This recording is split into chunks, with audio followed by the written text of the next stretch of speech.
First,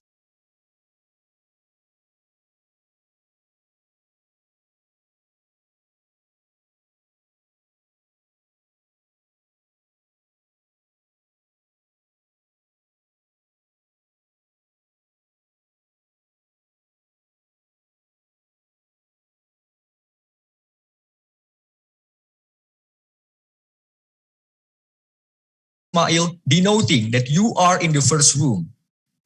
Fourth, the committee will mute the participants' audio during the event. Fifth, participants can ask the questions through the Slido platform, both in Zoom and YouTube streaming. Sixth, the moderator will select the question to ask the speaker during discussion session. And seventh, participants are expected to maintain the webinar process so that it is always conducive and respectful.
Assalamualaikum warahmatullahi wabarakatuh. Good morning. Good morning and warm greeting to all of you. It's our pleasure to welcome you to the Fifth International Geography Seminar held by Universitas Pendidikan Indonesia. The Honorable Rector of Universitas Pendidikan Indonesia, Profesor Dr. Solehuddin. Chief of Geospatial Information Agency of the Republic of Indonesia, Profesor Dr. Renat Muh Aris Marfai. The Dean of the Faculty of Social Science Education, Dr. Agus Mulyana. Chairman of the 5th International Geography Seminar, Dr. Renat Nandi. Honorable speakers, distinguished presenters, participants, ladies and gentlemen. The 5th International Geography Seminar is the annual event held by Universitas Pendidikan Indonesia to bring together academia, researchers, practitioners, and policymakers to engage in a fruitful and insightful discussion on the topic of geography and geography education. This year's IGEOS broke the theme of Geography education in the digital world, connecting theory and practice. This conference is also supported by ESRI Indonesia. We are thankful that the company will give application licenses for free as the door prize. So stay tuned and don't miss even one part of IGEOS. And acting as your master of ceremony today is my friend Gefira Fajza Salsabila and myself, Jalu Rafli Ismail. It is in our deepest concern that as the digital era revolutionizes education practices, technological implementation and uses of digital data should be adapted in order to meet the current demands and challenges. This will be uniquely addressed by all of us in our respective fields and researches. Therefore, to meet the burden of the theme, we proudly announce that this conference is held in a hybrid mode, where our institution is honored to have our speakers in the venue, but also to be able to interact with all of you from different places. Yes, definitely, Jalu. This wonderful event, as you have mentioned, consists of an incredible series of events. Please allow me to read that for our participants. This event will be opened by remarks from the Chairman of IGEOS, Dean of Faculty of Social Science Education, and Director of Universitas Pendidikan Indonesia. After a 20-minute break, we will have the first plenary session, which will be presented by the Chief of Geospatial Information Agency of the Republic of Indonesia, Professor Dr. Aris Marfai. This session will be followed by the signing of Memorandum of Understanding between Geospatial Information Agency of the Republic of Indonesia and Universitas Pendidikan Indonesia. Following after, we will have the second plenary session, which will be presented by our 3 invited speakers. Next, there will be the third plenary session, which will be presented by our featured speakers. Following the plenary session, where there will be announcements and break in between, we will conduct 2 parallel sessions. The whole event will therefore be concluded by the closing ceremony and IGEOS announcement. Ladies and gentlemen, to start the whole agenda, let us bow our head for the prayers. Bismillahirrahmanirrahim. In the name of God, the most merciful and beneficent, O nourisher and provider of all things, we offer our thanks and gratitude for this chance of holding the 5th International Geography Seminar. Dear God, may you bless our efforts and help us to sit present with one another, mindful of our purpose. Bismillahi wa ala barakatillah. In the name of God, with the blessings of God, let us begin. May the grace and blessings of the Almighty God always be with us. Distinguished participants, let us sing Indonesia Raya, the national anthem of the Republic of Indonesia, and listen to the hymn of Universitas Pendidikan Indonesia, which has been performed by our university choir. For those participants in the venue, please rise. And for virtual participants, please make an adjustment.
Geography Seminar.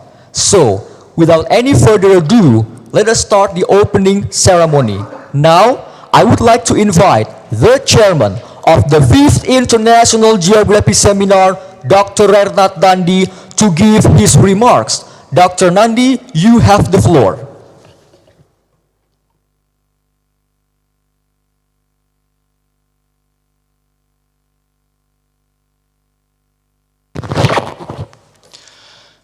Bismillahirrahmanirrahim. Assalamualaikum warahmatullahi wabarakatuh. Peace be upon all of us. Director of Universitas Pendidikan Indonesia, Profesor Dr. Solehuddin MPD MA, the Chief of Geospatial Information Agency of Republik Indonesia, Profesor Dr. Renat Muharis Marfai, the Dean of Faculty of Social Science Education, Dr. Agus Mulyana M. Hum, distinguished guest, presenter, and participant. All praises to Allah Subhanahu wa Ta'ala, the Almighty God, by whose grace and blessing have enabled us. Peace and a salutation be upon our Prophet Muhammad Sallallahu Alaihi Wasallam, who has brought to us example to live to our temporary lives. Ladies and gentlemen, it is always my privilege to chair the International Geography Seminar, now turning into the 5th year. It has been 2 years since the IGEOS is not being held in the physical mode, as we have experienced up to the 3rd. I am certain that we long to see and greet each other, discuss matter directly, and broaden our horizon of relation. Yet, it is also understandable that the pandemic still is the challenge for us. So let us just do our best and pray that the situation will be better very soon. My fellow colleagues, digitalization has long revolutionized education practices. Shift in the old divine education have been proven by existence of numerous platforms that have led the massive accessibility of knowledge and skill enhancement. As digital world shapes civilization of new kinds, education practitioners, from teachers to lecturers and instructors, have to adapt themselves toward technological implementation and use the digital data.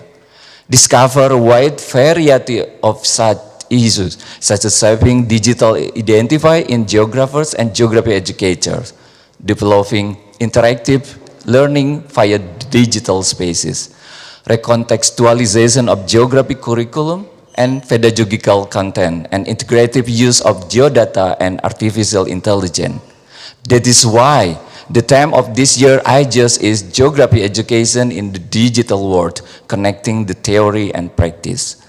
With an agenda covering such issues, attendees are encouraged to present their respective researches and take away the treasure trove of knowledge.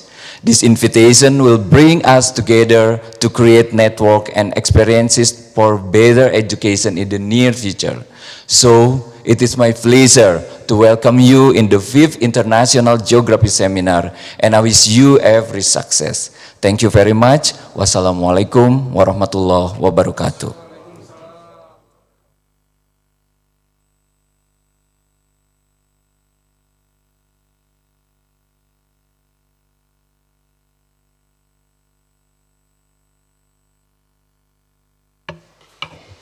Thank you very much, Dr. Nandi, for your humble and welcoming remarks. Thank you, Dr. Nandi. Next, we will have the remarks delivered by the Dean of Faculty of Social Science Education, Dr. Agus Mulyana.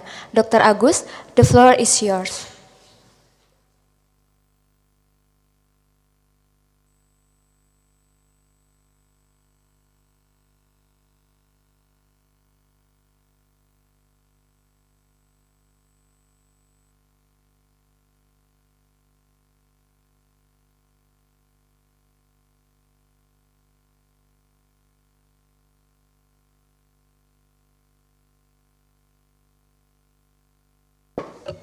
We regret the Dean of the Faculty of Social Science Education having connection trouble.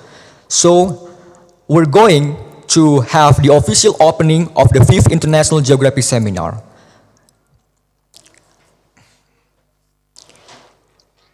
This event will be officially opened by the Rector of Universitas Pendidikan Indonesia, Profesor Dr. Solehuddin. Ladies and gentlemen, please join me in welcoming Professor Dr. Solehuddin to address the forum.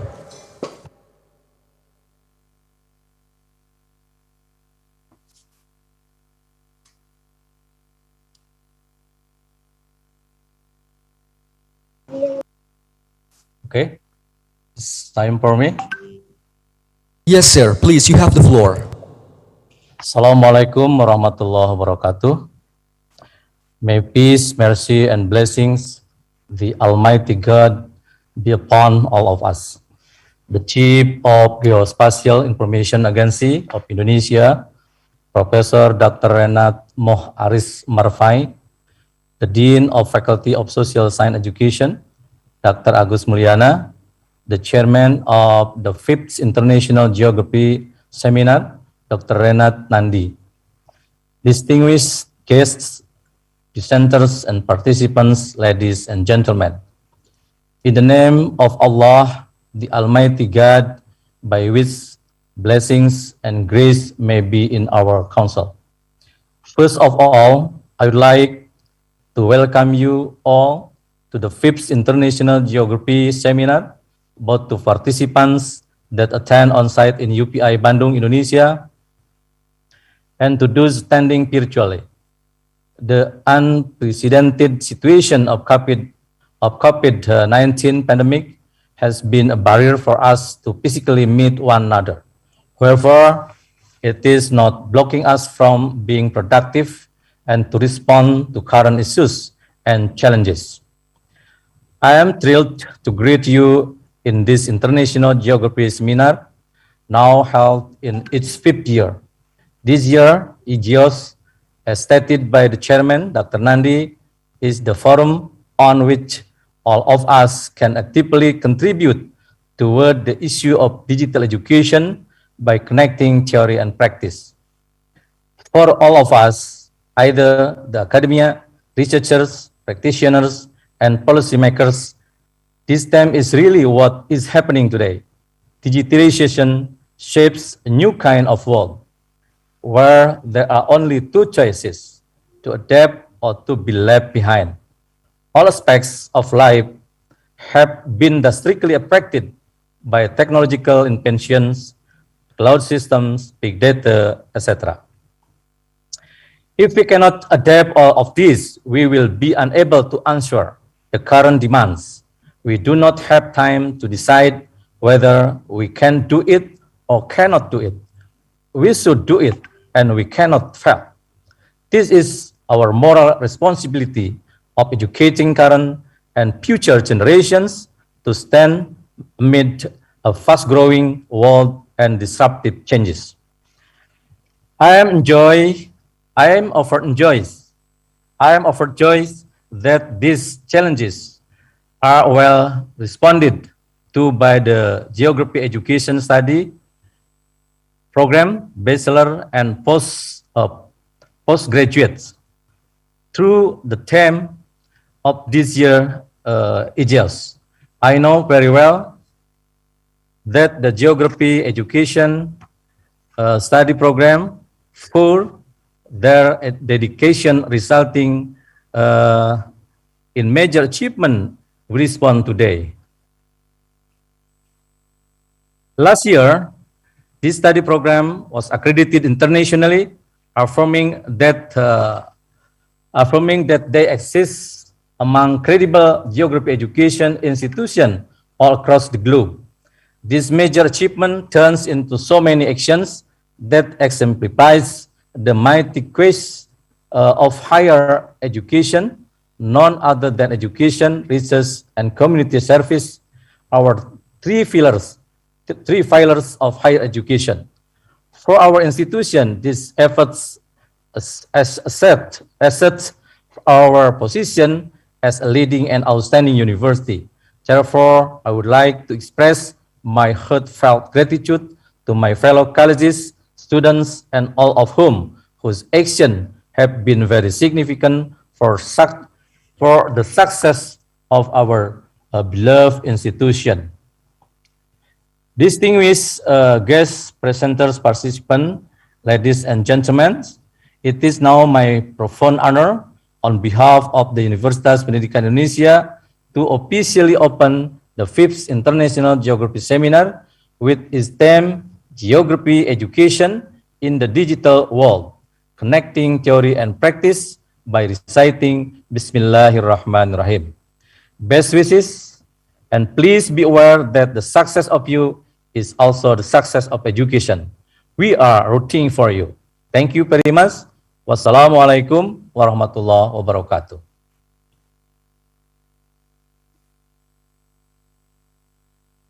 We thank you, Professor Solehuddin, for the remarks that officially opened the 5th International Geography Seminar. To light up the room, join me in giving our leaders a big round of applause.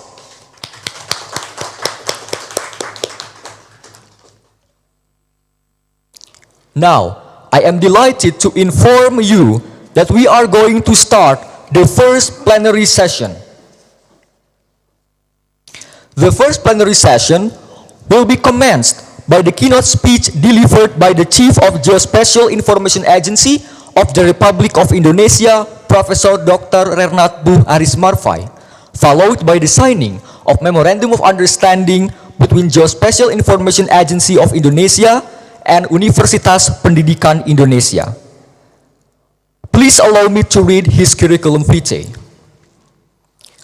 Professor Dr. Renat Bu Aris Marfai, currently serving as the Chief of Geospatial Information Agency of the Republic of Indonesia, got his Master of Science Earth System Analysis at Institute of Information Science and Earth Observation in University of Twente, Netherlands.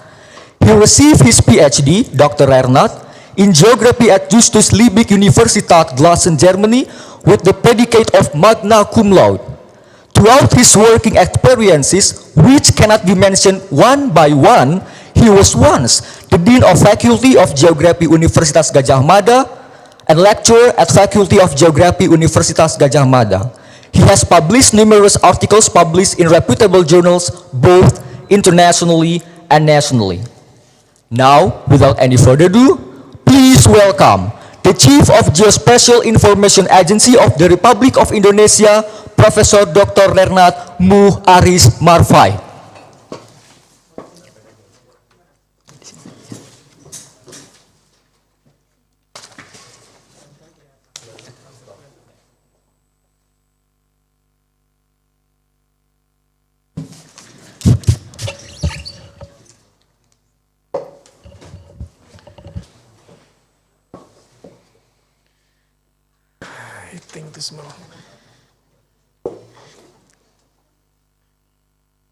Bismillahirrahmanirrahim. Assalamualaikum warahmatullahi wabarakatuh.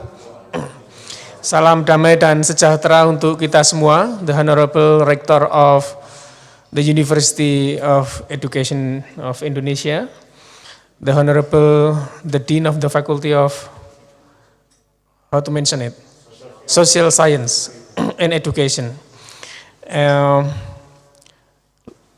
Dear the participants, the colleagues here in the room, and also the participant via online.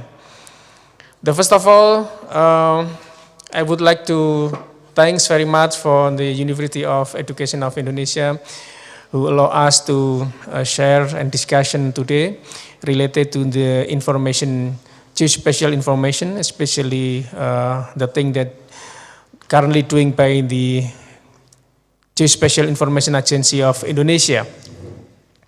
Ladies and gentlemen, today I would like to share with you all related to the something that might be relevant to the university on the topic of the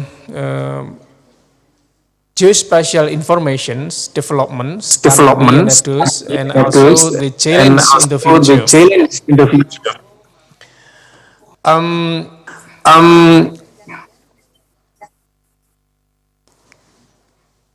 Test? Great, okay. Today the topic is the role of the network nodes provision an area of expertise in supporting geospatial information development in Indonesia.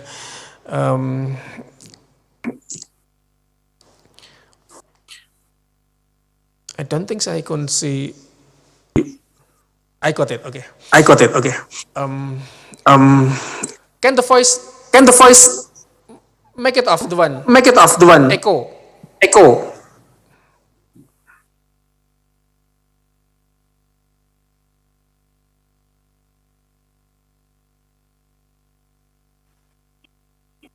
Testing. Testing.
Network. Information network. Why? Because PIG has no branch on the or offices in every regions. So therefore, to maintain and to help the agencies, to help the government to develop the information geospatial is not enough covered by us. So therefore, we need more university involved on it. Untuk ke depan, regional development yang membutuhkan informasi geospasial tidak mungkin dikerjakan oleh PIG karena kita nggak punya partner di daerah, kita nggak punya office di daerah, sehingga kita mengembangkan jejaring PPIIG namanya yang sekarang ada 25 universitas, kemarin terakhir masuk Brawijaya. Dan kalau UPI sudah involved di dalamnya, kita akan sangat senang sekali. Kalau belum, mungkin bisa diinisiasi untuk mewakili setiap region, sehingga nanti kabupaten kota yang ada di daerah sini itu menjadi lebih mudah ketika ingin mengembangkan informasi geospasial. Bapeda membutuhkan, Kominfo membutuhkan, kemudian banyak sekali pekerjaan terkait dengan informasi geospasial seperti misalnya batas desa, batas kabupaten, kemudian peta dasar, kemudian tata ruang, kemudian pengembangan simpul jaringan, pelatihan SDM di pemerintah daerah dan lain sebagainya. That is the point why we need the PPIIG in every region in Indonesia. So we always encourage the university and always eager to have the partnering with the university in order to develop the geospatial information more better in the future in Indonesia. The next slide, please. If we have a look on the network, the picture of the National Geospatial Information Networks, this look like complicated, but actually there is what we need so far.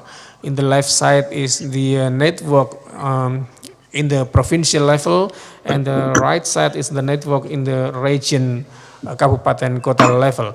So basically more agencies and more ministers are involved on the development of the information geospatial, since we realize that information geospatial is important as a part to support the development and planning on the region. So di setiap daerah kita perlu informasi geospasial yang handal dalam rangka perencanaan dan pelaksanaan pembangunan. Untuk itu maka perlu sekali kita mengembangkan jejaring bersama-sama.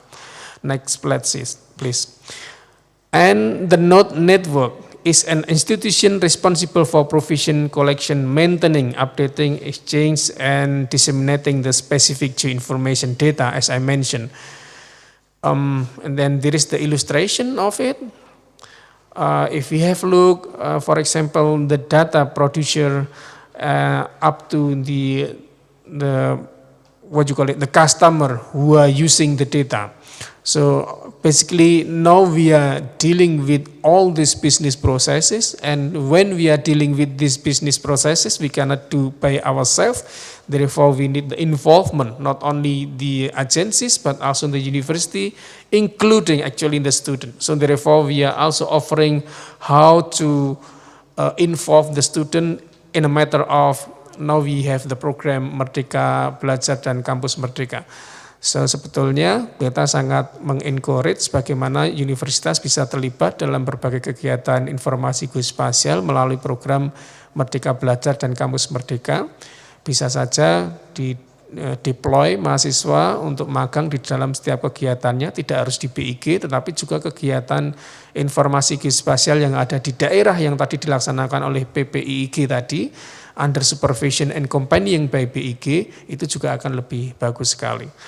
Actually, there is many things that we can do for the development itself. Next, please. The network node advantage, actually. Next.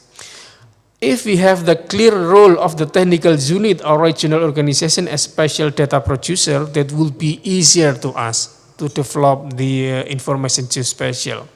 Therefore, we need the network node.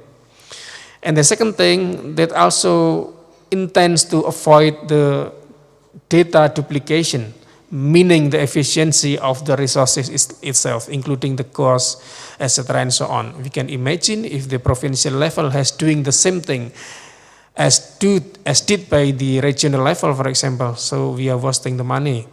So therefore, there is the importance of the network. Kalau satu daerah sudah atau satu kementerian sudah mempunyai satu informasi geospasial yang bisa dipakai dan di-share oleh agensi yang lain, oleh lembaga lainnya, that would be very effective rather than every university, every ministry, they are doing and develop their information geospatial by themselves. The third is also important to direct access to the geospatial information data, both basic and thematic, as well as in a vector or raster format. Including the satellite image. Kalau kita punya network, maka kita bisa tukar-menukar data, dan itu juga bagus bagi perguruan tinggi, bisa untuk mengembangkan riset, bisa untuk studi mahasiswa, untuk agensi seperti lembaga pemerintah yang lainnya bisa digunakan untuk pengembangan perencanaan dan pelaksanaan pembangunan. Also, The one geospatial database and geospatial portal use as sharing. Di setiap pemerintah daerah itu according to Perpres 27 2014 seperti yang saya mention sebelumnya, itu mereka diwajibkan mempunyai simpul jaringan, dan simpul jaringan itu dalam pengembangannya bisa berkonsultasi, bekerja sama dengan perguruan tinggi. Maka perguruan tinggi yang mempunyai bidang disiplin geografi dan geodesi bisa take involved di sana untuk bersama-sama mengembangkan sistem jaringan yang ada di pemerintahan daerah. Itu akan lebih bagus kalau kita sudah punya framing PPIIG tadi, atau Pusat Pengembangan Infrastruktur Informasi Geospasial, yang bisa dikembangkan di setiap universitas. Silakan nanti mungkin bisa diskusi lebih lanjut dengan tim teknis di BIG related to this one. Bandung might be ITP has already, but if we need, then we can develop others according to the need and also the kebutuhan dari masyarakat. The improvement of the node, the next slide please. By development of the geospatial information infrastructure element. That is the 5 pillar actually when we are developing the node network. Kita sebut dengan simpul jaringan di setiap Pemda. At least they have to follow this rule. Jadi di setiap Pemda yang mengembangkan simpul jaringan untuk informasi geospasial, nanti kalau teman-teman di universitas mau mendampingi dan atau involve dalam konsultasi dengan mereka, bisa sebagai narasumber, bisa konsultan, bisa bekerja sama, whatever it is, you can mention, you can name it. First is regularly. So it's meaning that the simple jaringan in every region, they should have the regulation. It can be regulation by the mayor, regulation by the bupati, etc. and so on. Also related to the technical regulation, they have to roadmap. Also they should matching with the midterm of the development plan, strategic plan, baik yang ada di RPJM maupun di RT/RW. Second things, the second pillar is the institutional. They should develop the institution infrastructure of node network, as well as they have to involve on the data forum, also the technical unit. They should be, harusnya ada satu unit yang handle itu, maka disebut dengan institutional. And then the third is the human resources. Talking the human resources, meaning we need the people who are capable to doing that. The people capable to doing that is also the part of the responsibility of the universitas. Kalau ngomong tentang SDM ya, universitas tempatnya untuk menggembleng itu, maka tidak menutup kemungkinan berbagai pelatihan dengan universitas should be developed as well. Also the fourth pillar, the technology. Ya, kalau kita berbicara simpul jaringan, we have to have infrastructure, we have to have software, we have to have what you call it, IT infrastructure, etc. and so on, in order to develop the simple jaringan. Ya. And then the last element, but not least, is data and standard. Meaning the special data catalog, the available data and metadata, the thematic data, nanti kalau sudah simpul jaringannya berkembang, data and standard itu also necessary, perlu dikembangkan juga. Nah, the next slide please. There is the status of the network node atau simpul jaringan around the Indonesians. Currently we have more than 200 actually, and spread out from the west to east. So covering from the provincial level up to the district, residential and city level. So you can check it in our website, which is simojang.big.go.id. The performance of the evaluation of the network nodes is also has been done. Jadi yang selama ini sudah eksis juga kita evaluasi, baik simpul jaringan maupun PPIIG yang ada 25 universitas tadi. So the parameter to develop the evaluation, next slide please. For example, we categorize the simple jaringan as node data, growing, operational, optimal, and excellent. So the one in the right hand side, and the one that we need to achieve. Up to now, the performance of the national network node in Indonesia, in the total, we have around 248. The next slide.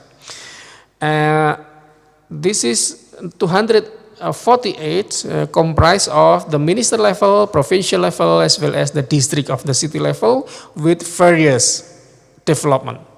Some of them still no data, but there is also more than 20 already excellent. So meaning there is the challenge for us in the university to have the government, local government, to support them to develop the performance of the national network in terms of the development of the information geospatial. The next slide, please. This is the activity that we are doing always every year with naming Pumandala Award to encourage the local government to have the innovation and creativity on the development and using of the information, geospatial information data. Therefore, in the 2022, we will do as well in several categories, kelembagaan, kebijakan, resources, technology, as well as the standard. The next. The last thing that I would like to share with you, and also this might be also the challenge for the university, is the geospatial information human resources certification system. We know you all also already aware that the activities of the geospatial information established by the government agencies so far, including the regional government, can be carried out by the everyone's.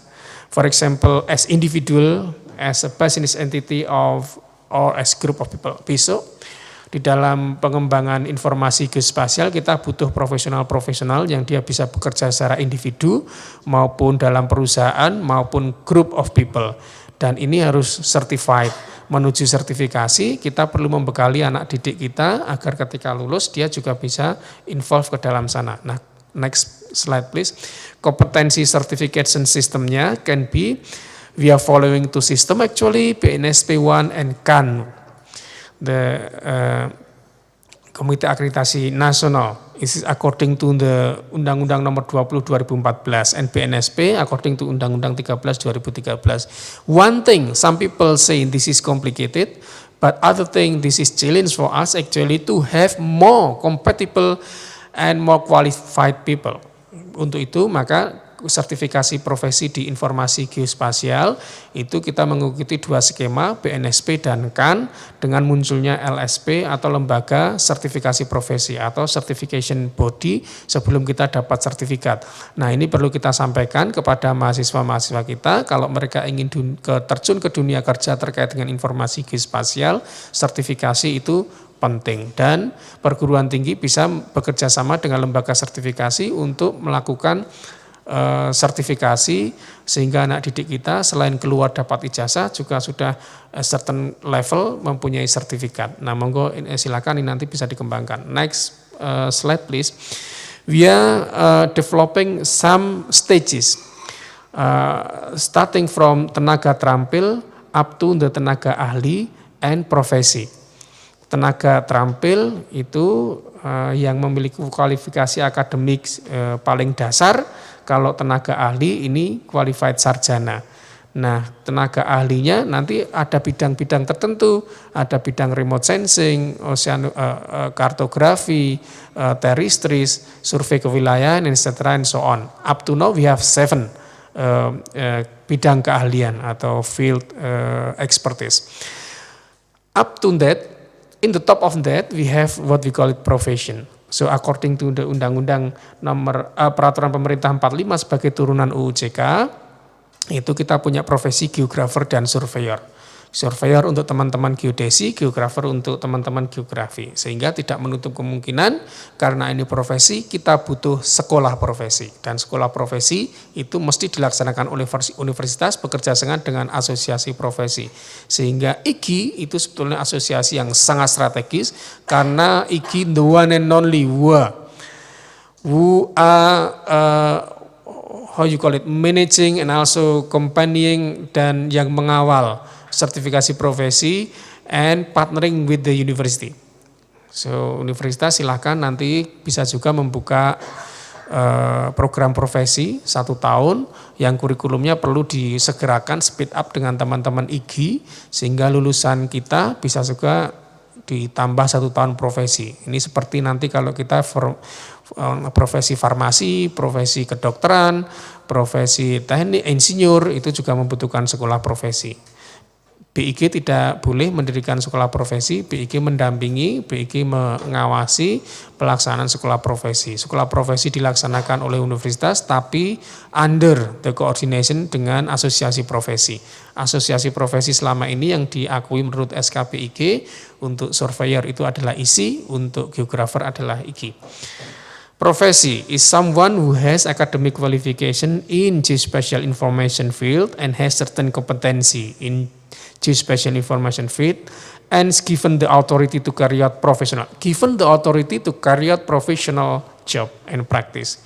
Jadi nanti in the future pekerjaan-pekerjaan terkait dengan pemetaan informasi geospasial harus ada approval dari geografer atau surveyor yang tanda tangan di dalam setiap proyek itu harus seorang yang berprofesi geografer atau surveyor.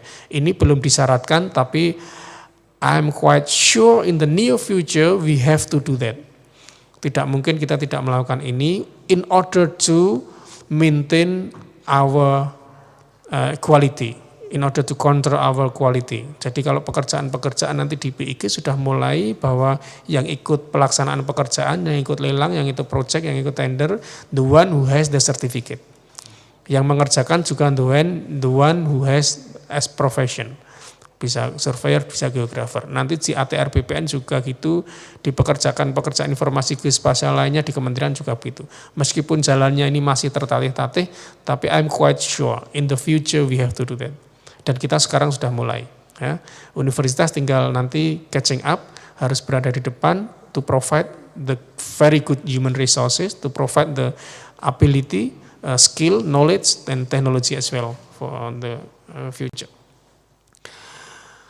The professional requirement for group people and next slide please, the next two slides.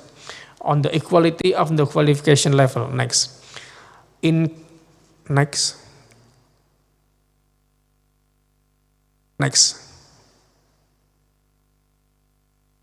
please. Yes, there is the equivalencies between the formal education, KKNI level, and work expertise on working training.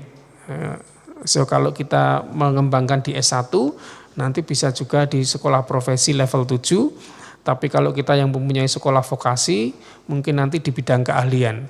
Inilah matchingnya antara bidang keahlian SKKNI dan juga formal education. Nah, nanti tugasnya universitas dengan asosiasi profesi mengelaborasi ini lebih lanjut, guidingnya sudah kita sediakan dari BIG.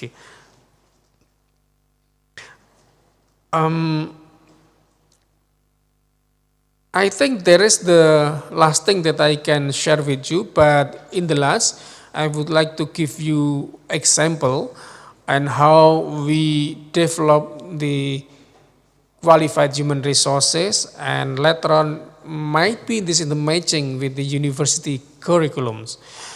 Next slide please. Again.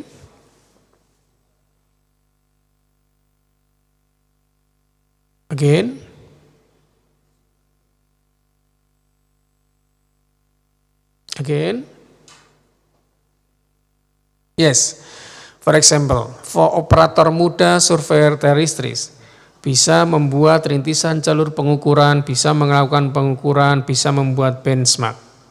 This is the level 2. Next please. Other example, operator media service teristris, hidrografi, operator penginderaan jauh. Next please. Kemudian ada operator utama, up to operator utama sistem informasi geospasial. Next please. Next please. Yeah, this is for example the level 6. The surveyor rekayasa, surveyor hydrographic, etc. and so on. And also up to level 9 actually. Terus continue. Terus sampai level 9. Terus. Yeah, we have and the top of those things ahli utama survei teristris dan kewilayahan. Semakin ke atas, semakin sedikit kebutuhannya, yang semakin banyak kebutuhannya di level 3, level 4, sehingga persiapkan anak didik kita untuk masuk ke sana. Closing remark, next please. Next. Credible certification will deliver competence and accountable geospatial information, human resources, and industries. So, last point. I would like to emphasize and underline the importance of the geospatial information curriculum for the students in the university level in order to develop the qualified human resources. When we are deploying them to the industry and we are deploying them to the agencies, to the ministry, ketika dia bekerja, they will be capable enough because they are following the trend and the development on the industry and the society. Jadi kita inginnya yang kita hasilkan di kelas juga akan kompatibel ketika kita kompetisi di luar. Sehingga in order to do that, we need the communication and coordination among us who are the stakeholders on the information geospatial. Among other are we in the PIG, you in the university, and also in the industry. So one of the thing is the development of the profesi ini. Ya. Pengembangan sekolah profesi ini jadi penting sekali. The second thing also, as I mentioned, the development of the PPIEG in order to accompanying the PAMDA to develop the information geospatial agency. That is also another important thing. But before to do that, PR kita sebelum melakukan itu sebetulnya adalah you all encourage and develop your curriculum first in order to match with the requirement of the industry and also the requirement of the society. Thank you very much for the attention. I'll give back time to moderator, MC, whatever it is. Thank you.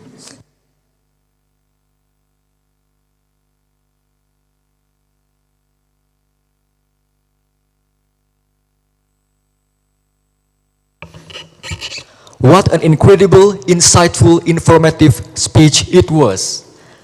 Now please join me in once again giving the chairman of Badan Informasi Geospasial a big round of applause.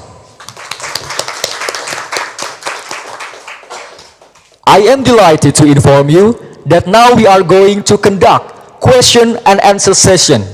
So the participants who would like to ask the question, you can raise your hand in the Zoom platform to the chat room or maybe in the venue. Or in the venue, if there is someone who would ask the question, you can directly ask the question.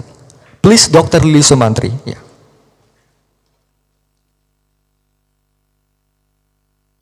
Okay, thank you for my opportunity. Before I introduce myself, my name is Dr. Lili Sumantri. Maybe I can use in bahasa. Saya sebagai perkenalkan, Prof. Saya Lili Sumantri, saya Kaprodi Sains Informasi Geografi, Prof. Akan ada beberapa yang ingin ditanyakan terkait informasi geospasial. Pertama, kami adalah program studi baru di UPI bernama Program Studi Sains Informasi Geografi dengan gelar akademik Sarjana Geografi, Prof. Berdasarkan Peraturan Kemendikti tahun 2017. Nah, ini kedua, dari segi kurikulum kita mengacu kepada SKKNI Informasi Geospasial, dan dari segi kompetensi lulusan ada 4 kompetensi.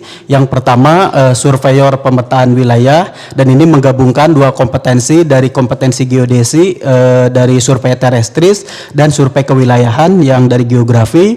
Kedua analis kartografi, analis sistem informasi geografi, dan analis penginderaan jauh. Nah, jadi levelnya level 6, Prof. Nah, yang ingin saya tanyakan, karena tahun ini insya Allah prodi kami akan meluluskan lulusan di tahun 2022 ini. Jadi harapannya dari kami, apakah kemungkinan untuk bekerja di Badan Informasi Geospasial itu terbuka lebar untuk menjadi PNS, atau nanti bisa bekerja sama di badan-badan lain seperti ATR BPN dan yang lainnya. Mohon arahannya. Terima kasih. Assalamualaikum warahmatullahi wabarakatuh. Thank you very much, Dr. Lily. Professor Aris, you would like me to collect all the question first or directly respond? I think I would be good for me to one question, one answer first. Okay, please. Please, Otherwise, sir. I'm forget if you collect all the question. Salah satu ciri profesor itu kan pelupa soalnya. Jadi kalau if you collect the question, then I could not answer it. Pak Kaprodi, thank you very much for the question. Might be it is good for us to check again in the regulation whether, I mean, this is the thing, the point. If the question is, can our students later on enter the PIG or other institution? The answer is yes. But the thing is, sometimes we have to check again, and this is not also the responsibility of the university, but also the responsibility of the Ikatan Profesi, for example, to check whether if they announce the formation, the requirement of the formation, sometimes they announce the alumni from geodetic, then only the geodetic can. The alumni of geographer, then only the geographer can follow this. If our alumni with the entitled the alumni of what's the survey informasi, what is the name of the prodi? Science Informasi Geografis. Yeah. Yeah, and then we have to campaigns and also to communicate with the Menpan RP might be. If they announce the formation, please mention also, because this is also the same field. Geographer, strip, science informasi geography, strip, remote sensing, strip cartography, name it, you can mention it.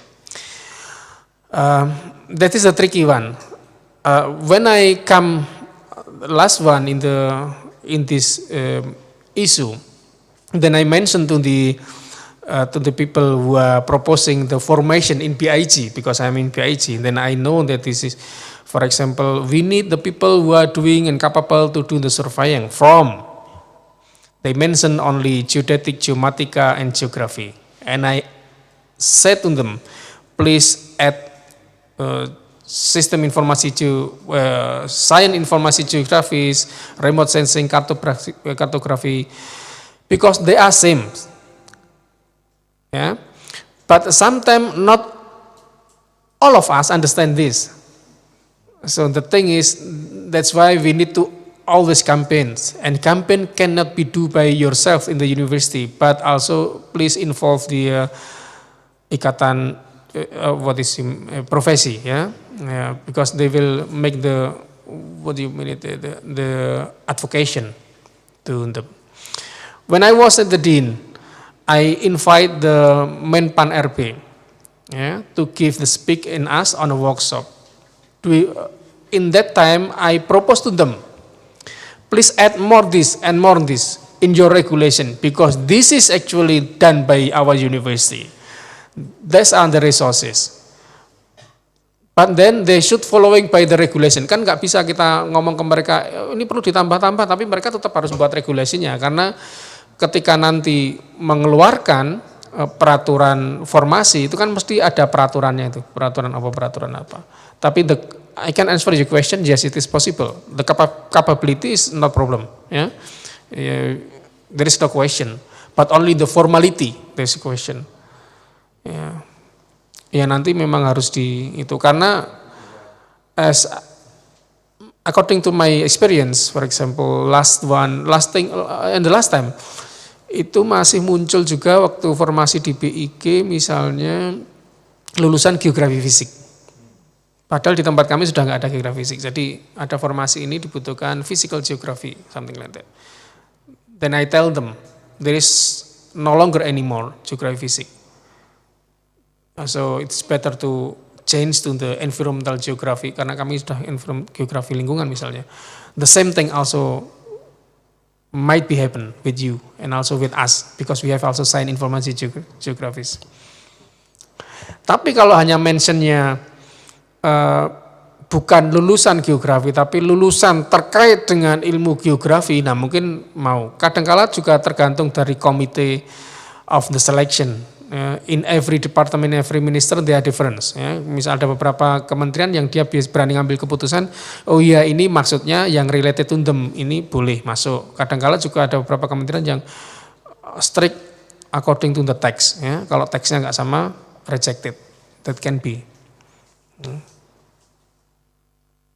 Tapi ini maksud saya itu sudah benar bahwa sains informasi geospasial dan itu kita harus mengeduket orang banyak, mengeduket society bahwa itulah kebutuhan kita. Jadi ya memang harus campaign, lama-lama juga akan orang paham. This is one thing Pak. The second thing, you mention we are combining geodetic and geography, geodetic skill. Ya, tapi kan bukan alumni geodesi. Karena kan bukan di prodi geodesi. Nah, challenge-nya adalah, is that possible also to join the profession as surveyor, since you are not born by geodetic? That is also the question. Meskipun profesi nggak butuh banyak, tapi bidang keahlian butuh banyak. Jadi kalau mahasiswa kita lulus dengan bidang keahlian surveyor, terrestris, remote sensing, fine, mesti bisa dapat sertifikat. Kalau dia sudah punya pengalaman, dia testing di LSP lulus, dia dapat sertifikat. Dan pekerjaan paling banyak di bidang keahlian. Kalau di bidang profesi itu pekerjaan dikit, kan yang ngayomi aja ini profesi. Satu profesi butuh banyak bidang keahlian. Misalnya saya geografer dapat job besar, kemudian saya nggak bisa melaksanakan sendiri, technically dilaksanakan oleh bidang keahlian remote sensing, bidang keahlian survei. Dan sains informasi geospasial mungkin bisa nutup di situ tadi. Mungkin. Thank you very much, Professor. I am certain that the answer provided by the professor already answered the question asked by Dr. Lily, but maybe if Dr. Lily would like to have some response following up, sir?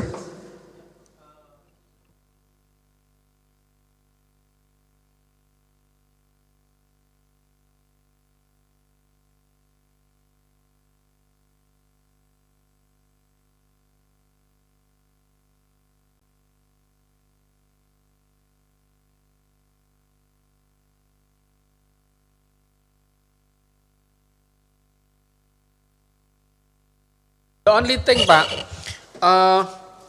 pastikan bahwa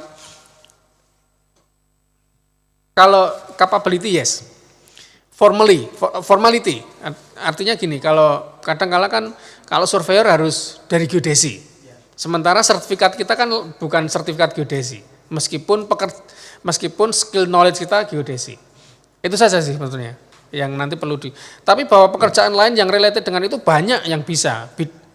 Kalau bidang keahlian enggak dari geodesi, tapi bidang keahliannya dari pengalaman, dari knowledge, kemudian tes LSP bisa masuk, ya pekerjaannya enggak masalah.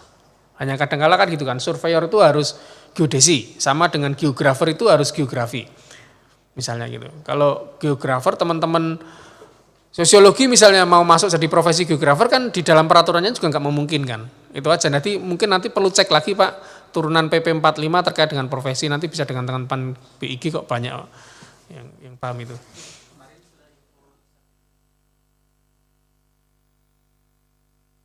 Yes, great. Iya, nggak masalah kalau itu. Kan bidang keahlian. Tapi kalau profesi nggak bisa mungkin. Ya kan nggak bisa masuk di profesi surveyor. Tapi that is not big problem sih sebenarnya, nggak masalah. Geografer masih bisa ya. Yang jelas bidang keahlian itu yang sangat dibutuhkan sebetulnya. By the way, LSP-nya lulus dari mana? LSP geospasial itu apa? Enggak tahu ya. Pak Silalah itu. Thank you very much, Professor Aris and Dr. Lily. And now maybe we're still having some questioner after him. Maybe in the virtual platform or in the venue, please, if you would like to have the time with Professor Aris to ask the question, please.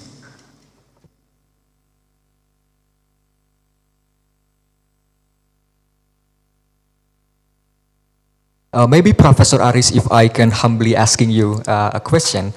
Maybe you are now invited and we're honored to have you, Professor Aris, in the fifth International Geography Seminar. Of course, you are not strange with this seminar, with this conference and all the events relating to it.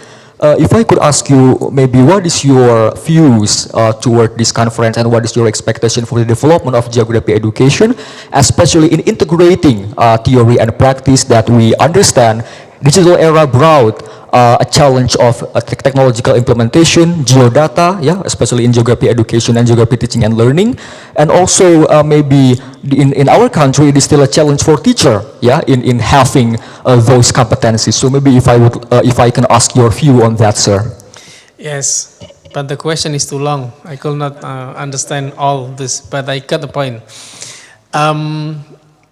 The participants and all the colleagues, actually, in the future, with the era of the volatile, uncertain, complexity, as well as the ambigu, and also the very fast, dynamic, and changes of our environments, our industry, etc., and so on. This also implies and happen in the field of information, geospatial information. So in the future, the geospatial information would be the one of the important data that we need on the planning and development of the Indonesia itself. Therefore, the government encouraged and underlined the importance of the integration of information geospatial data with the statistical data and also the monetary data. In one regulation, what we call it Satu Data Indonesia. Yeah. So meaning that geospatial information is very important in the near future. Who are provide the knowledge for this geospatial information? Actually, us in the university should provide the qualified human resources on the field of geospatial information in order to fulfill the requirement in the future to meet the challenge and advantage and also the challenge and disadvantages that currently we are facing it. So therefore, in the university, actually, we should also develop what we call dynamic, agile curriculum to follow this situation in the field of geospatial information.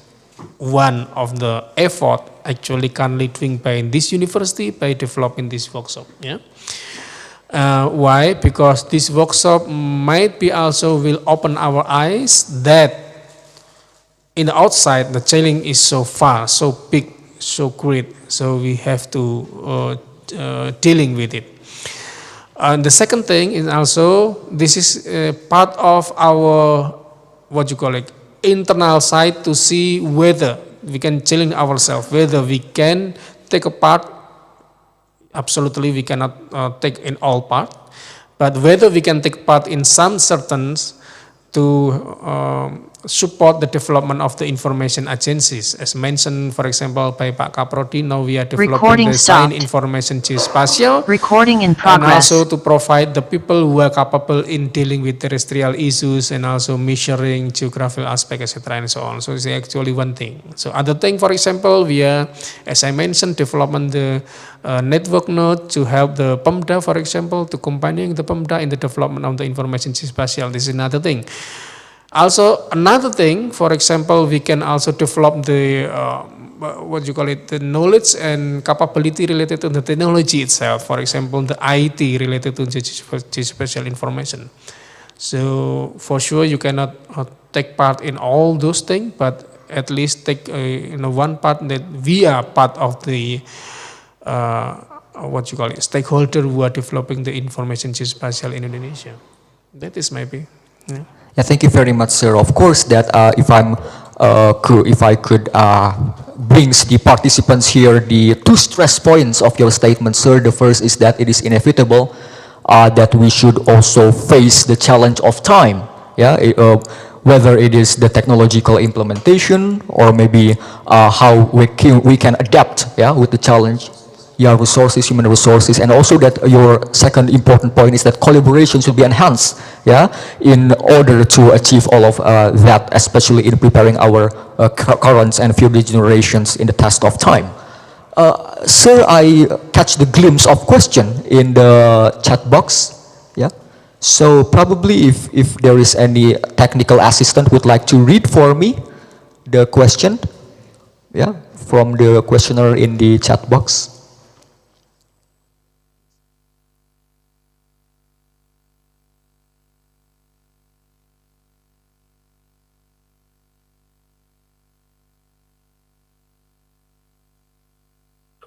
Okay, maybe I can ask.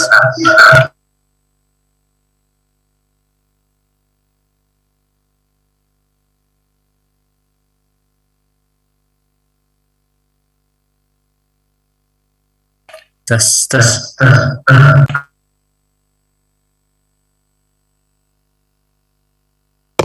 Okay, maybe I would like to read the question in the chat box. Professor, I want to ask something. There's a skill certified about remote sensing and GIS in Indonesia because people like me as a graduate from geography education has underestimated about my skill in GIS and remote sensing. If there are skills certified about remote sensing and GIS, how to get it? Yes, certification maybe. Oh, okay, certification. We are developing already the certification document and process, and so far we have 7 field of the qualification of the geospatial information. And the first is related to the height, what you mean it, cartography, remote sensing, survey kewilayahan, regional surveys, I mean, and then terrestries, and then what it, there is the 7, I forgot, another thing, hydrography, 5, and I don't know, but you can find it, at least 7 field that we have so far in the related to information, geospatial information. So one of the thing is remote sensing, meaning that we have already the procedure and standard how to apply on it. So the people actually can apply it and follow on the certification process and one of the LSP, Lembaga Sertifikasi Profesi. Currently, LSP, we have several LSP, for example, LSP born by ISI, LSP born by MAPIN, LSP born by IGI. So, meaning like this, kalau kita ingin sertifikasi profesi, sudah ada LSP. LSP-nya juga certified. LSP-nya harus disertifikasi oleh BAN dan BNSP. Ada, mengapa 2? Karena ada undang-undang keduanya yang harus kita follow. Saat ini memang kita agak ketat pada setiap LSP, kami di BIG, agar lulusan yang dihasilkan oleh LSP itu qualified. Beberapa tahun terakhir memang kita ada sedikit, 2 dikit, beberapa kasus yang sebetulnya nggak begitu qualified tetapi lolos di LSP, sehingga LSP-nya yang harus kita kencengin. Dampaknya adalah teman-teman yang tidak begitu qualified itu begitu menerima pekerjaannya jadi nggak well perform. Kalau nggak well perform, kita yang punya pekerjaan jadi repot. Ya. Nah, untuk menjaga kualitas itu sebetulnya universitas bisa melakukan penguatan dengan kerjasama dengan LSP dan atau mendirikan LSP misalnya di level universitas. Kerjasama juga sangat bagus sehingga mahasiswa kita setelah mau lulus itu ya sudah sekaligus dengan sertifikasi profesi. Nanti lulusnya sudah dengan ijazah dan sertifikat profesi bidang keahlian. Meskipun tidak harus wajib. So if the question is whether there is atau it is possible for me to follow the remote sensing certification, the answer is possible. Yeah? But the thing is, this is depend on you and your capability as well as you and your university teach them. Ya, sejauh mana kita bisa memberikan pembekalan pada mereka. That is. Thank you very much. What the dense information we got from the Chief of Badan Informasi Geospasial. As usual, maybe I would like to also ask, maybe the questioner would like to respond something on the answer that has been provided. Yeah, or if not, I still open for the question, I believe. We still possible for someone in the venue. Mr. Agil, please. Thank you, Mr. Jel, for the opportunities to ask a question. Professor, I would like to ask something about opening a geospatial information agency in certain regions of Indonesia. Is there a possible in near certain future that a geospatial information agency on a level of province or maybe a regency level to be open in all over Indonesia? Is there any possibility to that ideas? Thank you. That is the good point. It is the same thing come on my head actually. So since in the development of the geospatial information around the Indonesia, nggak bisa dilaksanakan oleh PIG sendiri. We are covering simply two big country, spread from the west to east. You can imagine Indonesia is covered by, if you from the west to the east, is at least 5,000 kilometer, 5,000 kilo loh, panjang. If you put the west part of Indonesia in the London, the east part will be in the Middle East. You can imagine. And we have 3 different time. So to do that, information geospatial development in such a big country only held by the big agency but small.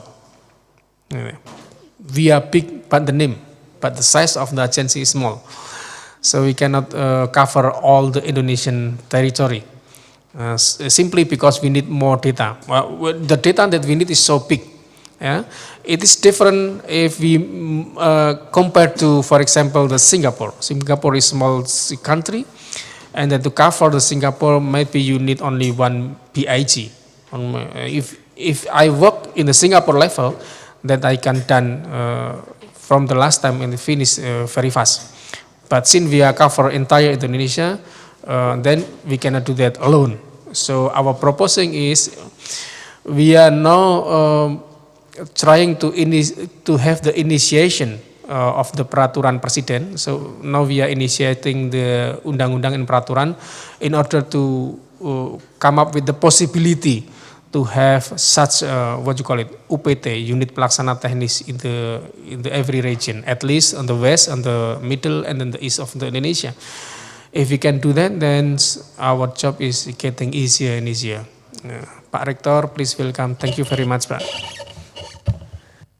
Thank you very much, Professor Aris, for that information and question that I believe, I truly believe has answered the questions of all the questioners.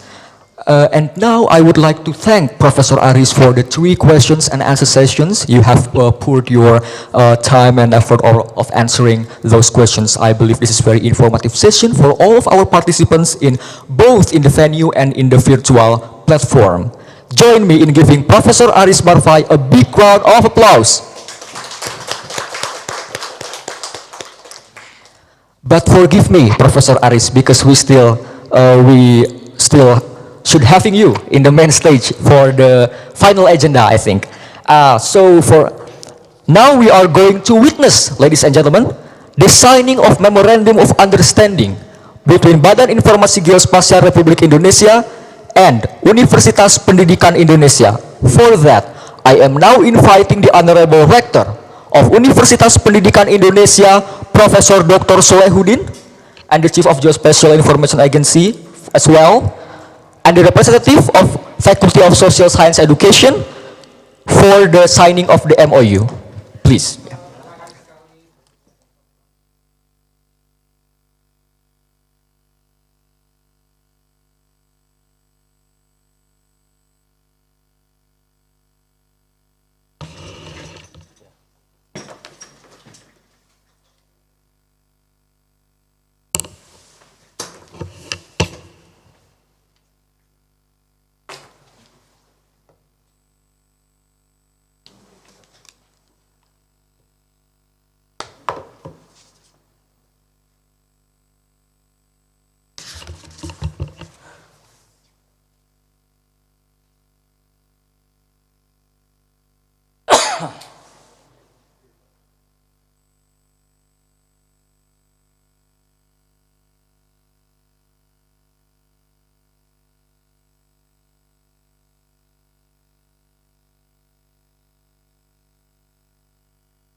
Sebelumnya mungkin Bapak Rektor bisa memberikan dulu sambutan. sedikit sambutan. Bismillahirrahmanirrahim. Assalamualaikum warahmatullahi wabarakatuh. Yang saya hormati Bapak Profesor Dr. Renat Muh Aris Marfai, MSc, Kepala Badan Informasi Geospasial dan seluruh jajaran, serta teman-teman dari Fakultas FIPS dan wabil khusus dari Prodi Pendidikan Geografi ya.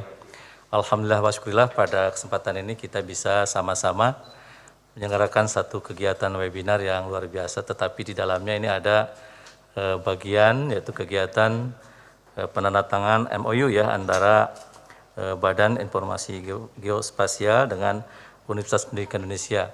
Saya sangat berharap Pak Aris ya, kerjasama ini betul-betul ini barokah, barokah dalam arti membawa kebaikan, membawa improvement ya, baik bagi UPI maupun bagi Badan Informasi Geospasial. Kerjasama semacam ini memang pada kondisi sekarang sangat diperlukan, sangat dianjurkan dan sangat ditegaskan oleh Mas Nadiem, oleh Pak Menteri kita, karena beliau begitu mendorong lembaga pendidikan ini untuk melakukan kerjasama bukan saja dengan lembaga pendidikan tinggi lagi ya, baik nasional maupun nasional, tapi juga dengan berbagai lembaga terkait. Jadi saya sangat berharap nanti dengan adanya kerjasama ini program studi pendidikan geografi bisa mendapatkan dukungan apapun itu, terutama barangkali terkait dengan masalah informasi gitu ya, perkembangan yang terkini, termasuk juga barangkali bagaimana penggunaan teknologi yang ada selama ini yang bisa dilakukan di tanah air. Nah sebaliknya juga barangkali karena di sini juga ada para peneliti, ada para akademisi, ya para mahasiswa, tentu juga kita sangat berharap kita sebagai lembaga akademik ini bisa memberikan sumbangsih ya terbesar kepada berbagai pihak, termasuk kepada lembaga-lembaga yang dimiliki oleh negara. Demikian barangkali sebagai sambutan. Sekali lagi terima kasih atas kerjasama ini dan mudah-mudahan membawa kebaikan bagi kedua belah pihak. Terima kasih. Assalamualaikum warahmatullahi wabarakatuh. Waalaikumsalam warahmatullahi wabarakatuh.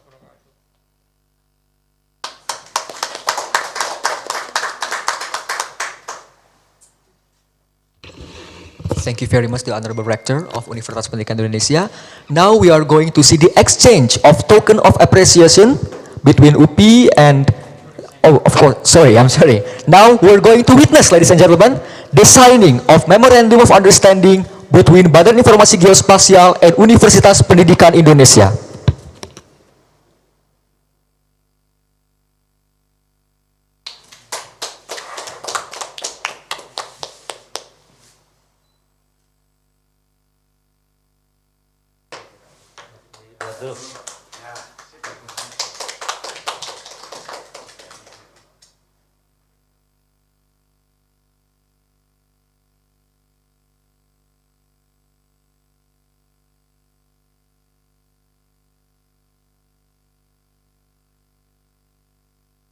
The exchange of token of appreciation.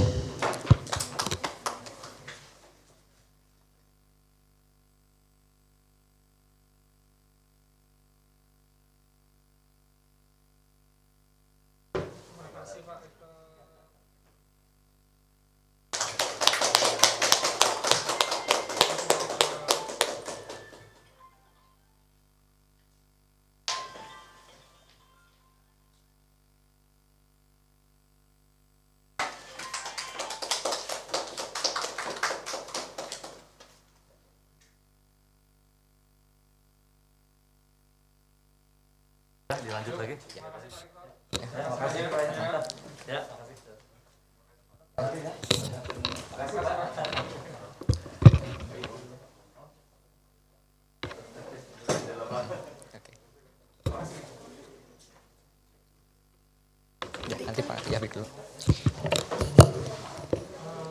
We would like to say thanks, our biggest thanks, both to our leader, the leader of our university, the Rector of Universitas Pendidikan Indonesia, Profesor Dr. Salahuddin, and the Chief of Badan Informasi Geospasial, Profesor Dr. Muh Aris Marfai. Now, Gevira, the first plenary session is about to start, right? Just a little patient for 20-minute break before we start. Okay, ladies and gentlemen, sit back and relax now. Set your comfort position. You can have time to prepare an ambient environment. We still have 20 minutes break. Once again, we still have 20-minute break until the first plenary session is about to start. So maybe you can also now watch the video profile of the 5th IGEOS and also the video profile of Universitas Pendidikan Indonesia. For the technical assistance, now you can set the platform display, please.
Okay. We're back. Now? Ladies and gentlemen, now we are going to begin the second plenary session where we will have 3 invited speakers to give their keynote speech. This session will be chaired by Mrs. Anissa Joviani Astari, PhD, as our moderator today. Correct. Please allow me to read the curriculum vitae of our wonderful moderator. Mrs. Anissa Joviani Astari, who becomes our moderator for the first session of the plenary, she has the educational background as follows. First, Bachelor of Science and Master of Environmental Science from Universitas Padjadjaran, Indonesia. Second, Master of Science, MSc, in Master of Energy and Environmental Management from University of Twente, the Netherlands. Third, Doctor of Philosophy in Governance for Sustainable Development from University of Twente, the Netherlands. Since 2020, she has been serving as faculty member in the Geographic Information Science Study Program, Department of Geography Education, Universitas Pendidikan Indonesia. Now to begin, we would like to hand over this session to Mrs. Anissa. Please, Mom.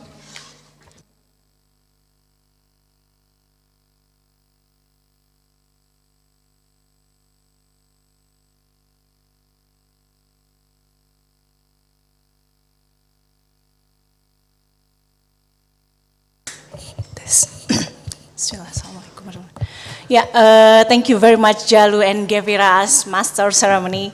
So, the Honorable Rector, Vice Rector, Dean, Vice Dean of FAPS, and Head Department of Universitas Indonesia, Speaker, distinguished guests, fellow students, ladies and gentlemen, as participants of this seminar, good morning. Assalamualaikum warahmatullahi wabarakatuh. So first of all, welcome again to this prestigious online seminar, the 5th International Geography Seminar of Geography Education in the Digital World. It is an honor for me to be a moderator in this seminar. So in this occasion, we shall have outstanding presentation from our prominent speakers, whom I believe shall enrich our insight and knowledge regarding the geography education in the digital world, which is connecting theory and practice. In this session, we will have 3 keynote speakers, which are Associate Professor Dr. Zulkifli bin Majid from University Technology of Malaysia. Welcome, Pak Zulkifli. And Dr. Danang Srihatmoko SSC MSc from Faculty of Geography Universitas Gadjah Mada. Welcome, Pak Danang. And in the following session, there will be Joseph Kerki PhD, GISP from ASRI, USA. So, ladies and gentlemen, after the keynote speaker presentation session, we will also have answer and question session. If you have any question for our speaker, you can go to following link, slido.com, and enter the following code IGEOS, all with capital. You can write your name, institution, and to whom your question will be directed. Okay, before the presentation begin, please allow me to introduce our first speaker, which is Associate Professor Dr. Zulkifli bin Majid from UTM.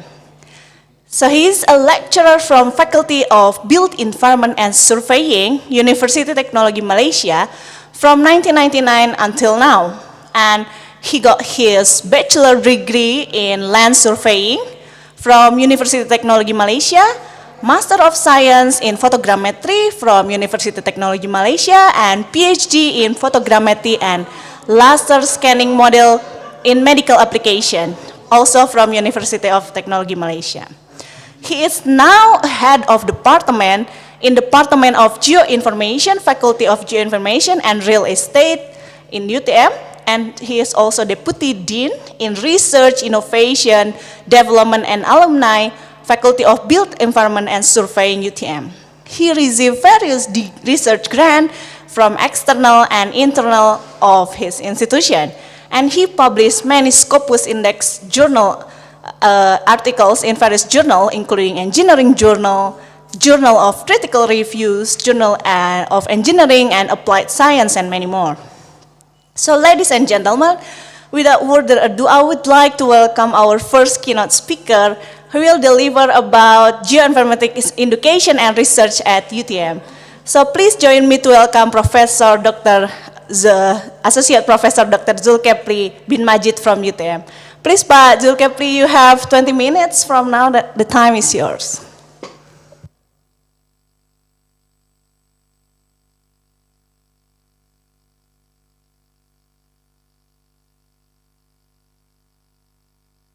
You can unmute yourself, please. Yeah, thank you. Okay, can you hear me? Yes, we can hear you clearly. Okay, thank you very much. Okay, Bismillahirrahmanirrahim. Assalamualaikum and very good morning to all the participants in this program. Okay, I would like to share my slide. Yeah. Okay. Yes.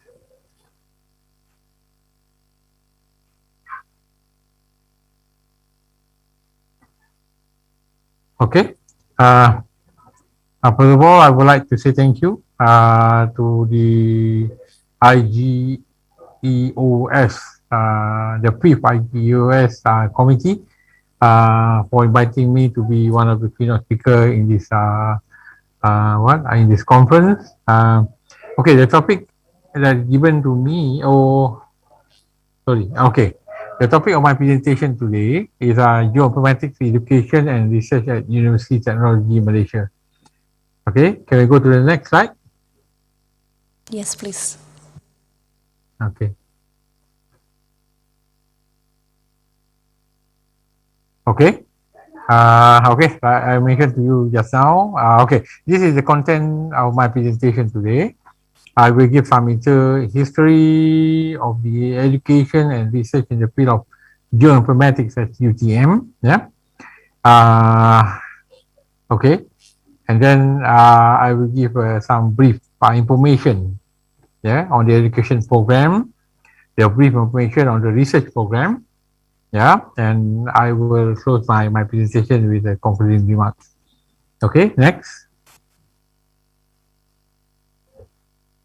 Okay, University Technology Malaysia, or UTM, yeah, is an innovation-driven entrepreneurial research university in engineering, science, and technology, with its main campus located at Johor Bahru, yeah. A township within Iskandar, Malaysia Southern Economic Corridor. Yeah. Okay. Additionally, we also have a presence in the heart of vibrant Kuala Lumpur, Malaysia's capital city, as our branch campus. Yeah. Actually, we have another one also located at Johor State, which is in Pagoh. Yeah. Okay, we aspire to strengthen our innovation ecosystem by promoting strategic linkages and knowledge transfer across all sectors of government, industry, academia, and also the society. Yeah. So for this one, we have a new program at UTM.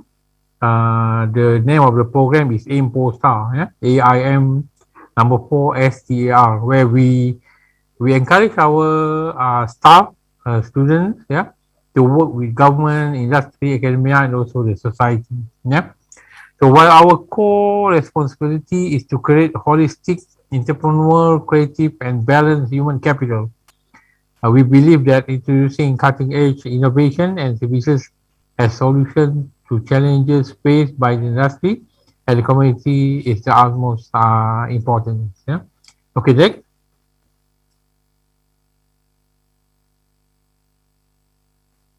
Okay, geoinformatics, yeah. Geoinformatics in UTM, geoinformatics is GIS, yeah. Is the geoinformation science information system, yeah. The geospatial or geospatial information system, yeah. Is the GIS. Is the art and science of gathering, processing, manipulating, managing, disseminating, and applying geospatial data. Yeah. So the geoinformatics program, approved and recognized by the Ministry of Higher Education Malaysia and the Public Service Department Malaysia, was first opened in the academic year of 1993 to 1984. Yeah. So it's about 20 years old now. Yeah. So from the above year, the research activities was also started with a small amount of grant awarded by the university. Yeah. I think this one happened in 1993 and 1994. Yeah. Okay, next slide, please. Okay. Where to find geoinformatics program at UTM? Yeah. So we have one faculty. The name of the faculty is the Faculty of Built Environment and Surveying. Atau bahasa Melayunya is the Faculty Alam Bina dan Ukur. Yeah. Okay. In this faculty, we have 6 programs. We have architecture, we have quantity surveying, yeah. We have urban and regional planning, we have landscape architecture, we have real estate, and we have geoinformation. Yeah. So under the geoinformation department, yeah, we have the geometric program, which is land surveying, and the other one is the geoinformatics program. Yeah, which involve with GIS. Yeah. Okay. So next.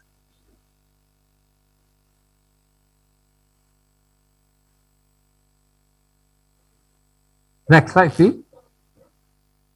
Okay, so the education program in the field of geoinformatics at UTM. Next. Okay, we have the undergraduate program in the field of geoinformatics. Yeah, so we offer Bachelor of Science Geoinformatics or BSc Geoinformatics. Is the intent to produce professionals who are capable of using information technology to handle geospatial information for the economic, social, and physical development of the country. So currently, we have 24 academic staff with geoinformatics expertise, yeah, involved in the program.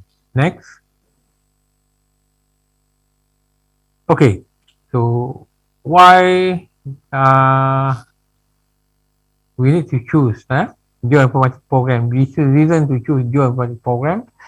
So for the curriculum, we offer 131 credits with 4 years program. Yeah. So Bachelor of Science Geoinformatics is a 4 years program, and then the students are allowed to study abroad. We have the student exchange program. Yeah, with the global university. Yeah, and then the career prospect. Our graduate, yeah, work as informatics engineers, and other type of career, yeah, in local and international company, yeah. We have high employability rates of graduates, and we have a worldwide qualification of lecturers, yeah. Okay, so next.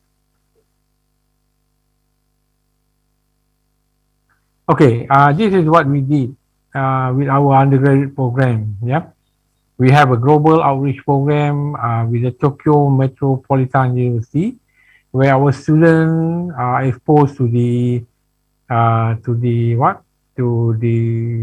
geoinformatics knowledge, yeah, experience at the Tokyo Metropolitan University. Yeah.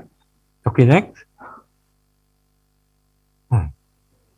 Okay, so most of our students, well, most of our graduates, yeah, work local and international level, yeah, as spatial analysts. There is geospatial. This is the post offered by our Department of Mapping and Surveying, yeah, as a geospatial. Yeah. Okay, our students also work as the database administrator, spatial analysts, programmers, cartographers, yeah, GIS executive, system developer, data scientist, GIS surveyors, GIS project manager, GIS software engineer, GIS developer, geospatialist, and the last one is the GIS system analyst. Yeah. Okay, next. Okay, for the postgraduate program, yeah, We have undergraduate program and we also have the postgraduate program. It's a Master of Science, Geoinformatics. It's a coursework program. Yeah. And we also have the Master of Philosophy. In Geoinformatics, the full research program. And we have Doctor of Philosophy. Yeah. So in the research program, which is Master of Philosophy and Doctor of Philosophy, so students are required to perform a research on any issue related to geoinformation science or technology. Yeah. For Master of Philosophy, we give them 4 semesters. Yeah. And for PhD, we give them 3 years or 6 semesters. Yeah. And the top course, students are required to attend GIS and other related courses and produce a decision at the end of the program duration. Yeah. Okay, next. Okay, this is what we did for our Master of Science in Geoinformatics, which is a coursework program. Yeah. We cover all the GIS elements, which is hardware, software, application, method, people, and data. Yeah. So the subject offered in the Master of Science and Geoinformatics, we give them the principle of GIS, geospatial databases, yeah, spatial analysis and modeling. We also teach them how to do research in GIS, yeah, because they have to prepare for their dissertation. Geospatial data management, programming, of course, yeah, geospatial data acquisition and process, GIS project management, GIS application, GIS application development, GIS implementation, GIS and public policy, cartography and visualization, and finally they have to produce their the master project, the decision. Yeah. Okay. So this is our part. We have Dr. Habibah Ibrahim. He's from Nigeria. Yeah. She gained her a Bachelor of Geography from the Nigeria, and she came here to Malaysia to UTM to complete her Master of Science in 2 semesters and complete her PhD, and also in the Geoinformatics program for 5 semesters. Yeah, but she now has appointed as the GIS engineer at Nigeria. Okay, next.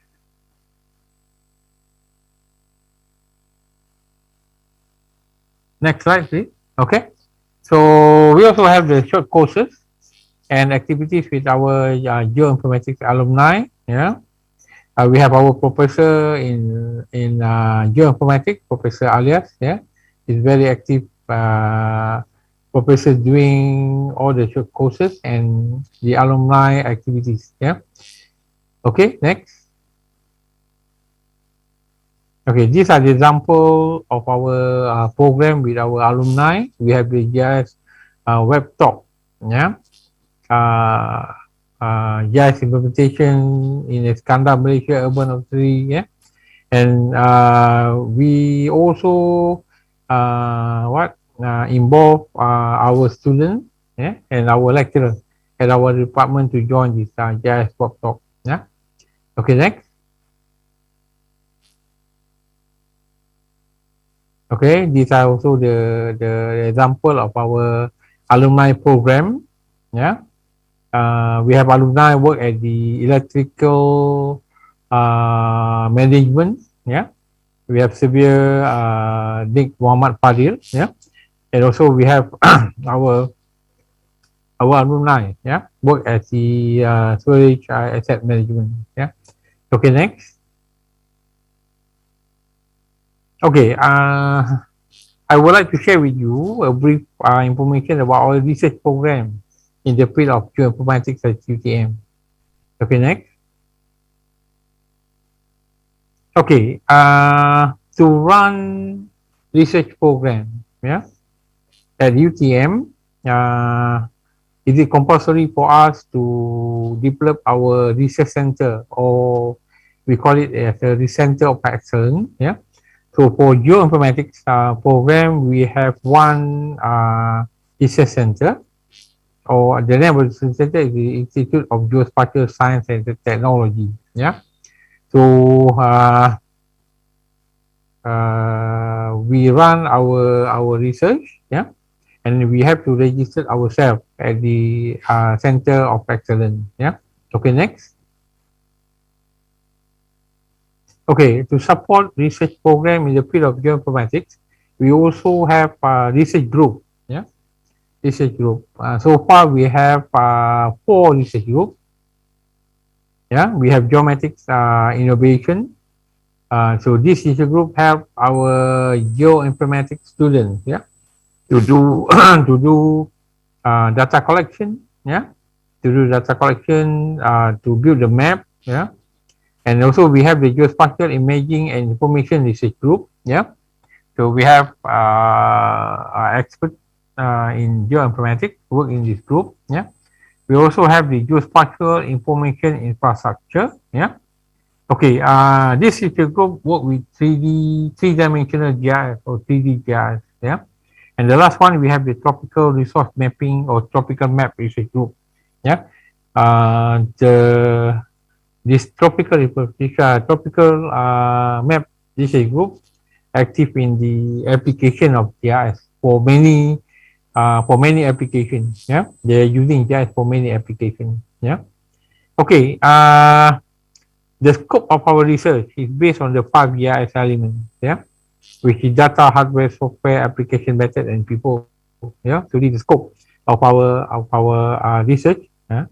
Okay. Next. Okay, this is the current research topic, yeah, funded by university, national, and international grant, yeah. So what you can see here is our academic staff, yeah, use machine learning, 3-dimensional 3D modeling, yeah. They involved in the crowdsourced sources research, 3-dimensional template matching approach, yeah. So BIM ready 3D spatial database, spatial temporal pattern, and many more. Yeah. So what we can see here is what we did here. We embed the new environment or the new technology, the new things. Yeah, in our research. Yeah. Okay. So next. Okay. As a concluding remarks. So the presentation provide a brief overview of the implementation of the field of geoinformatics in UTM Malaysia. Yeah. So our academics and research program in the field of geoinformatics have successfully become the choice of students, not only from Malaysia, but also from all over the world. Yeah. We have from Nigeria, we have from Turkey. Yeah. From Europe, so they come here to study geoinformatics with us. Yeah. So on the occasion of my being in the program today, I would like to invite everyone to join us to explore new discoveries in the field of geoinformatics at UTM. Okay, next. So I think that's all from me. Yeah. Thank you very much. So you can email me to ask about our geoinformatics program. So for that, I would like to say thank you and Assalamualaikum. Thank you very much, Pak Zulkifli, for your wonderful presentation and information, yeah, especially for us about your department in UTM, about the curriculum, about the research group, and your international class. I think it will be a very good reference, I think, for us, especially for my student. They always ask me, like, do you have any reference for me to continue to master degree, etc. So I think, yeah, and actually, last year, I do remember that we plan to go to Malaysia, to UTM, to University of Malaya to do some learning, yeah, the system and etc. But yeah, because of the pandemic, so we cannot continue that. But yeah, after the pandemic, maybe we can continue that. Yeah. So thank you very much. Let's give a very big round of applause for Pak Zulkifli. So. We will come back to you in the question and answer session, Pak Zulkifli. Okay. So yeah, okay. so we'll go to to the next speaker first. But yeah, Okay. for those participants who want to ask a question, you can go to slido.com and then you can put code IGEOS, all with capital. So you can write your name, institution, and to whom your question will be directed. So, ladies and gentlemen, now we will now come to our second speaker. Our second speaker is Dr. Danang Sri Hatmoko SSC MSc. So I would like to introduce him first. He holds a bachelor degree in Universitas Gadjah Mada in 2002, and he holds a master degree in Pantheon Sorbonne University in 2005 until 2006. He holds his doctor degree in Pantheon and Sorbonne University in 2009. He received many awards, as you can see in the screen. He is also a talented young scientist in the Indonesian Embassy in France, and he is a best graduate student at Faculty of Geography Gadjah Mada University. And he also received achievement undergraduate student in Faculty of Geography Gadjah Mada University. And as we can see, he is now in Department of Geography Universitas Gadjah Mada, and he wrote a lot of publication, as we can see here. One of them is in publication in the La Sorbonne Paris, and also in the there is love. Economic and social vulnerability on active volcano. Yeah, his expertise in geomorphology, right, Pak Danang? Yes. Correct. Okay. Yeah. So okay, ladies and gentlemen, without further ado, please welcome me to join Pak Danang Sri Hatmoko MSc. Then please, the time is yours, Pak Danang. Please allow me to share my slide. Yes, perhaps operator. No, it's okay.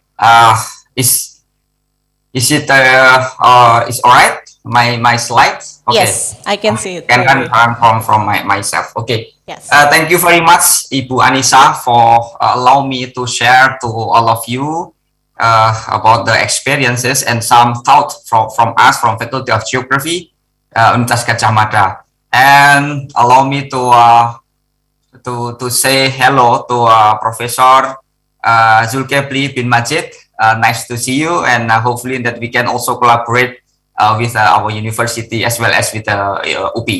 Okay, my presentation will more on the topic of the role of geography in the era of accelerated and also multiple disruption. So I'm now currently as the Dean of the Faculty of Geography, Universitas Gadjah Mada. So I'm talking to you with regard to the introduction of our university as well as our faculty and our strategy in order to respond the global issue related to this discipline of geography.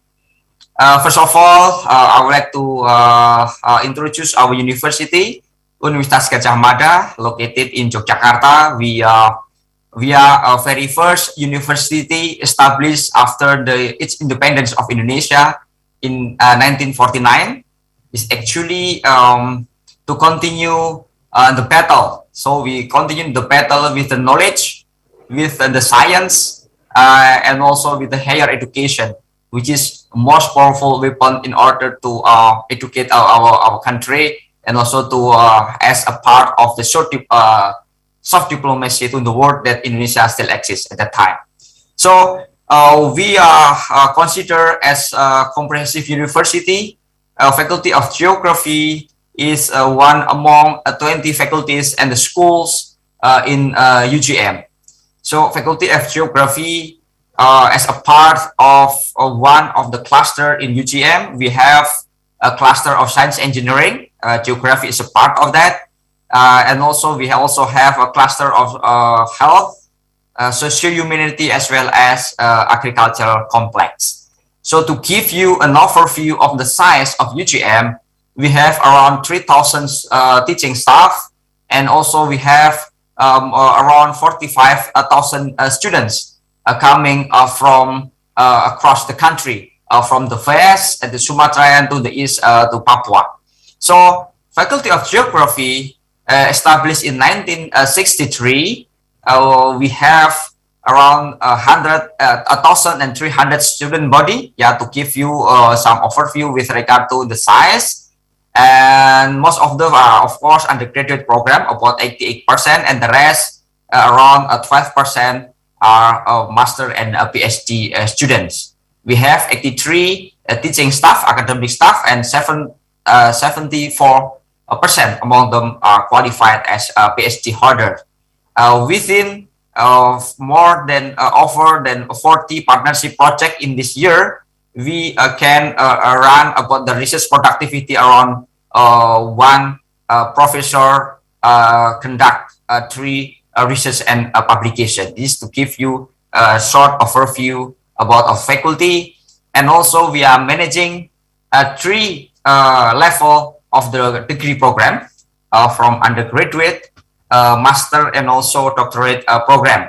So in undergraduate program, we have 3 study program, which are environmental geography, cartography and remote sensing, and also regional development. And all of this are accredited by national as well as international board of accreditation.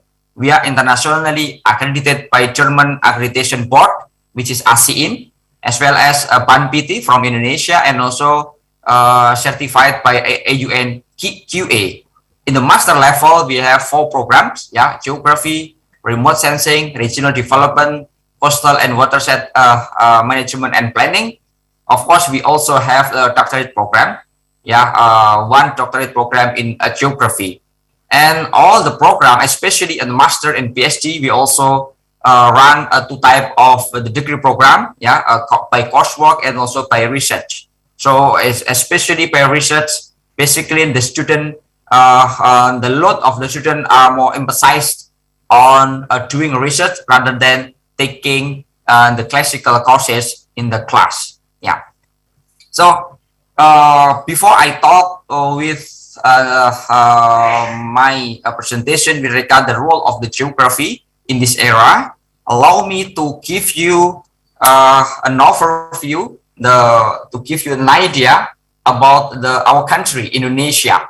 So Indonesia is very big, Indonesia is very big, with more than 17,000 islands, I suppose, and more than 80,000 kilometers of the coastline across from the west, from Sumatra, and to the east, to the Papua, which it's similar to the size of Europe, from the Ireland to Ukraine. So if we compare to United States, for example, our distance from the west to the east is is equivalent with a little bit longer than the distance from California to New York. This is actually to give us an idea how big is our country is. So this is also one side. This is also our opportunity as a geographer, but also it is a big challenge. It is our responsibility as the geography to take part how to manage on the managing the resources that we have in our big country. As please remember that our country, more than 60% of our national territory are the sea.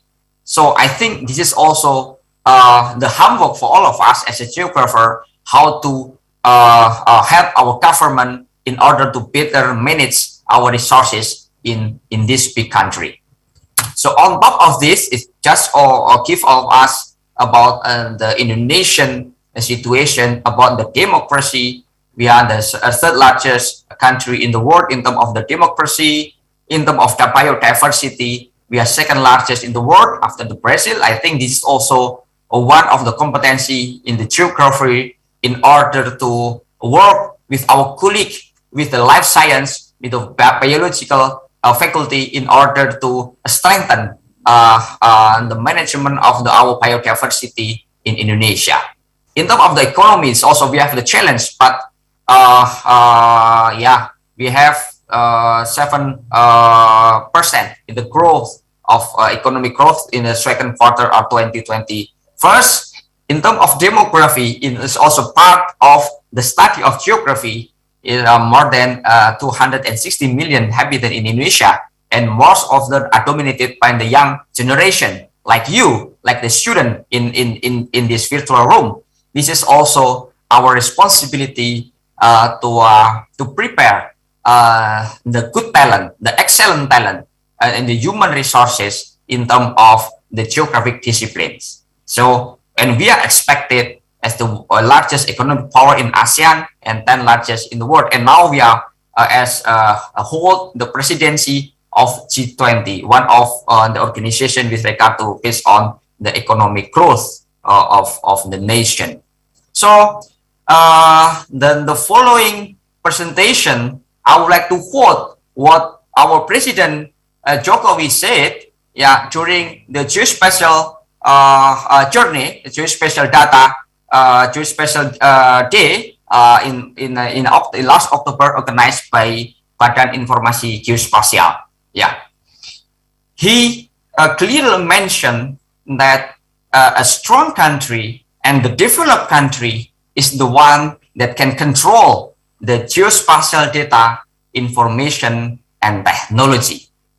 He also highlighted that the government is now committed to continue the one map policy, that we need the capable human resources, we need the good talent in order to realize, in order to conduct, in order to accelerate this policy of one map policy.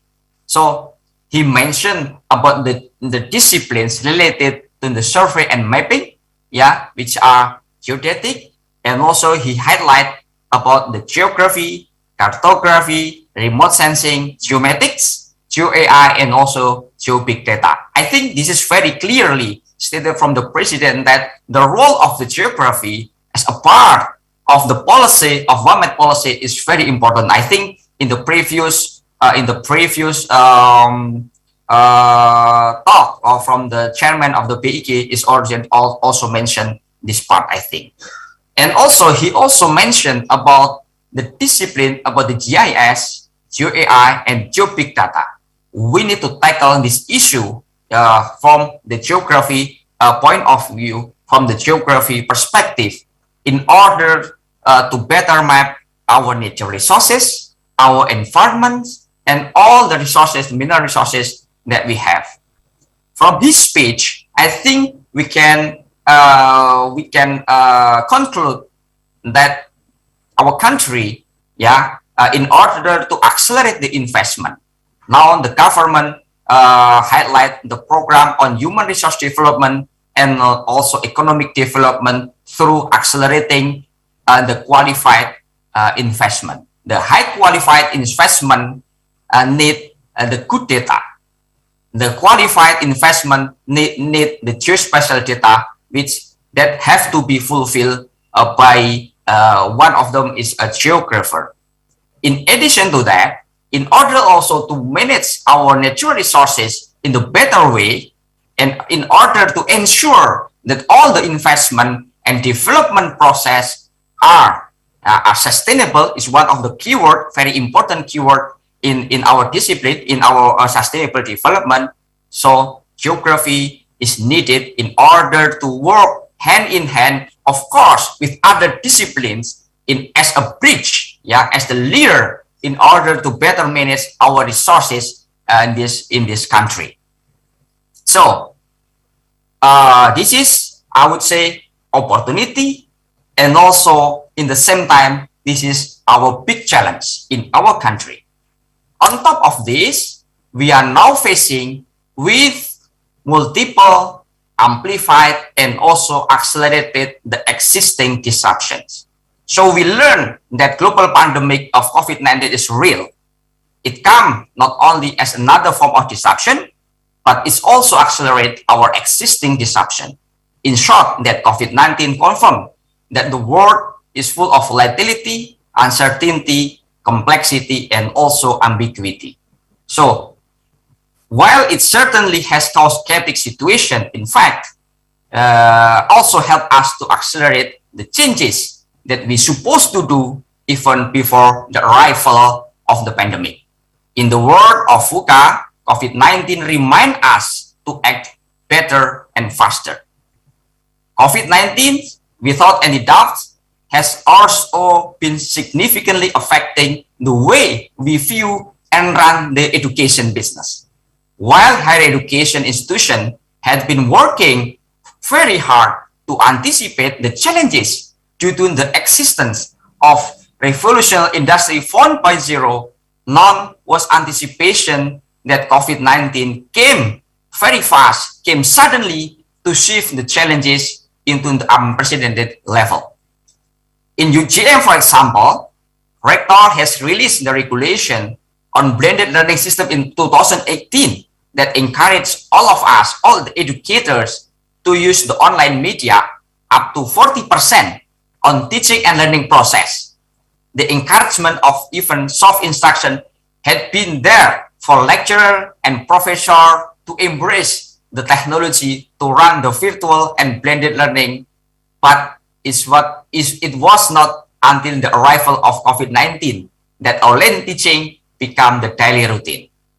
Overnight, 1 million of educators, including all of us, went online, embracing the technology in teaching and learning. While some see COVID-19 as obstacle in running traditional education, some others see it as an opportunity for us for non-traditional and unprecedented way to view and run the education. Meaning that the higher education, including in geography, we need to be agile, we need to be adapt with the current situation, and we need to hijack this multiple amplified and accelerated disruption as the new opportunity and as the new challenge in order to us to accelerate our innovation on teaching and learning as well as on research. COVID-19 motivated us to see the education from different perspective. In a rapidly changing world, we need to swiftly adapt the way we teaching, learning, conducting research, and also community engagement.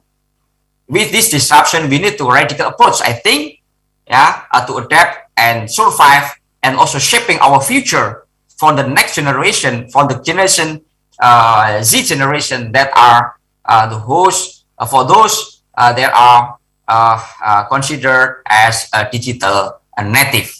Yeah, the question is now how to address us in the world of the higher education, how agile we are in adapting ourselves to the new situation. Are we willing to change our our comfort zone to make some innovative breakthrough in the long run? Ideally speaking, yes, of course, should be answer. Yeah, should be the right answer. But there are still a lot of challenges in order to conduct this process. One thing that COVID-19 has taught us that its resources of education are abundant. Formal education institutions are no longer the only trusted sources of education. That we need to highlight that. We have to be open-minded to this fact that phenomena and are ready to embrace them instead of the viewing the sources as the threat and competitors. We should see them as the option and alternative for enrichment of our teaching and learning process. Here, various collaboration is needed. So, knowing that resources that are everywhere, better collaborate and strengthen each other. So, I think this is actually what we need to do. So, collaboration with the industry is compulsory for a more well-targeted research direction as well as teaching and learning direction. This is the time not only to think out of the box, but also to think like there is no box.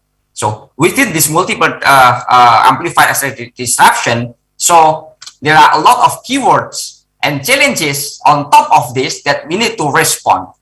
Climate change, deforestation, land degradation, carbon emission, global pandemic, blue carbon, renewable energy, all of this, geographers are needed in order to work hand in hand with other disciplines collaboratively in order to make the better word for our generation to come. In order to respond that, our faculty of geography, this is the example of the curriculum adaptation process, the example from environmental geography department. We just conducted the workshop with our alumni as well as with the industry, with the stakeholders, that they need the new curricula and new adapted curriculum that can respond all the needs of the public with regard to the global issue that I already previously mentioned. With regard to the applied geography, technological competency, management and communication skill, interdisciplinary and global competency, policy and regulation, yeah, environmental science, and as well as the basic geography. This is actually the response from our alumni that they need from the campus. They are now working in different disciplines, as well as not only in the governmental officer, but in the international NGO, in the industry, agricultural industry, energy industry, and etc. So this is actually our example of one department that already trying to adapt with the global need of our curricula. So of course, the collaboration with industry is also needed. So what we are trying to do now, providing the ecosystem of the teaching and learning with the collaboration with the industry to run together collaboratively to run the courses in our campus is now already started in order to respond to the need of the public.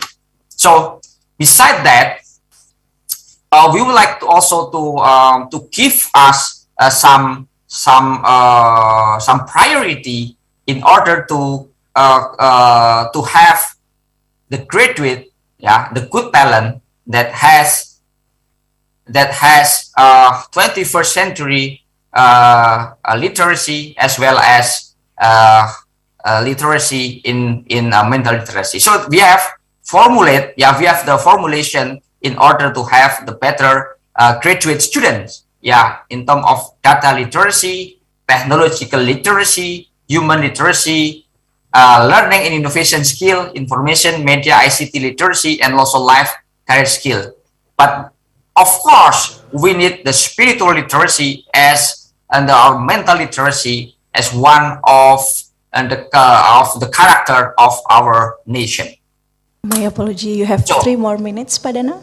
Okay, in order to conduct that, so we develop innovative learning and ecosystem adapted to MPKM, so accelerating the ICT base, etc. This is actually how we tackle and also how we run our education adapted to the global need. So in national wide, we have 3 strategies in order to make qualified graduate, qualified teacher, and qualified curricula through what we call it indikator kinerja utama or main key performance indicators from a university. In the faculty level, we run this program. We run this program not only by our faculty, but we collaborating with different institutions. Especially from industry, from the government, from the private sector, and from other side, in order to give us the student a better understanding, not only understanding but also the skill on a different field.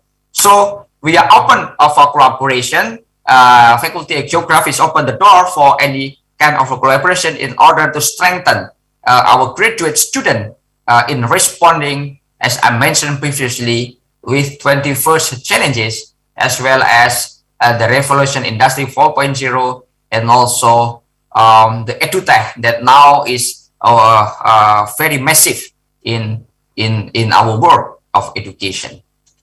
Thank you very much. Thank you very much, Pak Danang, for your wonderful presentation. So, ladies and gentlemen, let's give a big applause for Pak Danang for his wonderful presentation. Thank you very much. Yes, indeed, Pak Danang, there's disruption, many disruption that we face. We need to respond, adapt, and cope, and either with positive way. And I think it is our responsibility as well as lecturer to produce like high quality student or human resources that, like our president said, that has need to be has a very high quality on cartography, geoinformatics, geographic information science, geography, and so on. So thank you, Pak Danang, and we will also come back to you, Pak Danang, yeah, in the question and answer session, because we will have another speaker, which is Pak Joseph Kersky. Yeah, can I say Pak? Because yeah, in Indonesia we call Mr. with Pak, yeah? Okay, so ladies and gentlemen, now our guest speaker is Joseph Kersky, PhD, GISP. So please allow me introduce him first. So Joseph Kersky is a geographer with a focus on the use of geographic information system in education. He is also the chair of ESRI USA. Yeah, and he has served as president on the National Council for Geographic Education. He holds 3 degrees in geography and has served as geographer in 4 sectors of society, including government, including NOAA, U.S. Census Bureau, USGS, and academia, and private industry as education manager for ESRI, and non-profit organization with roles in Geography and Education Association. Joseph authored over 75 chapters and articles in GIS, education and related topics, and visit 35 universities annually. Wow. He conducts professional development for educators. He has created over 5,000 videos, 750 lessons, 1,000 blog essays, and authored 8 books. So, Pak Joseph, without further ado, I would like to welcome you. So he will also deliver about charting a course for GIS education for 2030. So, ladies and gentlemen, please join me to welcome Pak Joseph Kersky. Please, you have 20-minute presentation. The time is yours now. Well, selamat siang. Nama saya Joseph Kersky. Terima kasih telah mengundang saya. Wow, great. Yeah, it's great to be with all of you. Sunday night here in Colorado, USA, Sunday night. Happy and honored to be with all of you. I loved what the prior speakers, Dr. Majid and Dr. Hadmoko, said about geography and the importance of our resilience as educators. I love those messages, and so I hope to build on what they have already said. Let me just pose a few deep questions for you all this evening, your morning. That is, what do you want to see in society? And I submit to you all that all of these issues, problems, challenges of our 21st century communities, regions, countries, world, they're all spatial in nature, correct? And as the prior speaker, I think, very eloquently said, they're all complex and they can be grappled with and understood and solved by applied spatial thinking and the application of geotechnologies. Now, as Dr. Hadmoko also said very eloquently, education is changing. It has been changing since its inception, thousands of years ago. It is constantly in a state of change, perhaps accelerated by COVID, but educators have always been about let's innovate so that we can be most effective for students, graduates, and society. So education will continue in a changed form, most certainly, but also geotechnologies will continue. There's never going to be a time when we don't ask the whys of where questions, right, folks? There were some articles, some of you may recall them, 20 years ago that said geotechnologies is going to be so embedded in mainstream information technology and in workforce and workplace everyday practice that it's no longer going to be distinct.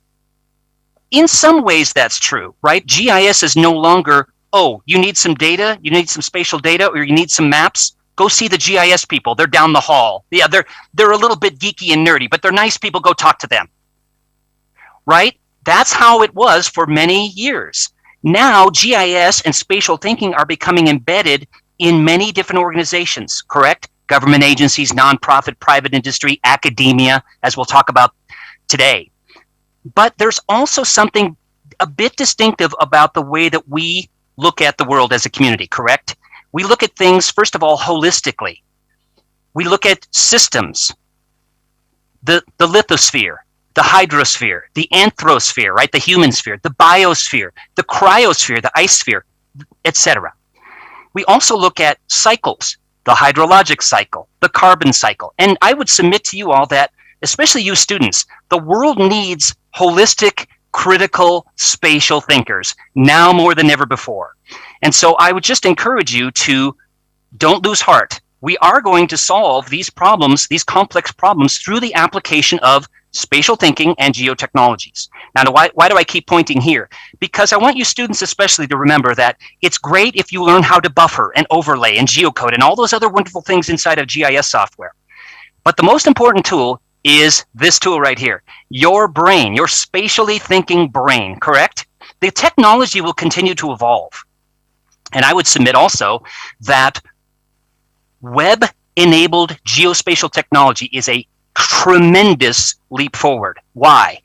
Because all of the problems that we've been chatting about today in the conference, and again, thank you so much for inviting me. It's a huge honor to be with like-minded geo people. They're all complex, they are spatial, and they cross three kinds of boundaries. Disciplinary boundaries, so not just economics or geography or political science or engineering or health. They're all those things, right? And so we need a diversity of people inside geotechnologies and spatial thinking to solve the complex problems of our times. And secondly, they don't stop at physical boundaries like this ridgeline behind me.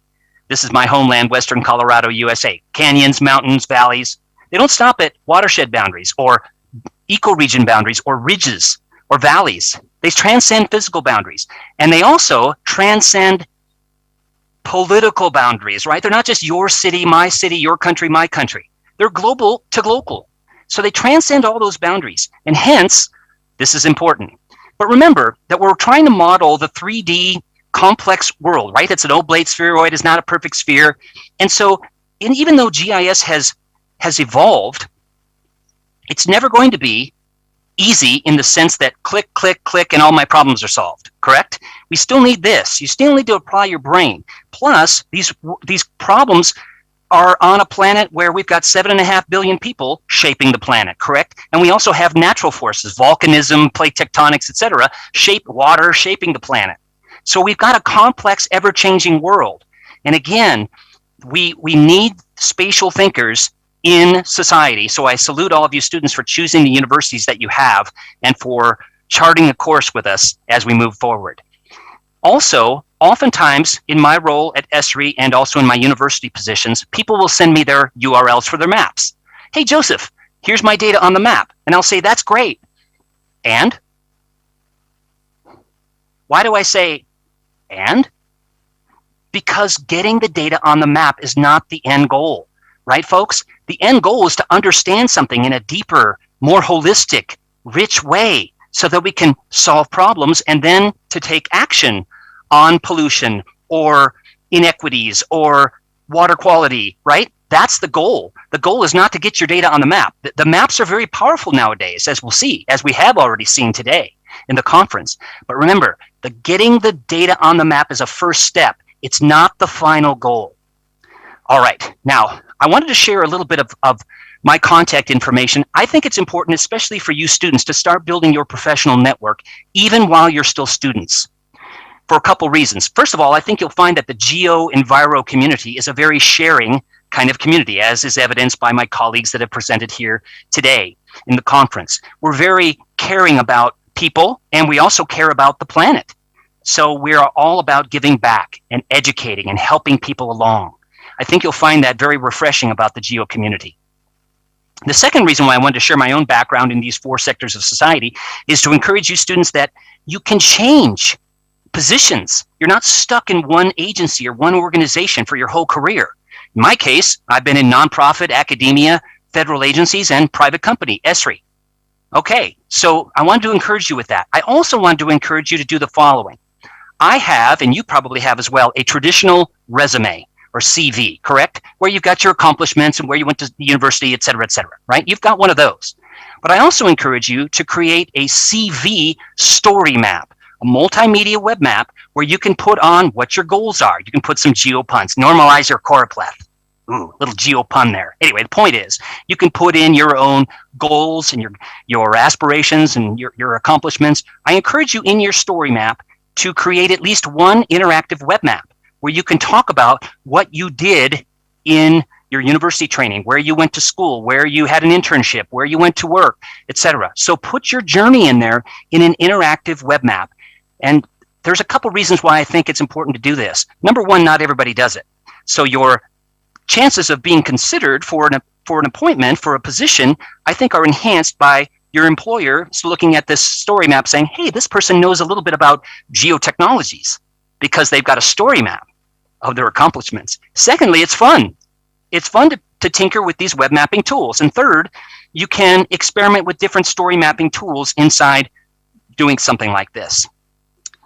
So I would encourage you to, yes, have a traditional resume, but also create a story map. And I've got some guidance on that. Now, a little bit of my role here at ESRI, I also encourage you students to do your homework on a potential organization that you're going to work for. Find out what that organization does and how your own personal goals might align with that organization's goals. Remember, unless you're one of those few people that is an independent consultant, and there are people like that, chances are you're going to be working for an organization and you're going to be asked to, what are you going to be able to contribute to that organization? So oftentimes people apply at ESRI and I want to learn more GIS. Okay, interesting. We all want to learn more GIS. What are you going to contribute, though, to the organization? So in the case of our organization, it's education, sustainability, and science. That's been our goal since 1969. We're actually older than Microsoft, older than Google, older than Apple. We're actually a pretty old software company as software companies go. Why? Because people want these tools. They want to make smarter decisions, and that's why we exist. We also have colleagues at ESRI Indonesia, some good colleagues of mine there, supporting, just like me, GIS in all levels of education, schools, after-school clubs, universities, technical colleges, libraries, museums, etc.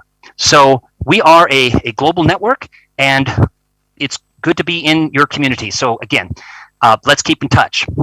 Another thing that I wanted to encourage you with is think about space and place. This is my homeland right here, the border between the Great Plains of the central North America, high shortgrass prairie, and the Rocky Mountains. So we're at the edge of two major ecoregions. So think about space and place as fundamental to our existence as human beings. It's almost like it binds us together, almost like music does, right? And also like maps do, as we'll talk about here in a bit. So the point is, think about how anchored you are in your own space and place and how it affects the way you think about the world, and use those experiences that you've had in those spaces as you go forward. I think all of us, if I asked you to make me a mental map, draw me a sketch map of where you grew up, right? The neighborhood that you grew up, how did you walk to school, etc. You could draw that map at very large detail, right? Very large scale, much detail. Because again, space is a very fundamental part of human existence. And that's one of the appeals of applying geospatial technology. Now, just in all true confessions, these are some of the maps I made when I was a teenager, okay? I'll just share that open and honestly with you all.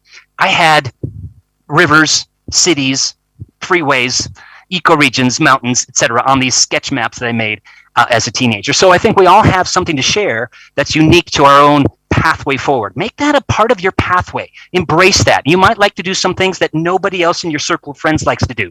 I'm addressing you students right now. That's okay. Embrace that, okay? Make that a part of your story.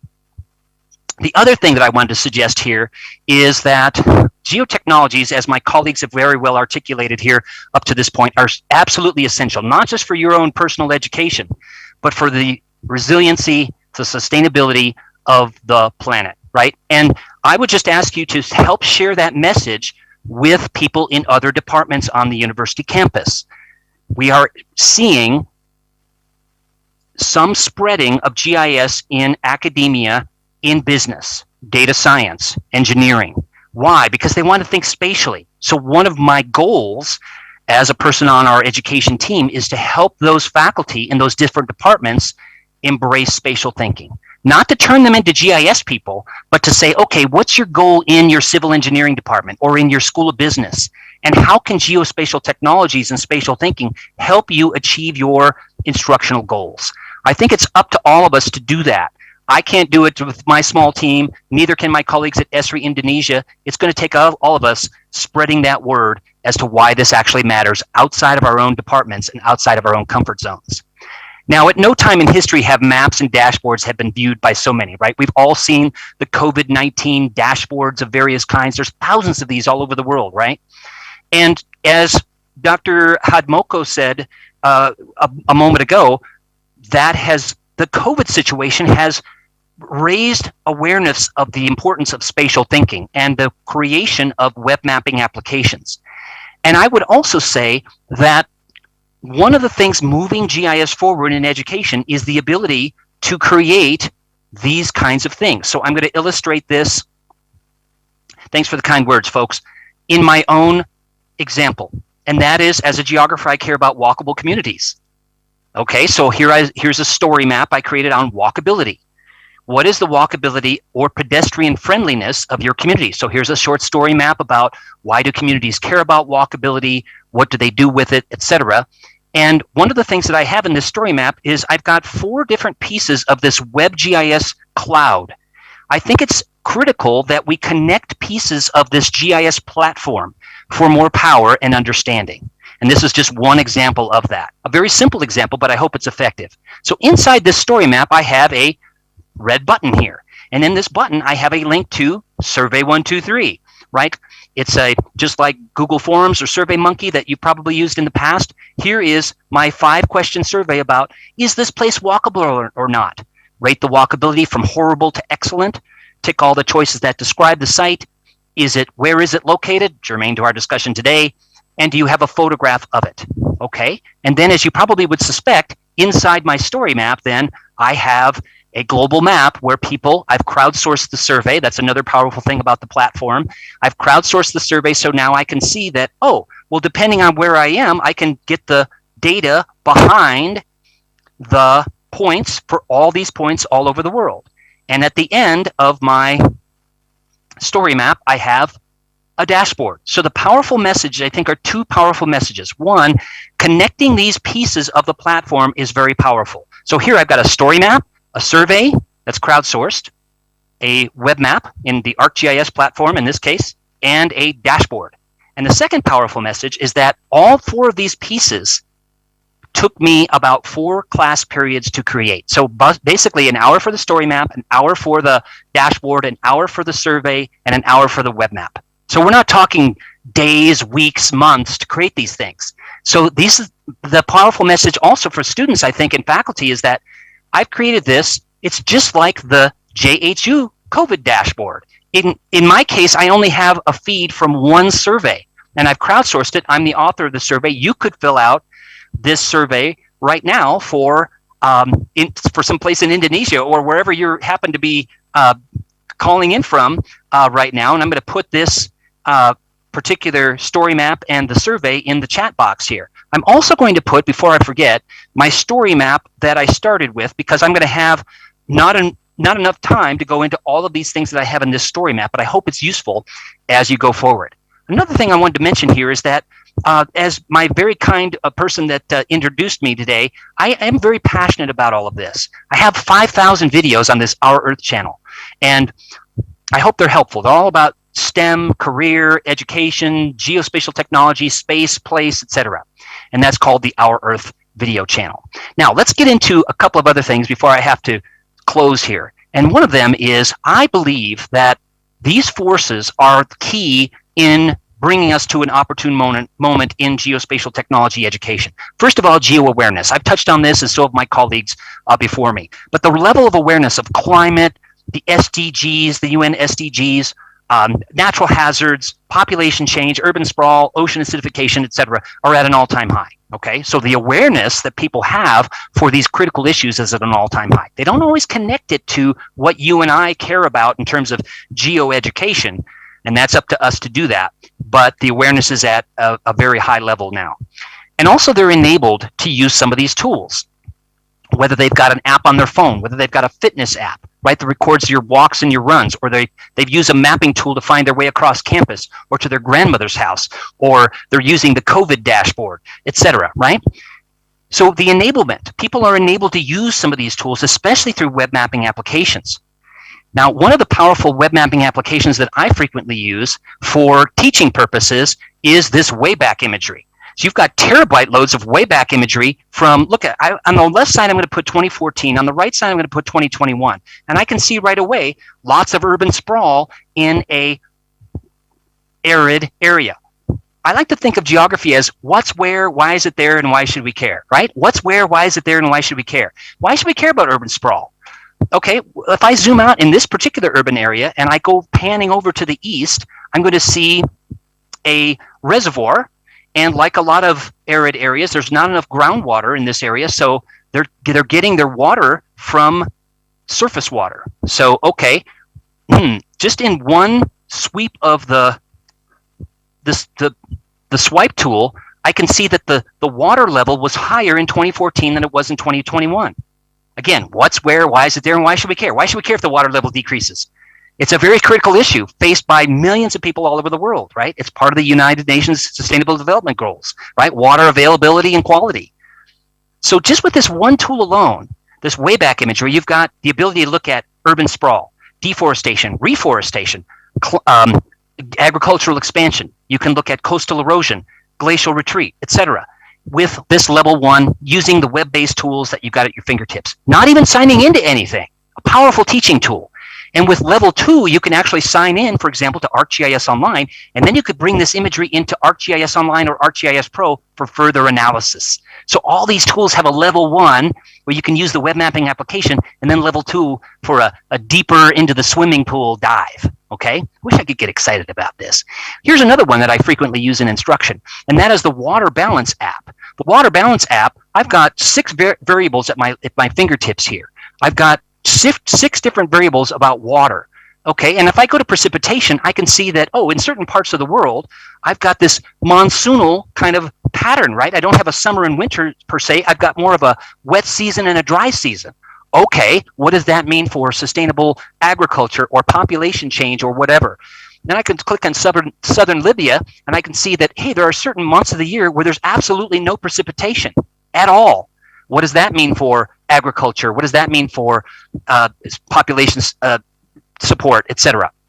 So with this one tool, I've got an amazing set of resources at my fingertips. Again, level 1, I'm just using the app, no sign-in required. And then level 2, if I wanted to take this CSV and bring it into ArcGIS Online, and this is an example of WebGIS enabled by the Internet of Things from these weather sensors and these soil moisture sensors all over the world. Fascinating to have this at our fingertips. Now, because it's so easy to access data, one of the things I really, really, really care about in education is having students be critical. Where did the data come from? Can I trust it? What scale was it created at? Who created it? Why did they create it? How often is it updated? Etc. Right? Be critical of the data. Just because it's on the internet, do I trust it? Hopefully not. Hopefully you students are saying, no, Joseph, I don't just accept it just because it's out there. What about a map? Do you believe every single map that you see? Remember, everyone is a data creator nowadays, not just a data consumer. So ArcGIS Online, for example, is an open platform. Anybody can put data in ArcGIS Online, okay? Including you students, including 10-year-olds, okay? Some of that data is very good, but the point is, it's an open platform. So one of the things I have done in the past and at present is operate this spatial reserves data blog, okay? And in this data blog, I'm going to put this in the chat box as well, is my colleague and I wrote a book about spatial data, which I know sounds super boring, doesn't it?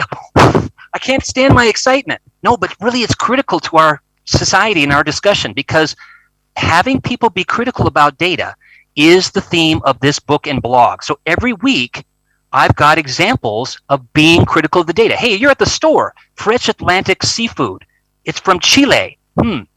I thought Chile was on the Pacific. Okay, Tierra del Fuego, where did this come from?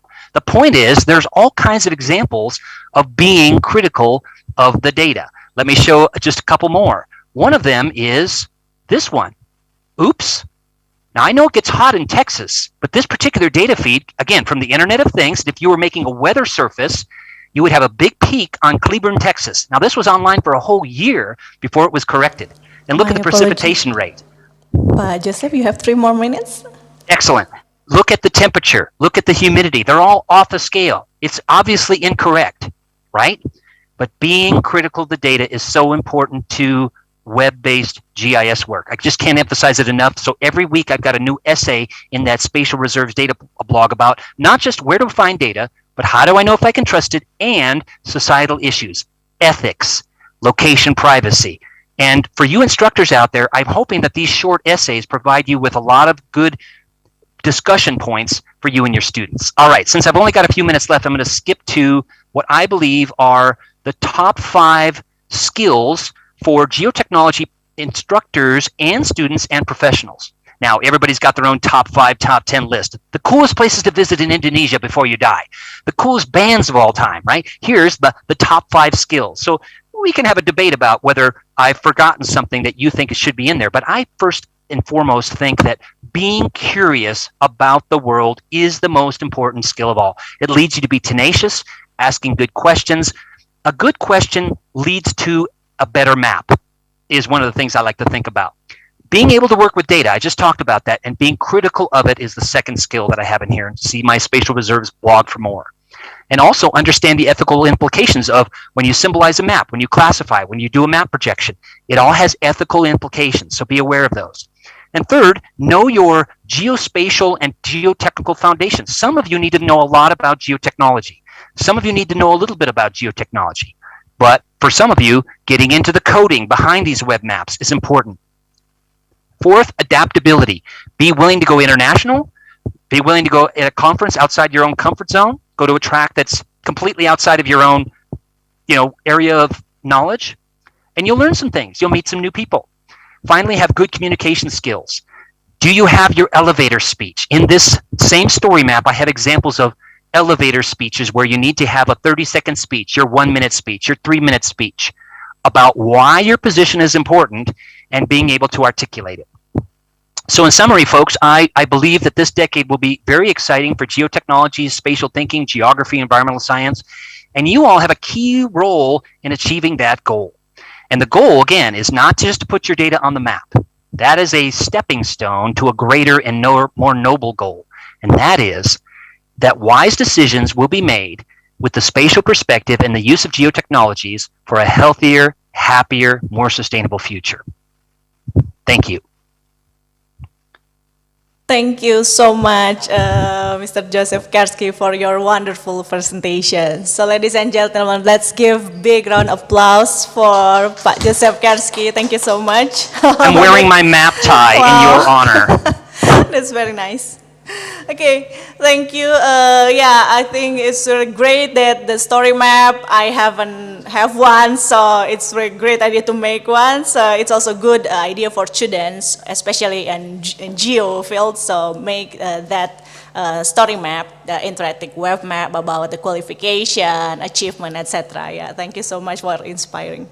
And yeah, I also do agree that there is something that across political boundary. Yeah, I mean, if we refer to human concern for humankind, like we have a global problem. That's why it's across countries, political boundaries. So perfect. Thank you so much. So, ladies and gentlemen, now we will go to question and answer session. I already checked that there are several questions. So please let me ask one by one. Okay, the first one is from Gevira from Universitas Pendidikan Indonesia. She wants to ask what kind of geoinformation research for students that suits current tech development. So I think this question can be answered by the three of you, 1 minute each, perhaps, yeah. Perhaps Pak Zulkifli, are you still there? Are you still with us?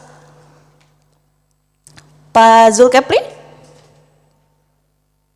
Okay, Pak Danang, perhaps you can start.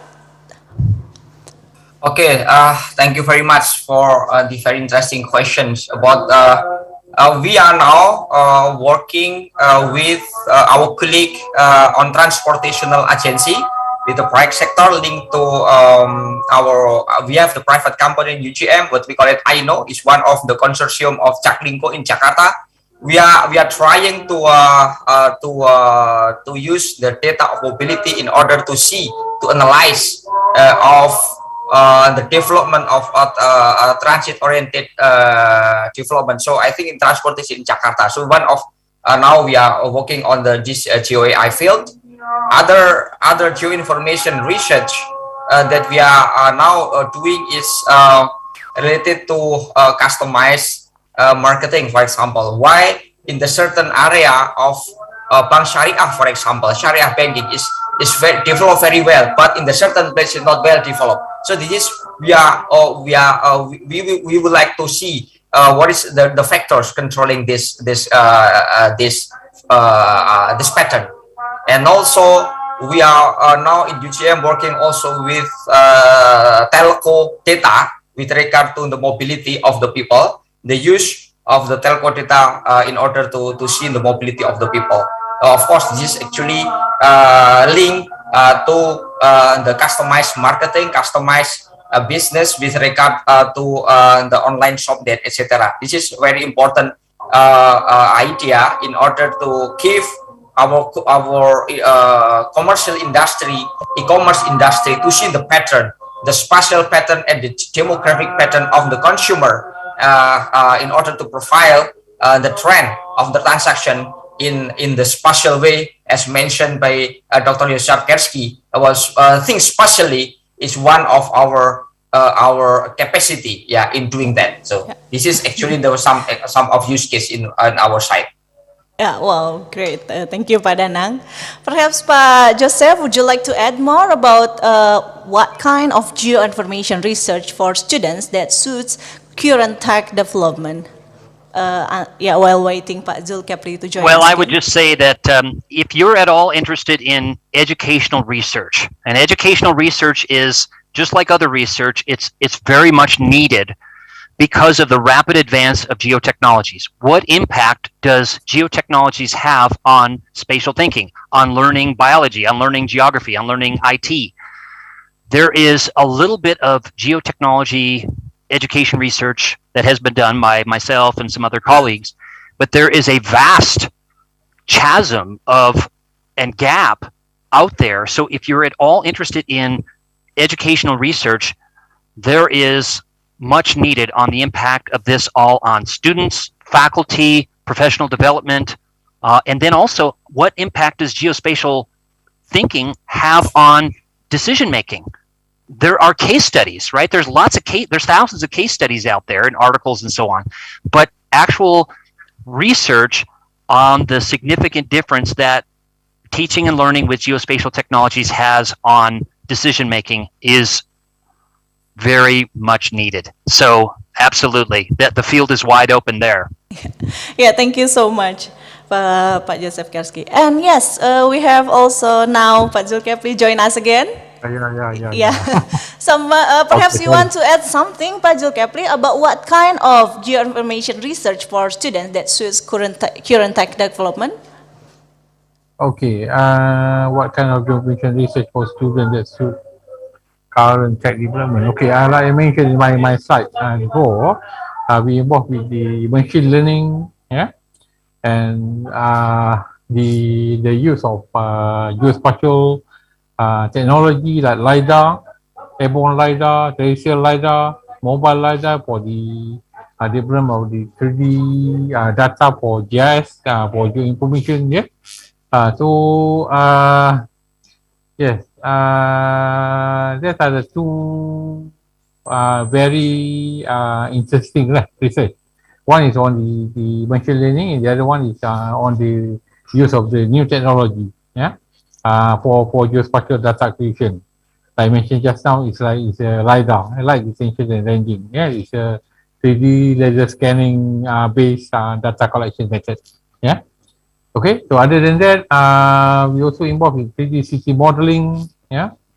And what other thing? The 3D city modeling and the development of the database for like my latest research. Yeah, my latest research is development for the 3D database for the crime scene study. Yeah, crime scene study. Very interesting. Where we integrate. Yeah, we integrate the close range photogrammetry, terrestrial laser scanning, and also GIS for the improvement of the management of the crime data for Malaysian forensic police department. Yeah. Okay, so I think that's my answer for the question. Sorry. Yes. Thank Okay. thank you so much, Pak Zulkifli. And there is also a link that from Joseph in the chat box. Maybe you can access it. It's our Earth video channel. It's in S3 URL. So perhaps as participant can see it in the chat box in the Zoom meeting, so you can access to it. Thank you. Okay. So there is a specific question also for you, Pak Zulkifli, about about how from Fahrezi from Saik UPI. He want to ask how is the development of remote sensing study in UTM? Please, can you answer? Yes. Okay. Remote sensing study is still going on. Yeah. We have actually we have the Master of Science in Remote Sensing. We also have Master of Philosophy in Remote Sensing, and also we have the PhD in Remote Sensing. Yeah. Okay. So maybe Mr. Fahrizi can come and join us for the PhD in Remote Sensing. Yeah. Okay. For Remote Sensing, we have I think seven of our academic staff is expertise in remote sensing. Yeah. I think Pak Rezi know Professor Mazlan Hashim. Yeah. Person is our Sifu here in remote sensing. So remote sensing study is still going on. It's still going on. Yeah. Because remote sensing is part of geoinformatics. Yeah. And remote sensing also is part of the geometric program at our university. So the answer, the one of remote sensing, yes, it is still going on. It's still going on. Yeah, until now. Yeah, because remote sensing is part of our bread and butter also. Yeah.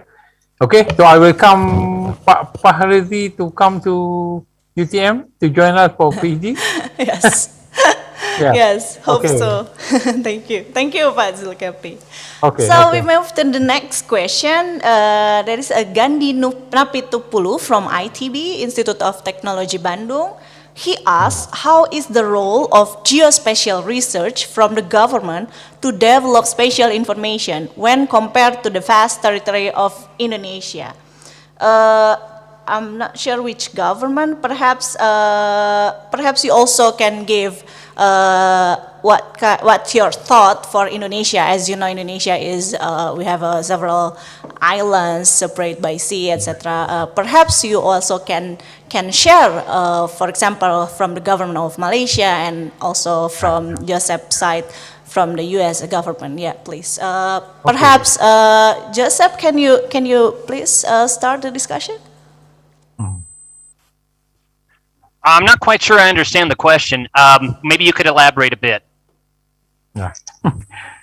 Okay. Can I answer the question? Yes. Please, Pak Zulkifli. Okay. So in our curriculum, students who registered for undergraduate program, they have 1 semester. That means it's around 4 to 5 months. Yeah. To run their industrial training. Yeah. So part of them will join the private sector, and another part is they join the government sector. So what they did is they try to solve any problem that needs your information. Yeah, they need your information as the main source to solve the problem. Yeah. Okay, that's number one. That's our students. Yeah. But and our staff, our academic staff also involved with the consultancy project. Part of the consultancy come from the private company. Part of the consultancy come from the government sector. Yeah. So you ask how the role of student as part of university in that role helping to solve the problem. Okay. My answer is students have their time for 4 to 5 months. Yeah. They exposed to the real problem from the private sector and as well as the government sector. They're related to the geospatial. Yeah. Okay, that's my answer. Thank you. Okay, thank you so much. Perhaps, Joseph, you can also jump to the second question from Gandhi, like in the development of research in USA, how the role of students as part of the university can be a direct role in helping to solve problems, like their direct role as a student. Yeah. Sure. Happy to do so. I think that, what I was, and again, my colleagues also touched on this, but the whole idea of web-based GIS, where GIS is not just a desktop tool where you're learning version X software Y and it's all closed and you can't share. That was the old days of the technology. Nowadays, you have the capability, even with story maps and dashboards, to communicate your results of your research, even while you're still students, to thousands, millions of people. And one perfect example of many examples is the JHU COVID dashboard. That came about because of a graduate student creating that with some advice from the graduate student's professor at Johns Hopkins University. But the point is, the student took the initiative to do it, and that your communication, your results of your research might not be viewed by billions of people like the COVID dashboard was, but you still have a lot of power at your fingertips. So again, thinking about my advice to use that power wisely and think about what you're doing and think about your audience and the data behind the maps that you're creating and so on. But the whole web-based paradigm has opened up even for faculty, right? We still publish in academic journals, and we still will. There's nothing wrong with that. But now we also have the capability of getting our message to a much more diverse and more numerically voluminous population than ever before. So it's very empowering to students, I think, that you can actually make a positive difference about urban greenways in your community, or invasive species, or whatever it is that you're concerned about, like the walkability dashboard and map that I created as an example. Thank you so much, Joseph. Pak Danang, perhaps you want to add something into it? Yeah, I would like to respond of the role of the university in order to, not only university actually, how to implement the one map policy as the previous question, I think, as we are in the very big country, Indonesia, how to accelerate this geospatial data. Actually, it is a big challenge for us actually in Indonesia. It is impossible that all the spatial data of Indonesia to be fulfilled by the government. It's not possible. It's very costly. It's very costly, and we need a lot of resources. Yeah, we need a lot of resources in terms of human resources, technological, and also workforce actually. So what we can do actually to develop the human resources at every provinces and every regency, at every kabupaten who are capable on managing spatial data, and in order to fulfill the requirement of the government. Second, we need to improve and also to accelerate the business ecosystem, the industry ecosystem on geospatial in Indonesia. So the industry of the geospatial industry in Indonesia is not very accelerated developed, not very well, developed compared to other fields. Compared to automotive industry, compared to other discipline actually. So what we need to do actually, how do we can accelerate the role of industry in this particular subject. So the key is actually how we make the collaboration, the triple helix collaboration between the government, private sector, and also academia in order to accelerate this kind of the ecosystem. So this is also the role of university, to ensure that our graduate can fulfill also the need of the market and also to create the market in the in Indonesia itself. We really hope, not only for Indonesia but in the near future. I imagine that our graduate can work with the student from Malaysia, with the student from Vietnam, from United States to do the project, for example, water resource project management in Vietnam, for example. This is our dream actually, how we can provide a very qualified graduate that have international network, very strong international network. That's why, as mentioned by Dr. Kiskin, that building the network as early as possible in your career is very, very important. So thank you. Thank you so much, Pak Danang, for the answer, and the three of you as well. You mentioned about the triple helix or now perhaps pentahelix collaboration. So perhaps after this, there is collaboration between UPI, UGM, UTM, and ESRI from the side of Joseph Kerski, hopefully, So we have one last question, perhaps that is from Agil to Mr. Joseph Kerski. Is the concept of spatial thinking also applied to for the field of remote sensing? Perhaps, you want to ask? I'm sure my colleagues will add to this, but absolutely. Again, because of the availability of various kinds of imagery in various spectral bands, including imagery that you can collect yourself, as Dr. Majid said, with drones/UAVs, you've got an amazing array at your fingertips. And so, again, where did the data come from? How often is it updated? What scale was it created at? So spatial thinking is so important when you're looking at data. Another thing that I have in that spatial reserves data blog is that imagery is oftentimes considered the truth, but imagery can be manipulated, right? Not necessarily in nefarious ways, but vehicles could be removed.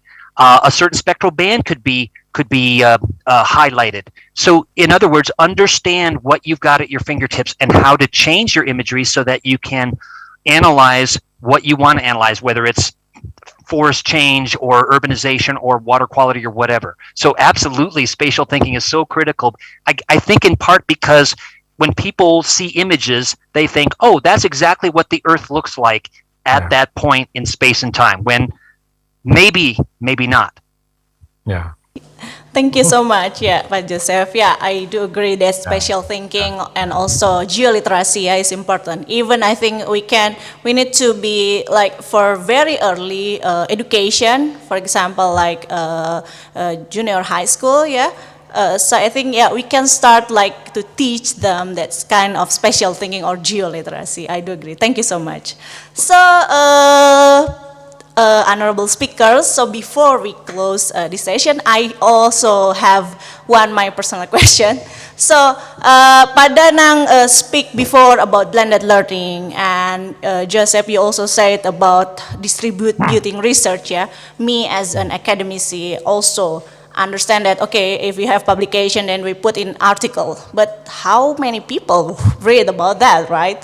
So I wonder, like, about the role of massive open online course, MOC, as you know. Perhaps you can share from the three of you, like, do you have your university have it? Because I think students from Indonesia can access it before they, for instance, if they want to join UTM or going to USA, they can start early through that MOC. So perhaps from each of you, you can share, like, do you have your own MOC and your department, so we can access it and learn from it, perhaps, perhaps from Pak Zulkifli first, Okay. It's about publication, isn't it? It's about what? I'm sorry? Your question is about what? It's about the MOC platform. Like, do you have any website, special website, like you put your video, your podcast, like that can be accessed for open people, for public people from all over the world. I mean, do you have in your faculty, for example, do you already have that? So perhaps we can access it, or yeah, something like that. Okay. Okay. Yes. In our website, in our faculty website, we share with all over the world about our academic staff and also their expertise in geoinformation. Yeah, in geoinformation, because we at the Department of Geoinformation we have two programs, right? I mentioned in my presentation. Yeah, we have geometric. Geometric is land surveying. Geometric is land surveying. The other one is geoinformatics. Geoinformatics is GIS. Yeah, Geographic Information System. Yeah. Okay. So we also share with our latest research. Yeah, our latest publication in geoinformation, in geoinformatics. Yeah. The reason why we share is we want to, number one, of course, we want to promote what we did in our geoinformation department that related to the geoinformatics. Yeah. Okay. So my experience, by showing what we did for geoinformatics at our website. Yeah, we are able to get more students. Yeah, we also promote our expertise to our private company all over the world. Yeah, to the government sector, especially in Malaysia, and we. When we talk with them, we try to convince them that the use of geoinformatics or the use of GIS or the use of geography, yeah, is very important for them. Yeah, has been asked by the participant in our last question. Is it spatial thinking is very important in what? It's also involved in remote sensing. Yes, it's involved in remote sensing. Yeah. Yeah. So remote sensing is part of the geospatial data acquisition.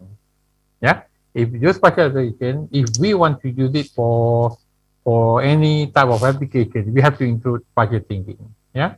Okay. I think that's all my answer. Thank you, Pak Zulkifli.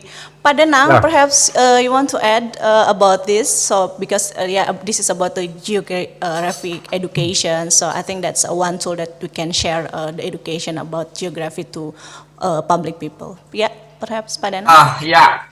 We have we have our platform, what we call it ELOC. You can access to elok.ugm.ac.ad. This is actually to upload all the learning system.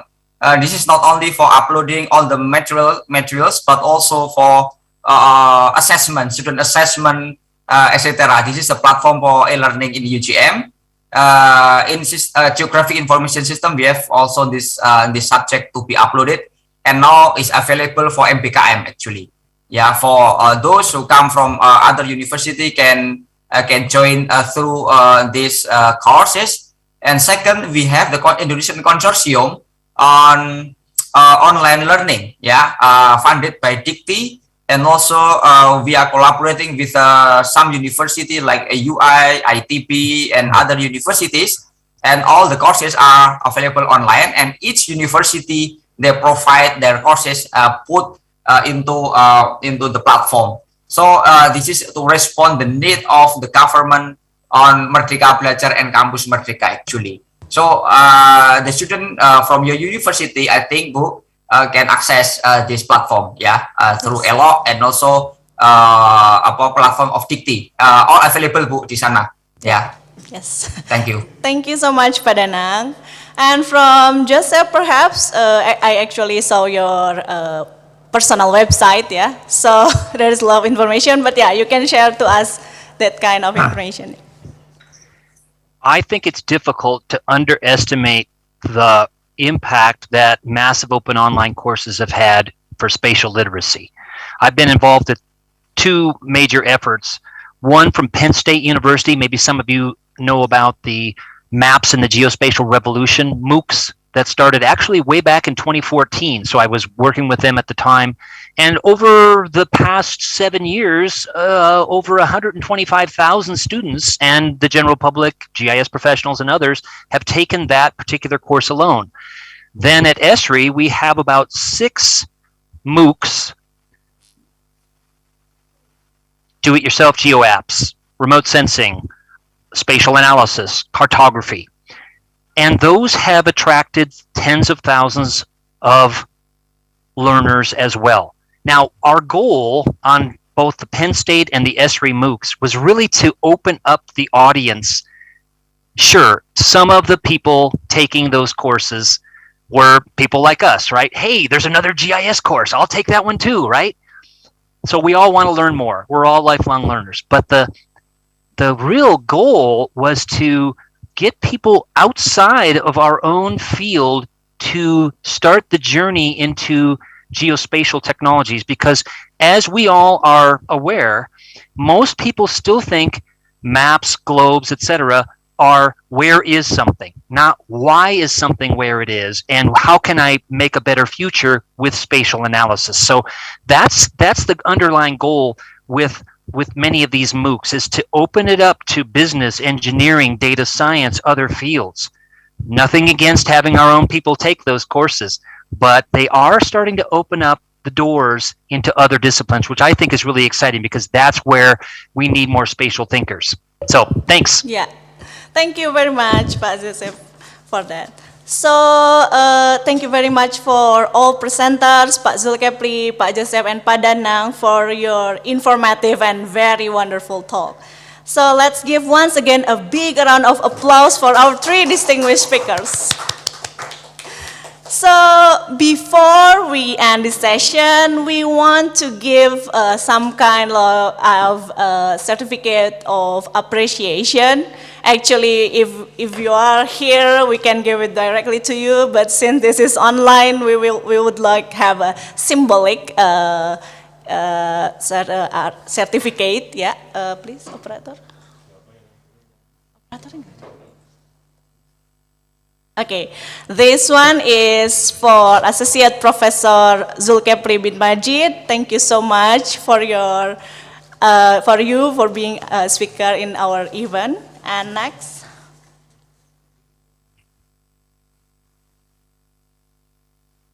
Cuma satu.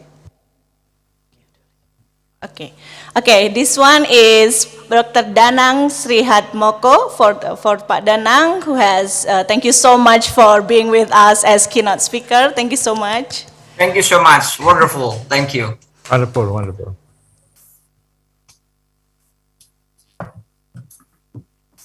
Yes, and the last one, Joseph Kersley.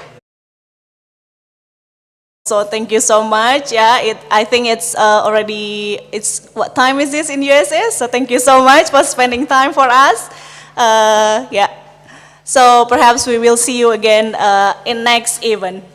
So ladies and gentlemen, thank you very much for you being attended this event and for the speakers. Hopefully the presentation will be beneficial for everybody.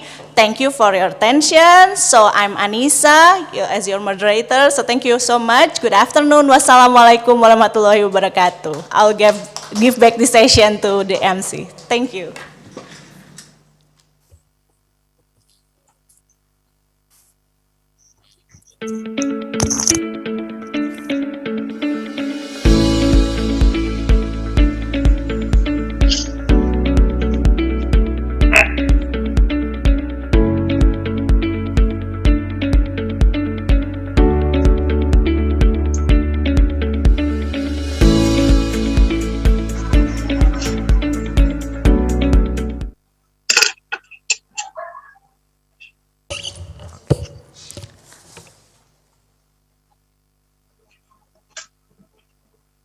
So ladies and gentlemen, what an incredible, insightful and fruitful session it was. But I can see from the enthusiasm there in the venue and as well as in the virtual platform, we are still looking for more to grasp. Don't worry, Jalu, because we have third plenary session where our invited speakers will present important and interesting topic for all. And this session will be chaired by wonderful moderator, Dr. Nandi. Please allow me to read his curriculum vitae. Dr. Rernat Nandi is an assistant professor at the Department of Geography Education, Universitas Pendidikan Indonesia. Currently, he serves as head of Geography Education Study Program in a postgraduate school of Universitas Pendidikan Indonesia. As a lecturer, he has been publishing numerous both national and international publications in the field of geography education, urban and regional planning, coastal management, and coastal geomorphology. He received a master's degree from University of Groningen, Netherlands, and from Bandung Institute of Technology.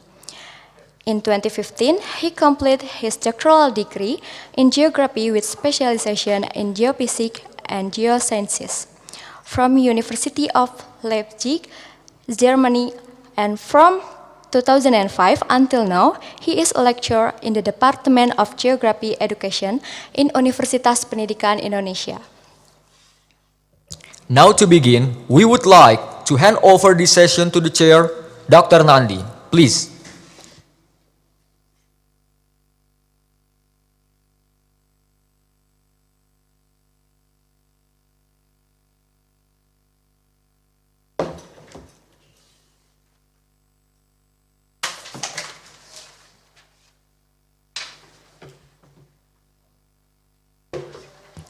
Thank you very much, Jalu and Gevira, to giving me opportunity to lead this session.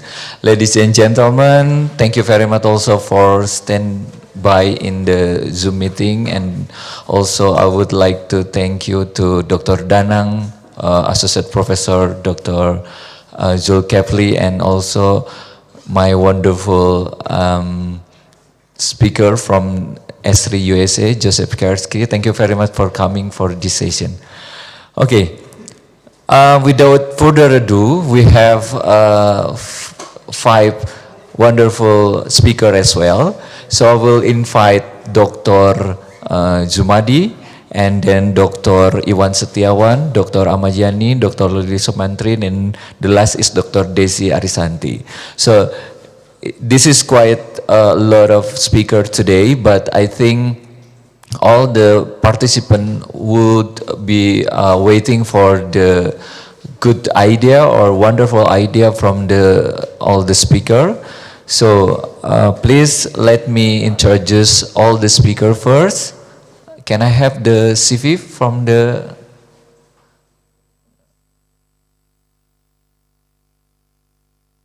Yeah. So the first speaker would be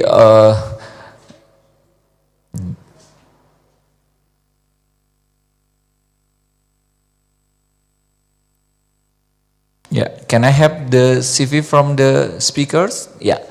The first speaker would be Bapak Dr. Ahmad Yani. He is the lecturer at the Department of Geography Education, Universitas Pendidikan Indonesia, and now he interested in the curriculum of geography and also the development of curriculum, and also he active in the publication in media and also learning of geography. And the second speakers would be Bapak Dr. Jumadi. He is now currently as a Dean of Geography Faculty at Universitas Muhammadiyah Surakarta. He is also interested in the Geographic Information Science on System field. So this is very related to our theme, especially for digital image processing. And the third one is Dr. Desi Arisanti. She is a lecturer at Universitas Lambung Mangkurat in Borneo. Now he is also the head of study program at the geography department at Universitas Lambung Mangkurat. His research interest in the utilization of the GIS in the several fields, especially in the wetland areas. And the next is Dr. Lili Somantri. He is the head of the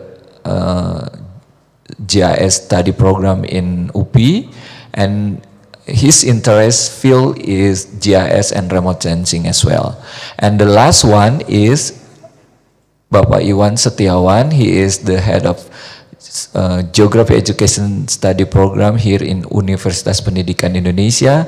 His research interest in GIS for education and also several teach in the field of geography. Now, without further ado, we call the first speaker. Please, Pak Yani, can you hear my voice? Yeah. Yeah. Okay, so we have 10 minutes for all the speakers. Then you have to explore the idea only for 10 minutes. Okay, without further ado, so please Pak Yani. 5 menit aja. Yeah, only 10 minutes. Yeah.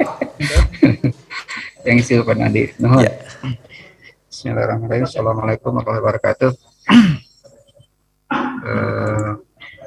My research is titled Comic Worksheet for Integrated Disaster Risk Reduction Learning in Geography Subject. Introduction. Yeah. In Indonesia, geography is most faculty subject seen as very closely related topic to disaster risk reduction. And to support inquiry learning in testing, worksheet are needed pastinya. Jadi memang kita membutuhkan kalau untuk yang pembelajaran inquiry itu setidaknya membutuhkan worksheet atau lembar kerja. In this case, comic worksheet is which contain comic strip or assumption to support inquiry learning. Why comic needed? On the other hand, is asked to become common knowledge that panic in facing the disaster has caused many victims. Many people are not able to use the common sense. People who panic tend to behave irrationally and adopt self-attitude. Jadi memang panik itu tidak rasional gitu, tidak rasional. Berpikirnya tidak konsentrasi dan tidak berdasarkan pada akal sehat. Meanwhile, there have been many studies that visual memory is very strong and fundamental in the realm of cognition. Jadi memang untuk bisa dari kepanikan itu, yang tersisa itu adalah gambar yang ada di dalam visual gitu, tidak rasional. Jadi apa yang teringat itu adalah yang muncul itu adalah memori-memori yang dalam bentuk gambar. Gitu.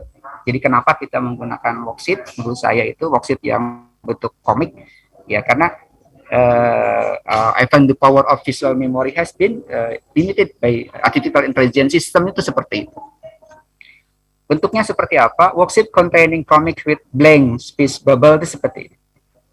Comic with blank space bubble is studies refer to comic that are not supplement with dialogues, or text among the characters. Jadi tidak ada bagian yang kosong gitu Jadi worksheetnya itu ada komik, kemudian ada bagian-bagian kosong yang bisa diisi sama siswa begitu. Cara pengembangannya seperti ini, saya menggunakan prosesnya. Jadi ini adalah research and development dari Gal and Gal. Research group sources, the preliminary studies, saya menggunakan 170 responden, menggunakan planning, kemudian creating preliminary form of the comic strip gitu kemudian writing synopsis, story chronologies, collecting scene, descriptive, desain karakter dialognya. Terus primary testing failed di sini 29 responden saya menggunakan ini. Kemudian ada primary product, perbaikan, kemudian primary test itu kemudian dilakukan proses operasional product gitu Nah, ini adalah topik of question in comic worksheet ada 8 pada waktu itu. Ada 25 adegan sense pertanyaan pertama adalah weather kondisi, kemudian the process of solving hydropolis particle artificial air activity, the process of place erosion, the impact of soil erosion, dan seterusnya. Nah, ini pending dan diskusinya. Jadi pretest dan prosesnya ada gain seperti ini. Saya menggunakan di SMA-nya di Denpasar, kemudian di Sukabumi, di Semarang, dan di Metro Lampung. Ada sekitar lebih dari 100 ya tadi. Nah, ini gainnya 6,61, kemudian ada kenaikan dari aspek pemahaman dia terhadap disaster ya. Diskusi untuk yang hasil inquiry skill ya, pengembangan skill inquiry-nya ya. Jadi memang yang pertama itu komik itu bisa mengembangkan untuk kemampuan untuk inquiry ya. Jadi memang karakternya seperti apa? The question are open-ended ya, allowing more than one correct answer. Ya, dari gambar dari jawaban tersebut kita lihat bagaimana dia jawabannya benar atau tidak. Jadi kita bisa melihat semacam essay ya, essay pertanyaan singkat ya. Kemudian question require answer with higher order thinking skill, include analyzing, concluding, reflecting, and evaluating. Itu akan tergambar kelihatan begitu. Question need support and respond, kemudian answer often lead to debate ya, diskusi and new question seperti itu. Nah, selain dari pengembangan karakter pengembangan inquiry skill gitu, tetap dalam karakter itu, dalam komik itu bisa mengembangkan juga karakter value assessment. Jadi bisa menilai karakter gitu, karakter dari bahasa anak gitu.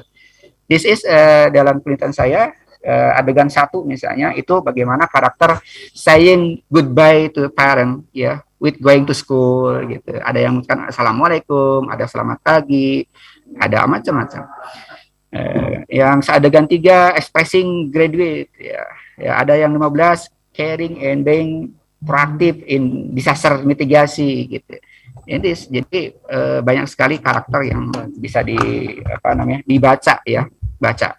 Ya, tidak semua anak baik, ternyata ada juga yang main-main ya. Jadi kelihatan sekali tidak terlalu serius gitu di dalam mengisi komik gitu ya. Artinya dia seadanya, kemudian juga bahasanya jelek banget gitu ya. Ya. Jadi nah, ini konklusinya, the very simple t-test result complete significant difference between pre-test and post-test. Gainnya skornya lumayan gitu ya. Jadi artinya saya memberikan konklusi bahwa comic worksheet are effective assisting ya high school student ya, disaster gitu. Kemudian teacher can use the worksheet as portfolio document student cognitive and effective aspek simulasi. Jadi artinya selain kognitif juga bisa digunakan untuk bisa melihat karakter ya, atau afektif. Kemudian main how well other discuss to what effective aspect to give a neutron effect ya, memang memiliki neutron effect yang menurut saya efektif juga. Inilah hasil penelitian saya terkait dengan bagaimana efektivitas menggunakan komik tanpa kata ya, tanpa teks di dalam penelitian. Ini referensinya yang saya gunakan ya. Kemudian ini sudah dipublish ya.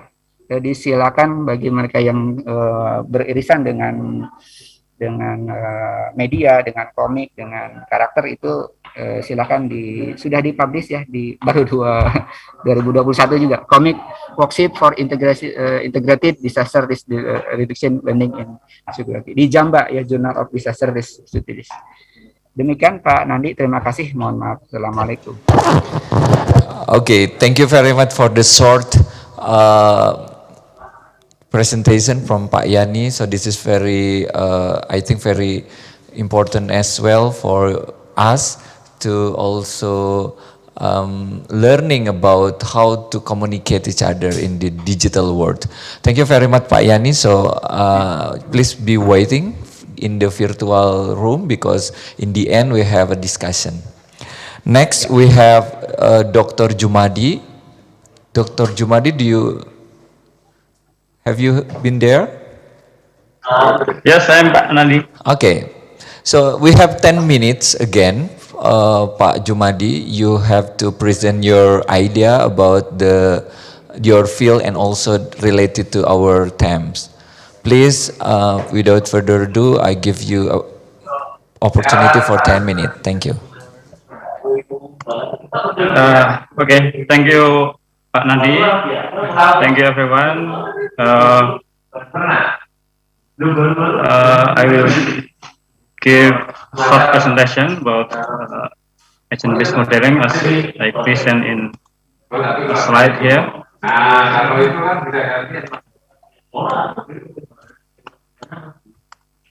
But first of all, I would like to say Assalamualaikum warahmatullahi wabarakatuh. Yes, here is my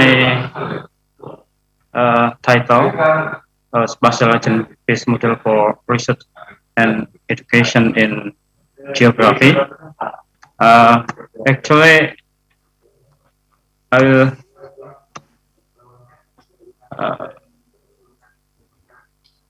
divide my presentation into four sections. Well, I would like to give a short overview about agent-based model. Maybe some of you haven't know what is agent-based model, and then the second one I would like to introduce spatial agent-based model. What is spatial agent-based model, etc. And then the third one I would like to give an overview, actually a short overview about how to use spatial agent-based model for research in geography as well as in education.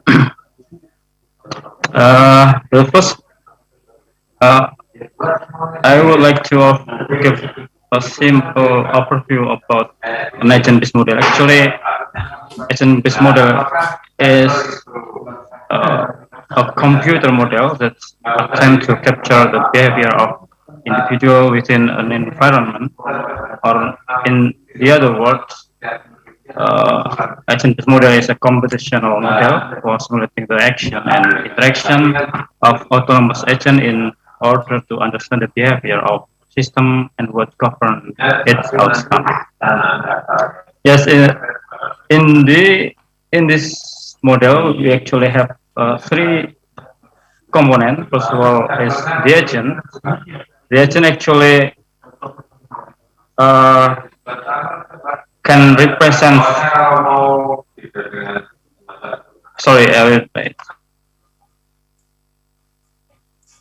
Okay. Something trouble with the Sorry, connection. Okay. some interruption. Sorry. Okay. The agent is actually can be a people, maybe can be people, animal, or organization that are can be can be represented in the computer object or computer entity. That the agent actually has their characteristics, their attributes. Also, they can behave like doing something or deciding something like that, and then they also can have relationship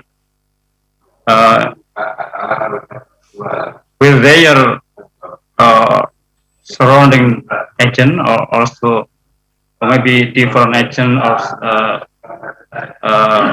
in one category agent or similar agent like this. Also, they can interact with or have relationship with their environment. So the second one, the element of agent-based model is a relationship that within this element we have the method how they interact, how they relate each other, and how we define the way they interact, etc. And then the third one, the element is the environment where the agent live there, and then the environment also have some characteristic based on our our model, our purpose of the model. So the interaction within the agent itself, and then between the agent and the environment will produce some maybe different outcome or output in for our model.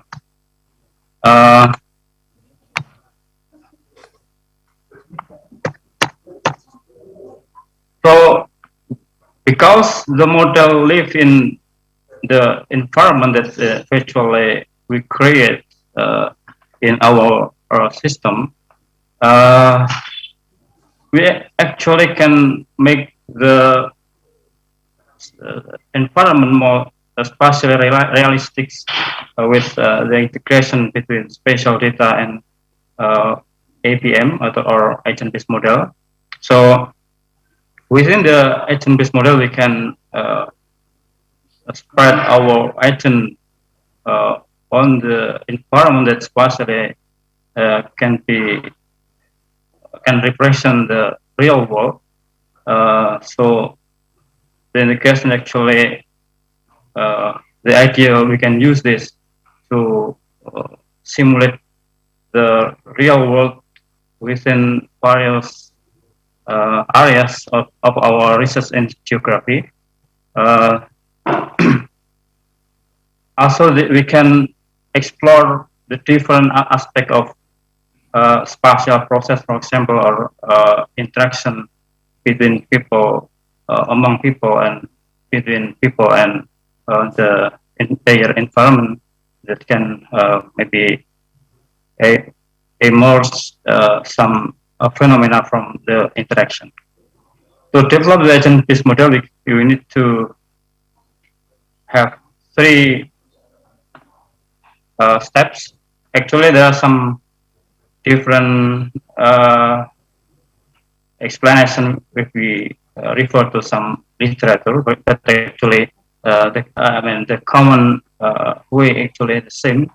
First of all, we need to prepare and design the model, which is in this step. We need to formulate our research question first. What question we need to answer with our model, and then what the purpose of our model that we build. Also, we need to define the attribute of the agent, also the behavior rule, etc. And so this step actually just or in the other word, we need to formulate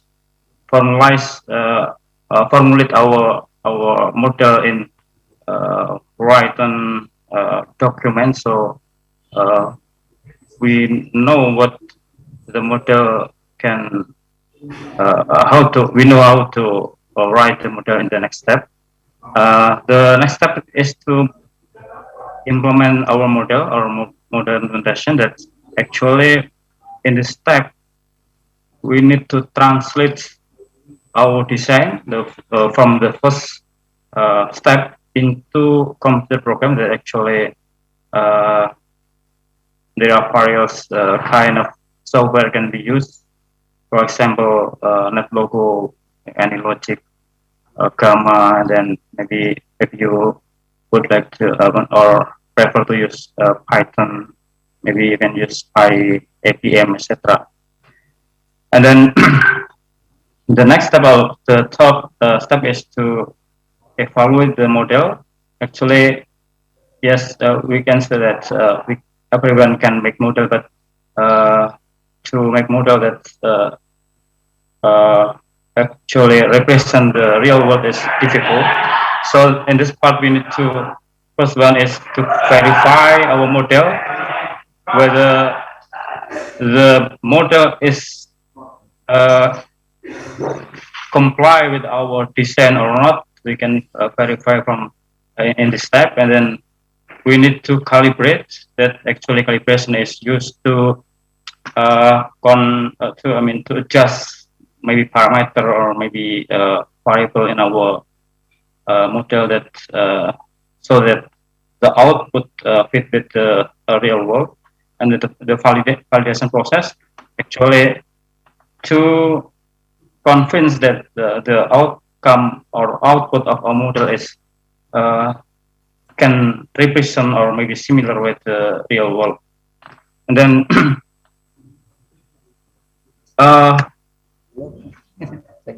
okay, for the validation process, actually there are some method. For example, we can use retrodiction approach that we can compare the output of our model with the real world data, and then also we can use face validation that actually involve expert judgment or expert in to evaluate our model, and then also we can use docking method that we compare our model with the model, the output of the model that's already established and already proved with the real world. So this there are various kind of validation process that we can use to evaluate our model. And then for the area, our area in geography, there are actually broad areas that can be modeled by agent-based modeling. Actually, this model already used in various kind of application and research areas, and also in geography are already used in various kind of areas. For example, in land use changes, we can, for example, explore the characteristic. I mean, the impact of characteristic and decision of people to the land use change. For example, we can make a synthetic population that live in certain areas, and then we can make land use as their the environment, and then everyone can maybe decide to change their land use, their land purpose, etc. So there are some maybe future direction based on their the characteristic of people there, and then based on their the decision of people which are living in the area. Also, we can use the ABM for geodemography related areas. For example, we can use to model the population mobility. We can use to model population growth and distribution, etc. based on the characteristic of certain areas, etc. Also, for example, we can use in health geography. We can model the disease spread, and then effect of human interaction on this spread, for example, etc. Especially for COVID modeling, there are various. May I apologize, Pak Jumadi, your time is only 2 minutes more. Thank you. Oh, thank you, Pak Nadi, sorry. Okay, well, I think 2 slides left. And then we also can use the model into disaster-related research. For example, we can use to model evacuation processes and then management of disaster and risk estimation, for example, etc. And then in geography education, I think there are various kind of application as well. For example, we can use in research related to geography education. We can, for example, a model developed by Coster. I think this a good example of application in education. They develop a classroom simulator where in this model they simulate the interaction between learning material and student and evaluate the outcome. And then in education practice, I think this can be useful media. We can simulate both human and physical aspect or system in classroom, and then we can build model that can represent the real system within the computer, etc. And then maybe just a quick example is my model from the last publication. Actually, I model an evacuation process that's actually the background behind it is that race actually not static because the hazard is dynamic and also people has ability to move. So using GIS only without any dynamic media, we can capture actual risk in the real world. So I use the FUM that the hazard is dynamic. Also, people has ability to move by evacuation in my APM, and then there are interaction between physical and social environment, also between agent to decide whether people want to evacuate or not, where they are seeing environmental clues about the of the hazard. And then there's the interaction between characteristics of people, and then we use it to define whether people want to, need to evacuate or not based on their preference or their, perception. And then there's the how we can define the dynamic risk that's, based on their dynamic of individual variable. And then this is the result, example of the result. I think that's all, and Pak Nadi, thank you very much. Thank you all. All right. I thank you, Mr. Jumadi, PhD. You must agree with his presentation have built a deep understanding of information you may not know before. Thank you very much, Pak Jumadi, and join me in giving him a round and applause for Pak Jumadi. Next, we go to Pak Lili, Dr. Lili Somantri, specifically relevant to the issue about the technological integration in education practices. We are honored to have Pak Lili from Universitas Pendidikan Indonesia to address. His address will be about the learning method of geographic information system. So, Pak Lili, can you hear my voice? Yeah. Okay, you have only 10 minutes for presentation. Okay, please, time is yours. Thank you, Mr. Nandi. Good morning, everyone, or good afternoon, everyone.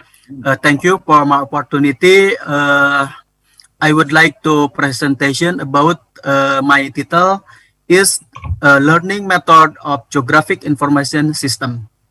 Okay.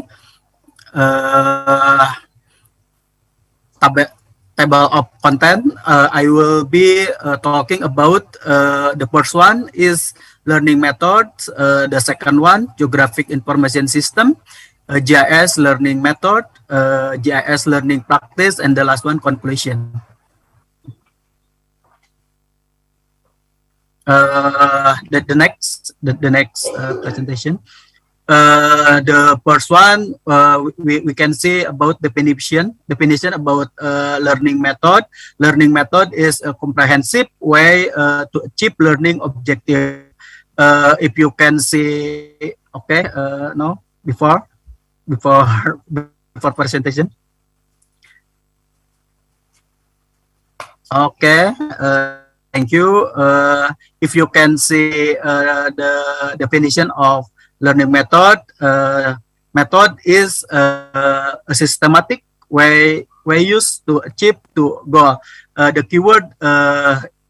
keyword from definition the method is the way used to achieve the goal, and the learning the key is educational effort to help student carry out learning activities. Okay, continue. This is 5 principle of learning method.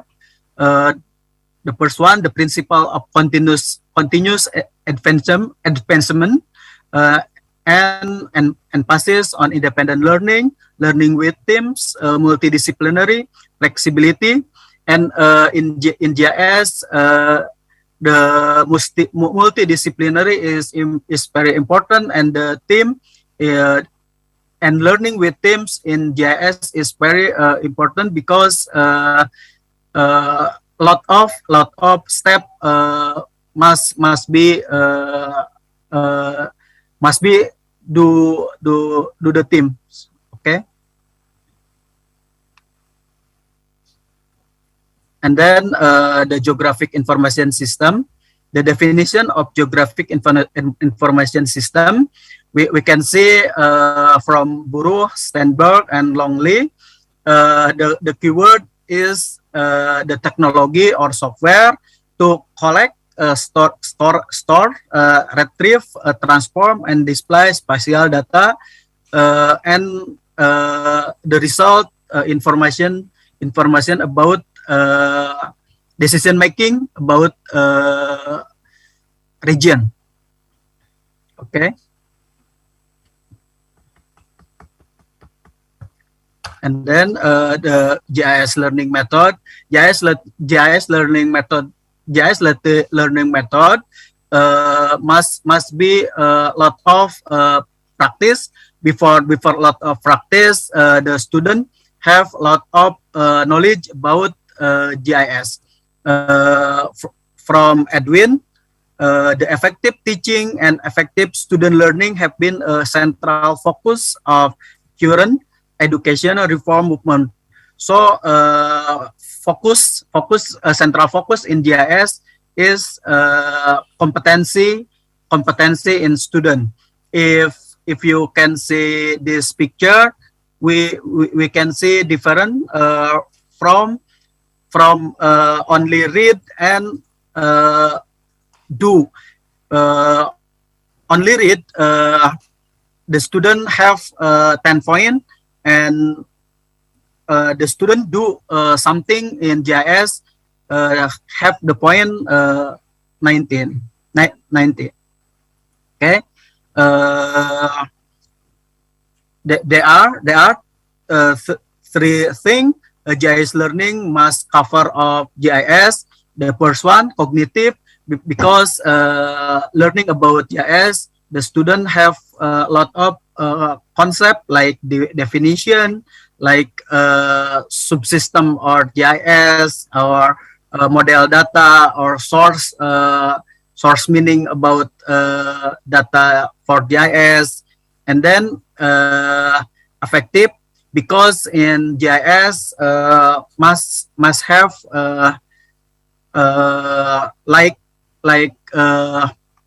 do something about art in cartography, art in color, about maps, and psychomotor. The last one, the psychomotor, is very important because in GIS the student must practice.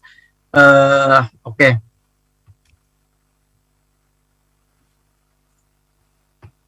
Continue. I have one example for application for GIS is GIS for flood front. Okay. The next.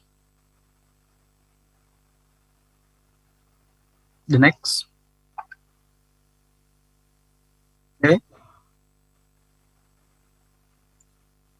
Okay. There are spatial modeling methods in learning about GIS. The first one, determining the study area. In study area, we use administrative area boundary or physical and social boundary like watershed. And then we must determining the study problem, like identification a problem in the study area, and then determining research title and specific specifying or identification parameter and data source, like determine the parameter that will be used examine a problem and identify the data source used and score and Excuse me, weight. Pak Lili, your time is only 2 minutes more. Thank you. Okay, thank you, Mr. Nandi. And then score and weight and specify classes, overlay, and joining and joining. Okay. This one, the example from Cirebon district. Cirebon district, we must identification relative location, characteristic like physical lowland and flower by river. Land use is dominant rice field and population Cirebon. Okay, like population, densification population, and then identification of problem like flood, rubbish, land transfer function, water pollution, coastal flood, and labor problem. I using one problem like flood problem. Cirebon is a lowland transfer many river and massive development resulting water discharge and watershed problem. Okay. This one spatial modeling. We use unit analysis like map, line, area in using an unit analysis area. Okay.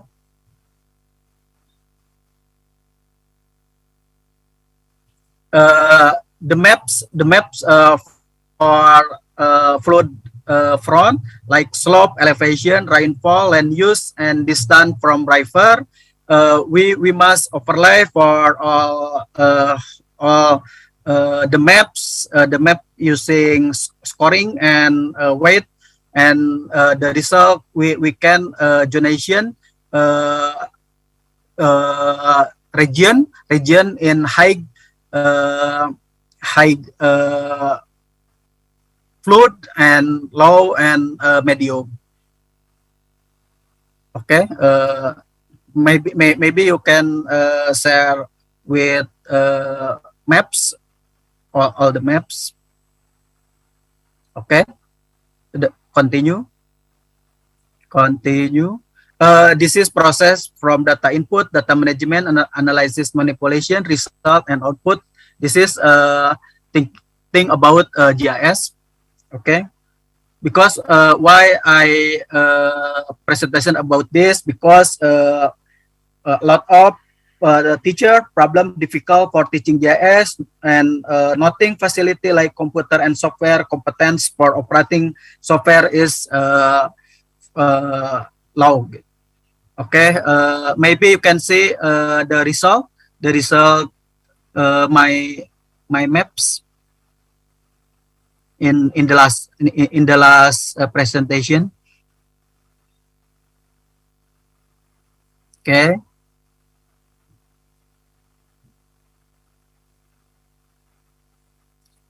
Okay. This one, the result of overlay from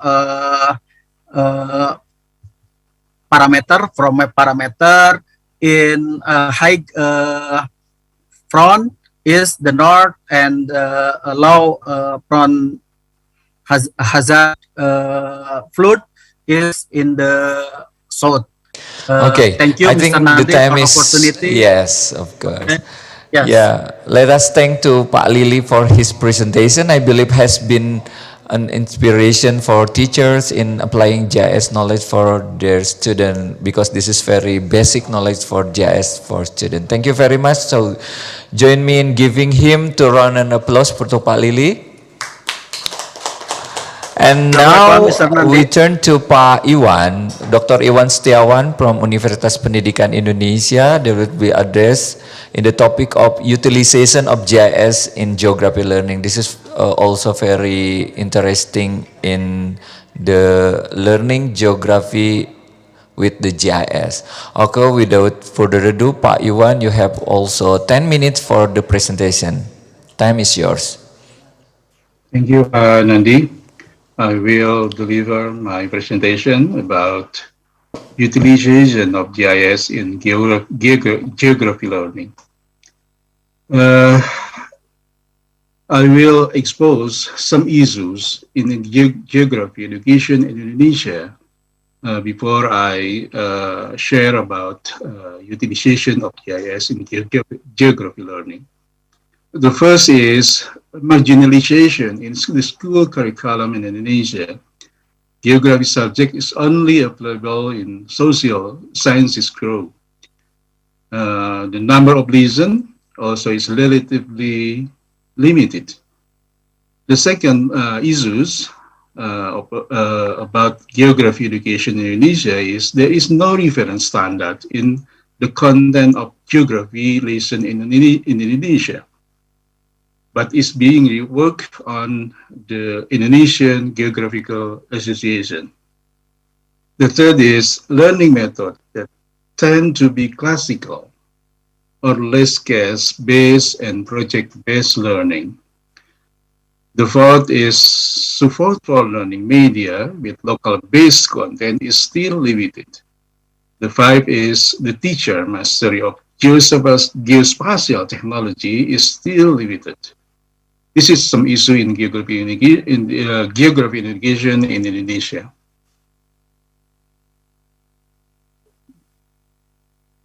I think we will explain about why GIS is very important to support geography learning in geography subject.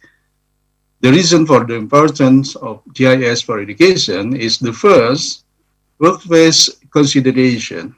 GIS is a fundamental tool for 21st century workers. The second is based on location consideration. GIS is an ideal tool used to assess the environment in the community or local environment. The third is spatial reason, because GIS can evaluate specific areas. The fourth is to provide an atmosphere where students can learn by practicing it. This is another reason for the importance of GIS for education by Gouchard and Kem and Bernard. The first is GIS a key tool for analyzing and solving environment problems, especially at the local level. The second is the GIS can increase interest in geography and related subjects. The third is an attractive technology to motivate students to have the career in science and engineering.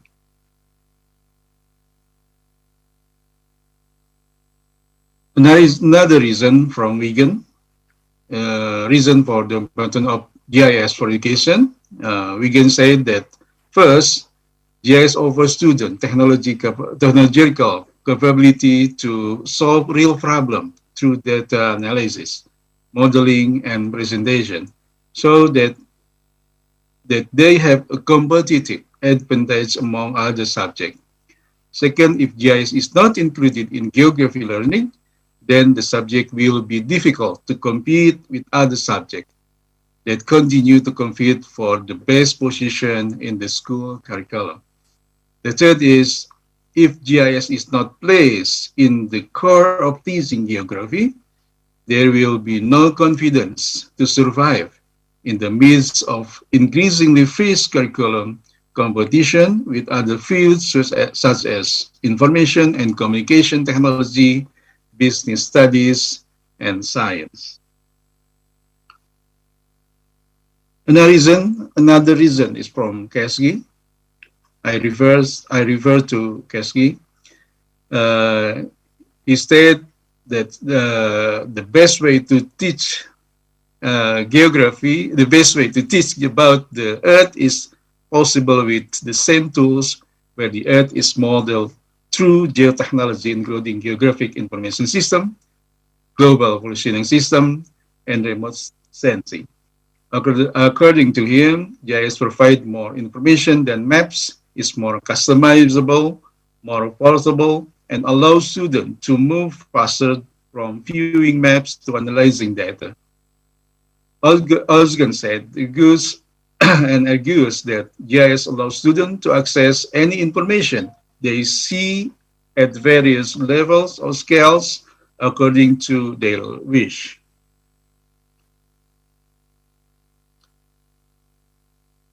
I will expose the utilization of GIS in several countries. In China, provide an overview of the inclusion of GIS in secondary curriculum in mainland China. The Chinese Ministry of Education requires all students to learn some basic GIS concept and their application. In Taiwan, the curriculum has included the purpose of using GIS to analyze environmental resources and disaster characteristics.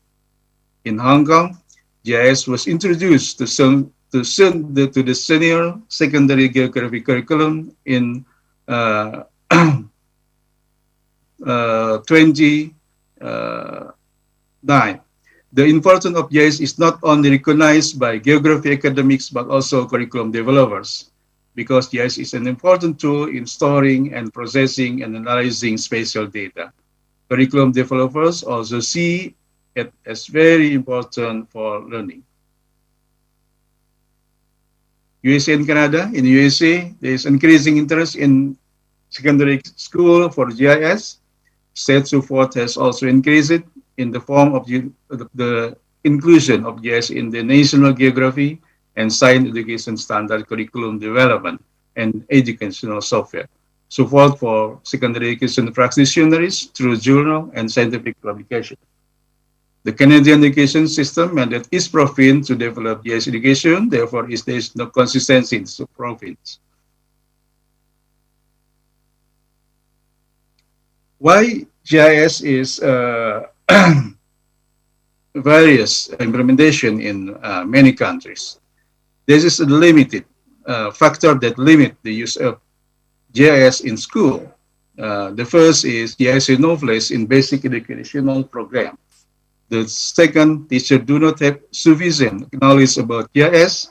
The third, school doesn't have GIS software. Fourth, the cost of purchasing data is relatively high. 5, preparing of GIS-based learning plan takes a long time. Teacher and school leader do not have sufficient knowledge about the importance and advantage of GIS. 7, not enough time to develop a GIS-based geography curriculum. 8, lack of resources of geography curriculum. 9, barriers to accessing computer laboratories. This factor that limit the use of GIS in school in many countries in the world. This is the utilization of GIS in education. The spectrum of utilization may be, the first is educational fallacy, school location analysis, educational database, educational web GIS, and etc. The second is the learning geography. We know about learn about GIS, so they learn what is GIS theoretically perspective.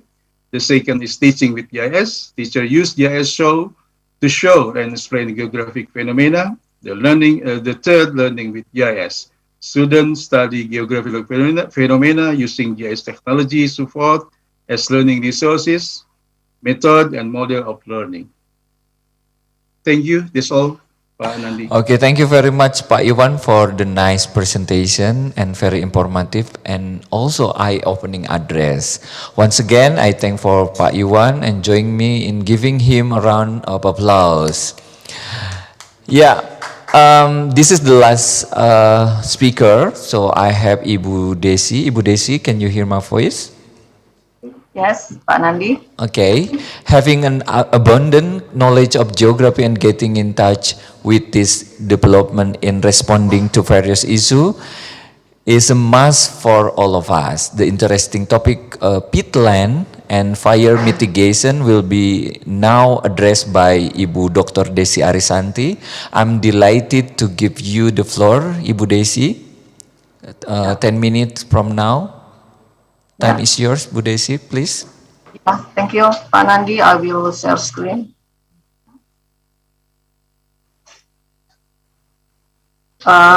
Thank you for the opportunity for me to explain about the peatland fires and mitigation.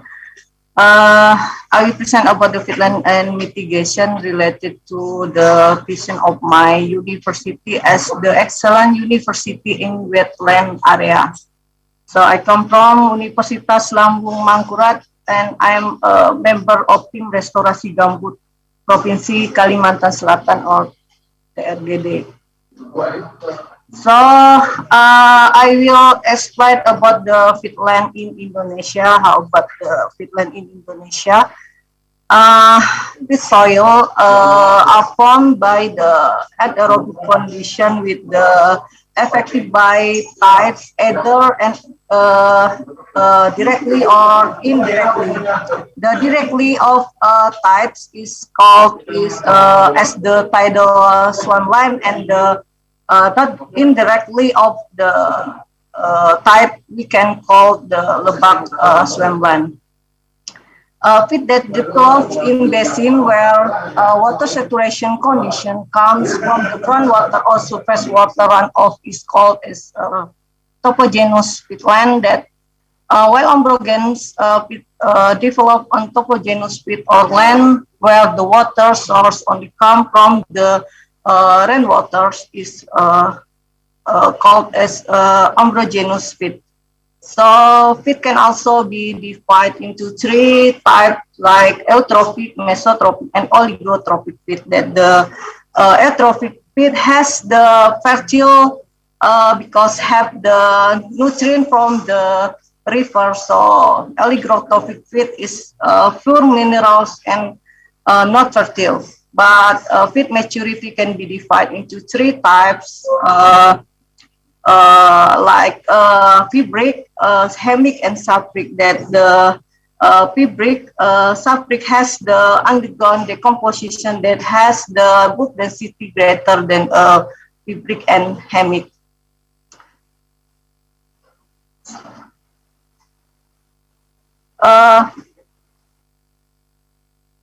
Peatland data published by the Wetland International Indonesian Program state that the total area of peatland in Sumatra, Kalimantan, and Papua is about 20.94 million hectares. But peatland in Indonesia generally has a reddish brown to black color and high acidity level. The level of acidity about the 3 until 5. Peat soil has the book density ranging from the 0.05 until 0.25 gram per centimeter cubic, but the younger the decomposition rate, the lower the book density value. In general, peat in Indonesia is categorized as oligotrophic peat because the condition is low fertility in often found on ambrogenous peat. Ambrogenous peat, we can find the ambrogenous type peat in the in area with the has the deep peat like a peat in Kalimantan, which has the thick and nutrient for. So this data sebaran gambut di Indonesia from Wahyunto et al. In 2016, I think it's decreased the area of from 2005 until 2015. That in 2005 the area is about 20 million hectare, but in 2016 the area about only 15.6 hectares. Sumatra has the largest area is about 6.4 hectare, and Kalimantan has about 4.7 hectare, and Papua is about 3.6 hectare.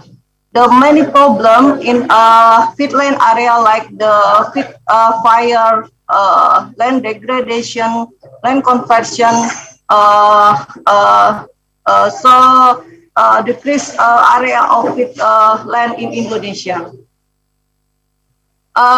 This the condition of the feed in South Kalimantan is dominated by the very thin until the moderate feed, but in the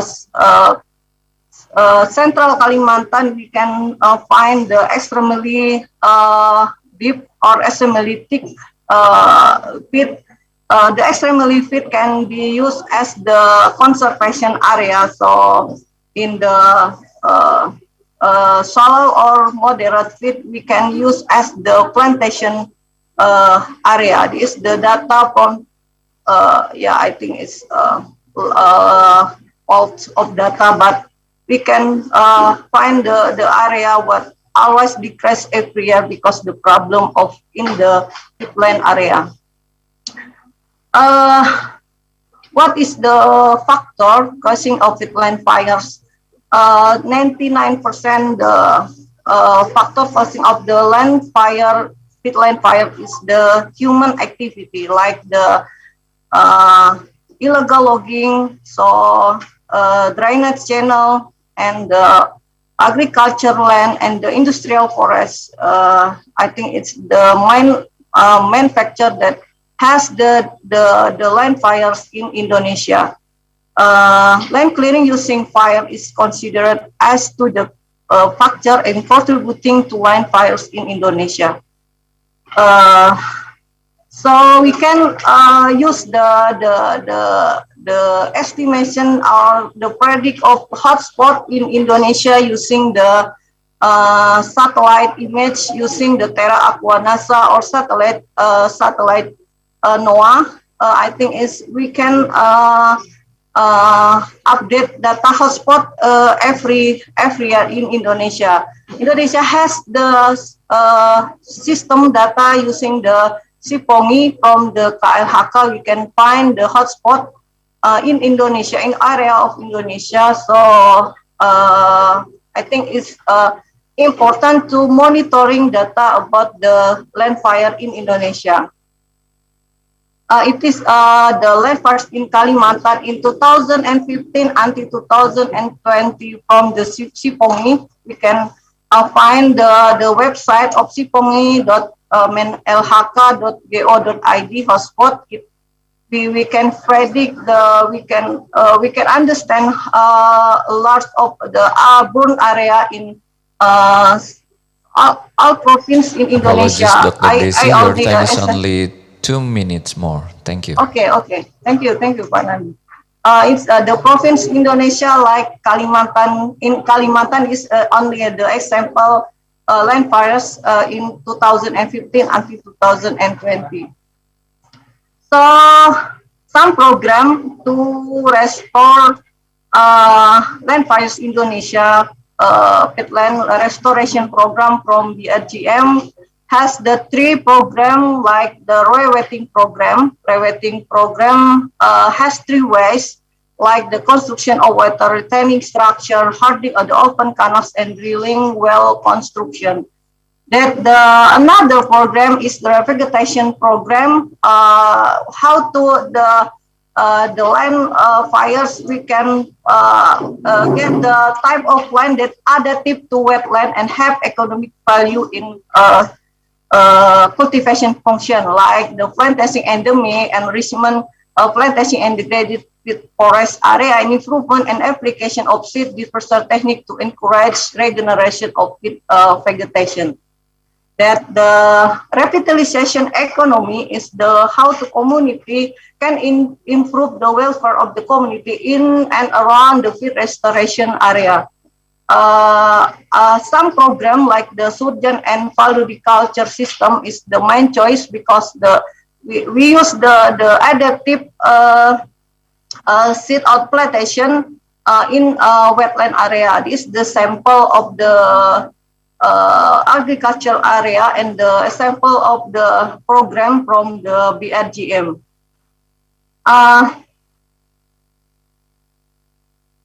Yeah. Related to MDKMs, I think we have, my university have the some program about the Bina Desa to as the peatland mitigation as the MBKM program like the socialization from in the village development program, socialization and entrepreneurship activity to support the community economy. So through the MBKM, the activity carried out by the form in learning in campus environment. So in the last present, we also has the economic revitalization program in order to improve the economic capacity, the community to in area front to land fires to increase the community ability to survive in all situation in Finland area. Thank you, Pak Nandi. Okay, thank you very much. We thank you for Dr. Desi. I can imagine how much awareness you have raised from your mind opening presentation. I thank you again and join me in giving her a big round of applause. So ladies and gentlemen, we turn to the discussion. Our speaker have delivered their presentation densely, even only for 10 minutes, and of course very informatively. I have no doubt that you are eager to directly interact with our incredible speaker. So I invite two questions for this session, and I remind you that we have a door prize from S3 Indonesia. We have 5 account free for access the S3. So if you have a good opportunity to get one of them. So in front of our screen we have question appears. First I will read the last one from Arafi Ardi. I do agree that the utilization of GIS in education is still limited as of now. So I wonder if there's any way to embed GIS-based learning on our curriculum. I think this is related to Pak Lili or Pak Iwan. Can you answer this question? This is for Arafi. Arafi, I think from GIS study program. Okay, please, Pak Lili or Pak Iwan. Okay, thank you. The curriculum education, geography curriculum in education in Indonesia is very limited in time, and this is the difficulties of embed GIS in our curriculum. This is more time need to GIS implementation, because this is it is many effort to improve GIS in education. And I think in school in Indonesia there is limited implementation GIS in learning geography, and then we in education we need to cooperate to improve our geography education, geography learning, to embed GIS education, GIS learning in our curriculum. This is many effort to do this, and I think it is realistic to do this if we cooperate together. This all, Pak Nandi. Okay, thank you very much, Pak Iwan, for the short explanation. So we go to the first question from Gandhi Navitopulu from ITB. I think this is addressed to Pak Yani, ya. Pak Lili, maybe you can answer the question number 2, but I think we go to the first question from Gandhi Navitopulu first. Writing comic has problems in writing conventional language because in lecture using scientific language. According to you, sir, Pak Yani, how to deal with that? Pak Yani, do you still there? Yeah. Ya, Pak Edi. Yeah. So Ya, saya the question nanti is ditranslate sama addressed to Pak you. Nandi ya. Yeah. Jadi intinya Okay. bahasa itu kan punya topik, punya Hmm. tema.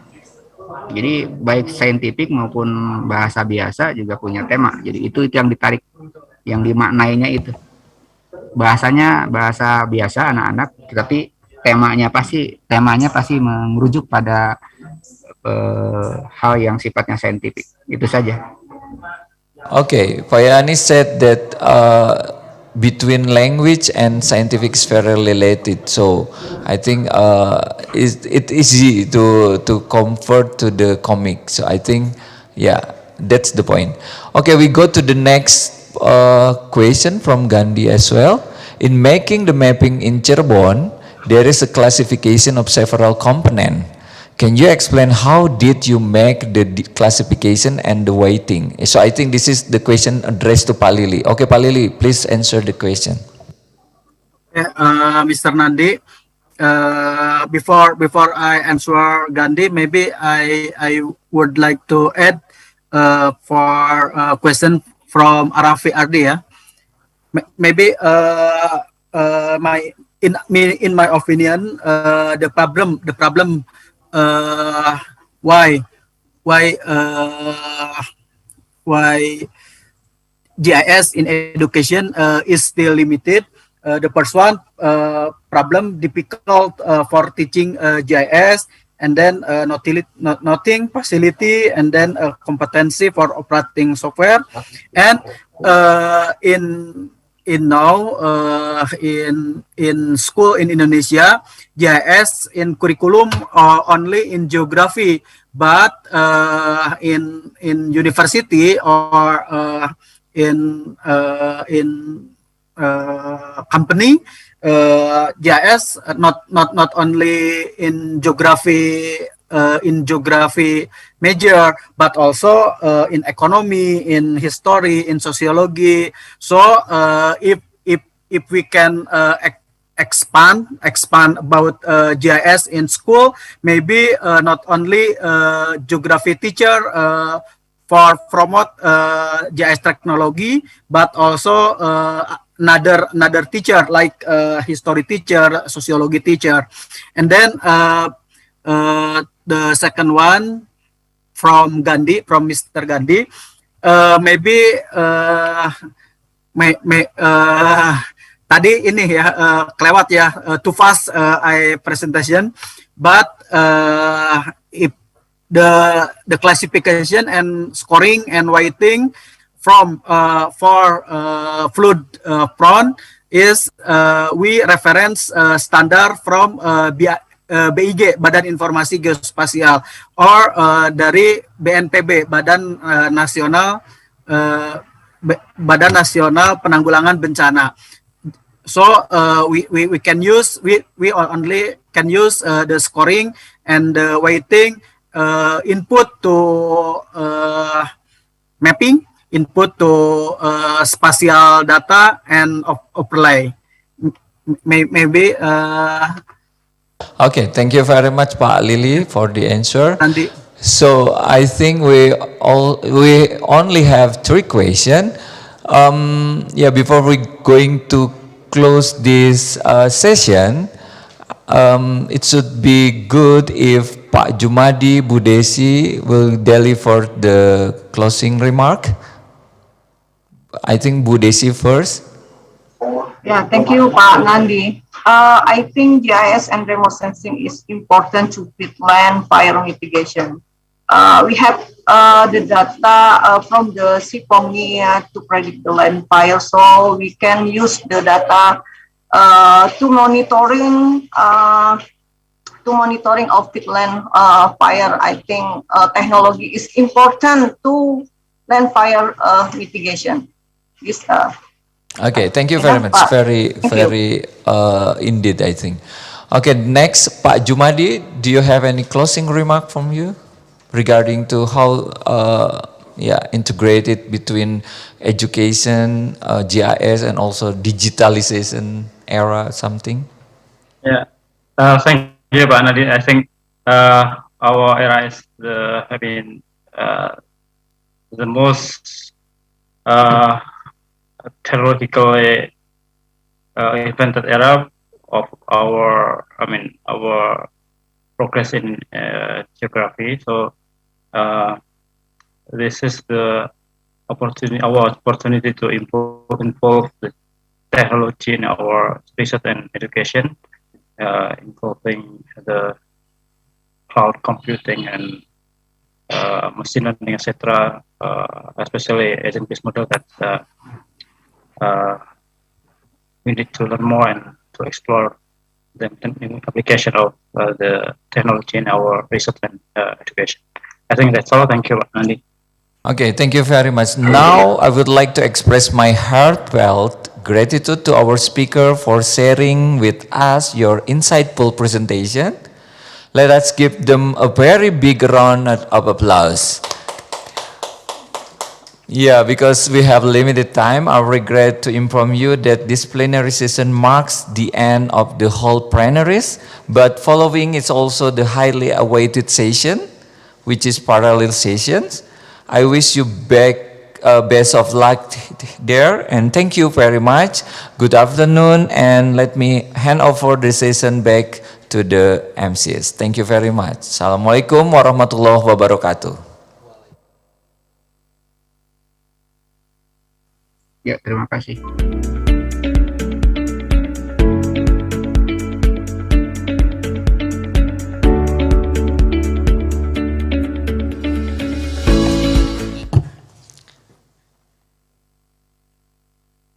Thank you very much for our featured speakers and also for Dr. Nandi who has conducted such a fruitful sessions. Yes, we have been listening to both keynote and featured speeches, which are truly great. Now, it is the time for us to engage in interactive session where presenters will share their respective research. Yes, Jalu, the presenters will be grouped into the rooms indicating their research topics. And before we start the parallel sessions, which will be begin after the break, I will inform to you regarding to the rules of the parallel session. Let me read the complete technical information for the parallel sessions. First, please make sure you have renamed yourself with the format of room number underscore name. For example, 01 underscore Jalur Rafli Ismail, denoting that you are in the first room, etc. Second, when the breakout rooms are opened, assign yourself to the rooms based on your research. You can see that in your program books. And third, if you have troubles in joining breakout room or assigning yourself in the breakout rooms, do not hesitate to unmute yourself and ask for help. And now, before we jump into the parallel session, we are going to have 30-minute breaks from now. So the parallel session will be started in maybe 1:40 p.m. Yeah, in 1:40 p.m. we will start the parallel session. So enjoy your break now. Thank you. Okay, see you.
The Bachelor Program of Geography Education was established together with the department in 1961 by decree of P&K Minister. The vision is to become a leading and outstanding study program in the development of geography education in Indonesia by 2020.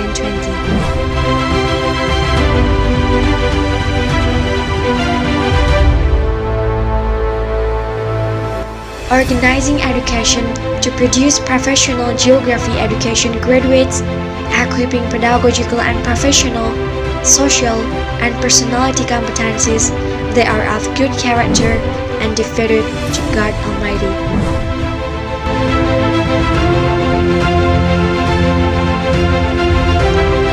Conduct research in the development of the science of geography education and the field of geography science to support the achievement of graduate competencies, achievement of the vision of study program, faculties, university, and national education goals.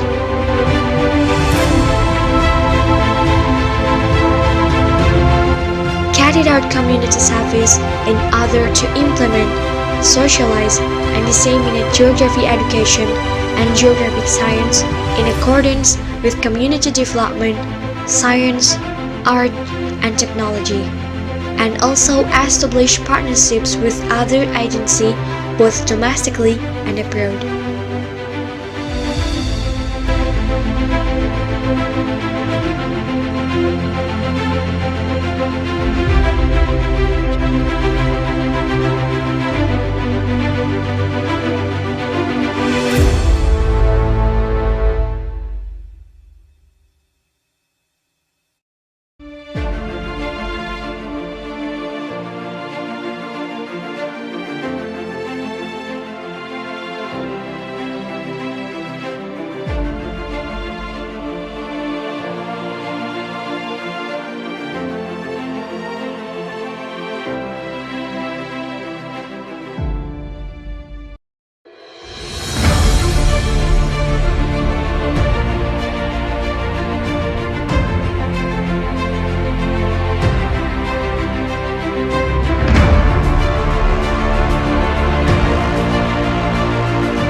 The Geography Information Science Study Program was established under a state of urgency, in which there is lacking of regional, national, and international supply of competent workforce. In such field of expertise, and to become a pioneer study program and excel in the field of Geographic Information Science in Indonesia in 2028. The main competencies of graduates are: the first one, regional mapping and land surveying, having the ability to area mapping survey activities, acquisition, validate, process, analyze survey data mapping, and visualizing geosphere information. The second one is cartography analysis, having the ability to read and present maps, process geospatial data, and carry out quality control of maps. The third one is remote sensing analysis, having the ability to plan, interpret, analyze, classify, extract, validate, and visualize data and information from remote sensing result. And the last one, geographic information system analysis, having the ability to plan, collect, process, manage, provide, control, and create providing data, innovation, and geosphere information. The development of geospatial technology and the use of geography-based information technology are developing very rapidly, so that scientific information on geography is needed in this time and in the future.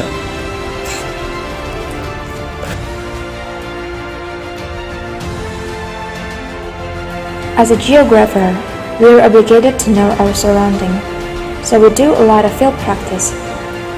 We conduct field practice around the campus vicinity and sometimes elsewhere at distant locations.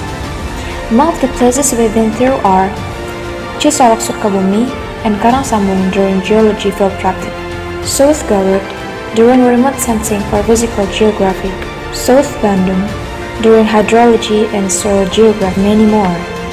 These field practice are one of the most amazing part of studying in geography and information science, because you could see the world around and really help in realizing that everything is needed to be respected.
The Bachelor Program of Geography Education was established together with the department in 1961 by decree of P&K Minister. The vision is to become a leading and outstanding study program in the development of geography education in Indonesia by 2020.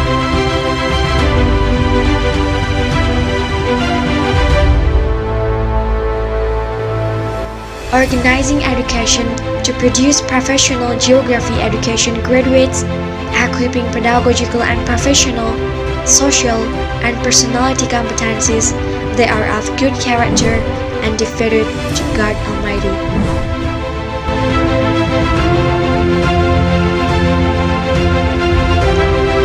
Conduct research in the development of the science of geography education and the field of geography science to support the achievement of graduate competencies, achievement of the vision of study program, faculties, university, and national education goals.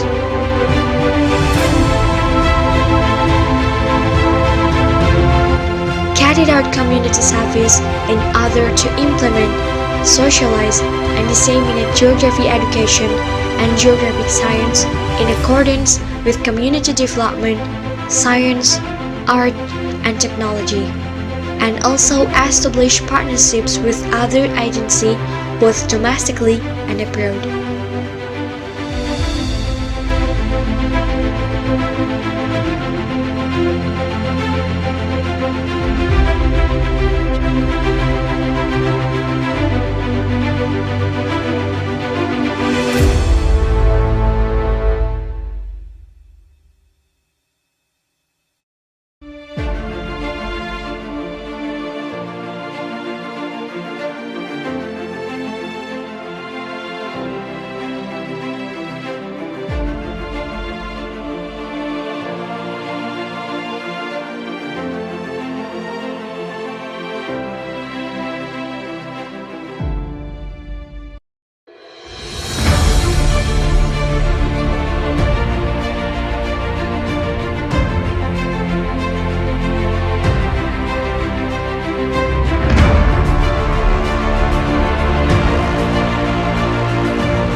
Geography Information Science study program was established under a state of urgency, in which there is lacking of regional, national, and international supply of competent workforce.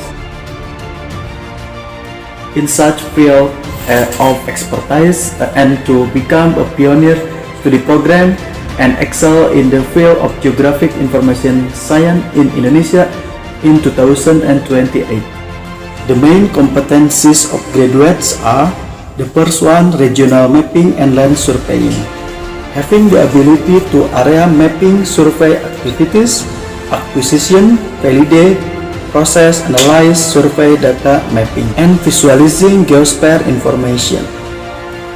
The second one is cartography analysis, having the ability to read and present maps, process geospatial data, and carry out quality control of maps. The third one is remote sensing analysis, having the ability to plan, interpret, analyze, classify, extract, validate, and visualize data and information from remote sensing result. And the last one, geographic information system analysis, having the ability to plan, collect, process, manage, provide, control, and create providing data, innovation, and geosphere information. The development of geospatial technology and the use of geography-based information technology are developing very rapidly, so that scientific information on geography is needed in this time and in the future.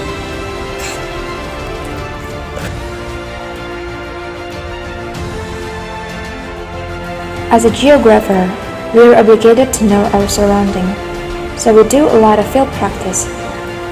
We conduct field practice around the campus vicinity and sometimes elsewhere at distant locations. Among the places we've been through are Cisolok Sukabumi and Karangsambung during geology field practice, South Garut during remote sensing for physical geography, South Bandung during hydrology and soil geography, many more. These field practice are one of the most amazing part of studying in geography and information science, because you could see the world around and really help in realizing that everything is needed to be respected.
The Bachelor Program of Geography Education was established together with the department in 1961 by decree of P&K Minister. The vision is to become a leading and outstanding study program in the development of geography education in Indonesia by 2020.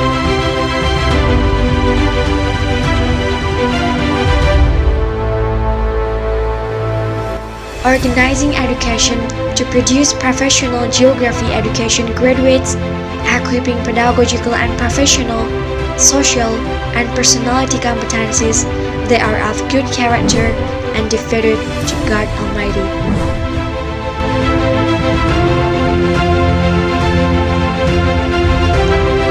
Conduct research in the development of the science of geography education and the field of geography science to support the achievement of graduate competencies, achievement of the vision of study program, faculties, university, and national education goals.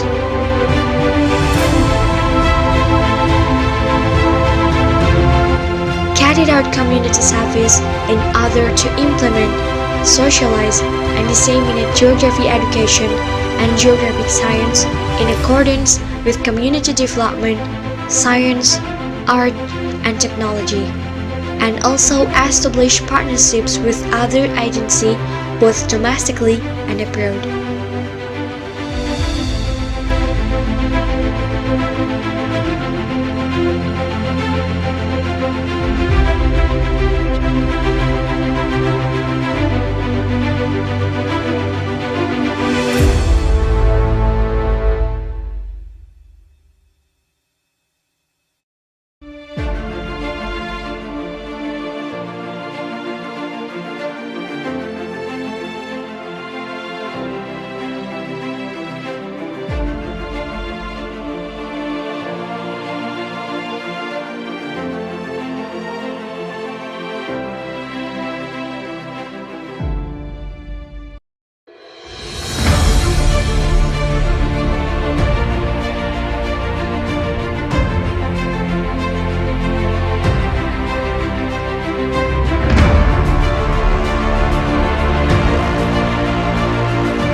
The Geography Information Science Study Program was established under a state of urgency, in which there is lacking of regional, national, and international supply of competent workforce.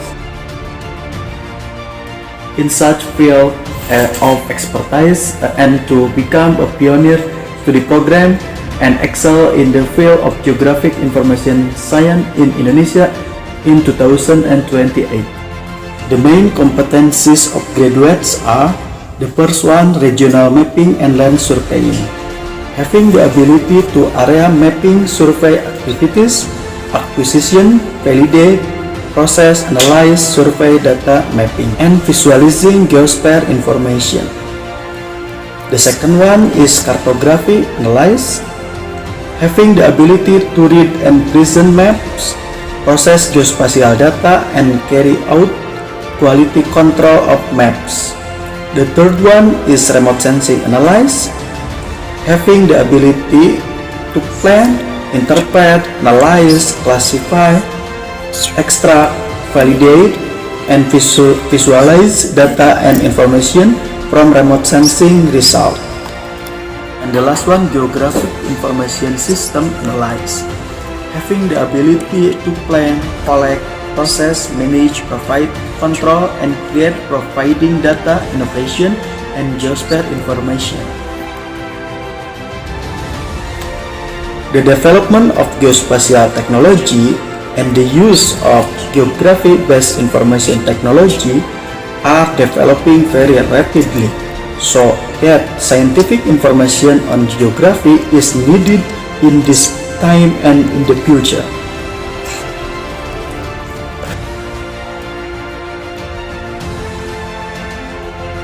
As a geographer, we are obligated to know our surrounding, so we do a lot of field practice. We conduct field practice around the campus vicinity and sometimes elsewhere at distant locations.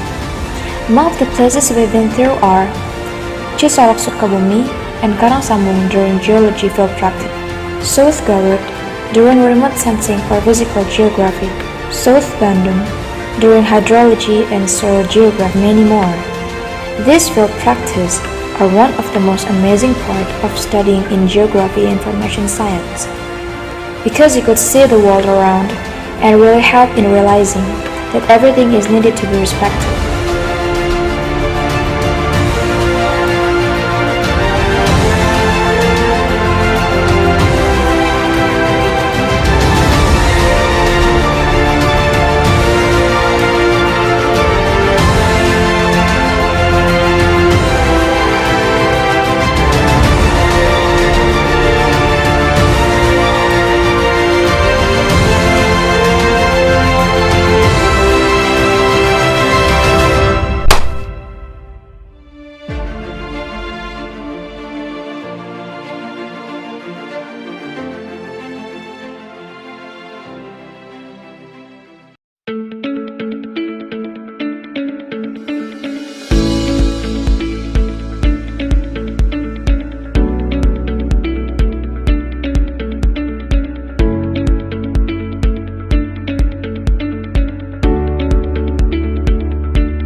The Bachelor Program of Geography Education was established together with the department in 1961 by decree of P&K Minister. The vision is to become a leading and outstanding study program in the development of geography education in Indonesia by 2020.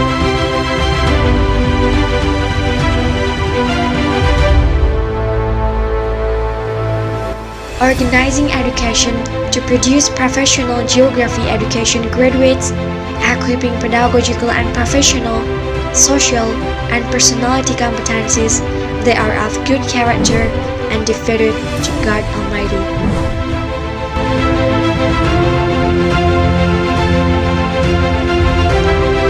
Conduct research in the development of the science of geography education and the field of geography science to support the achievement of graduate competencies, achievement of the vision of study program, faculties, university, and national education goals.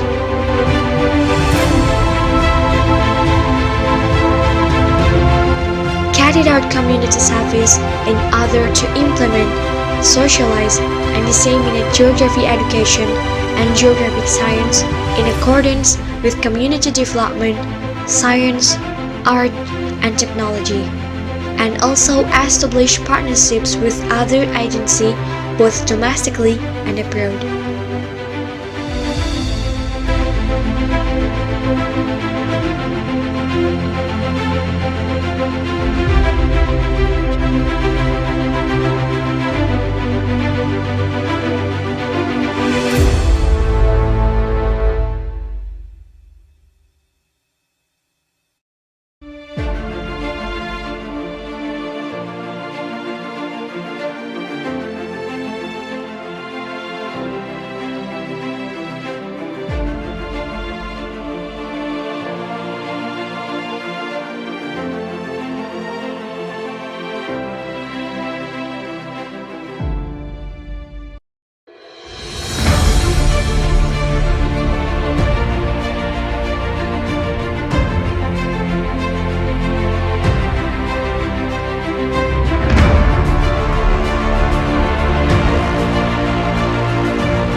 The Geography Information Science study program was established under a state of urgency, in which there is lacking of regional, national, and international supply of competent workforce.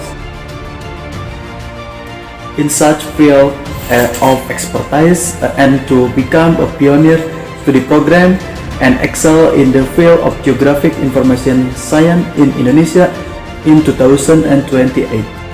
The main competencies of graduates are: the first one, regional mapping and land surveying, having the ability to area mapping survey activities, acquisition, validate, process, analyze survey data mapping, and visualizing geosphere information. The second one is cartography analysis, having the ability to read and present maps, process geospatial data, and carry out quality control of maps. The third one is remote sensing analysis, having the ability to plan, interpret, analyze, classify, extract, validate, and visualize data and information from remote sensing result. And the last one, geographic information system analysis, having the ability to plan, collect, process, manage, provide, control, and create providing data, innovation, and geosphere information. The development of geospatial technology and the use of geography-based information technology are developing very rapidly, so that scientific information on geography is needed in this time and in the future.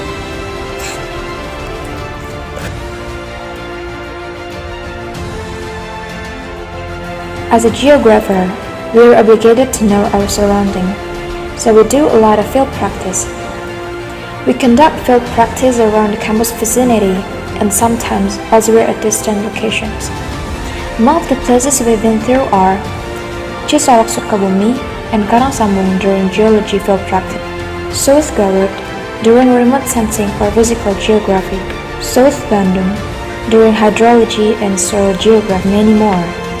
These field practice are one of the most amazing part of studying in geography and information science, because you could see the world around and really help in realizing that everything is needed to be respected.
The Bachelor Program of Geography Education was established together with the department in 1961 by decree of P&K Minister.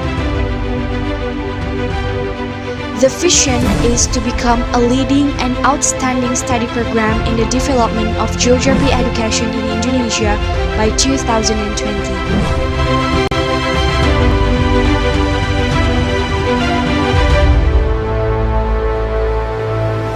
organizing education to produce professional geography education graduates, equipping pedagogical and professional, social, and personality competencies that are of good character and devoted to God Almighty.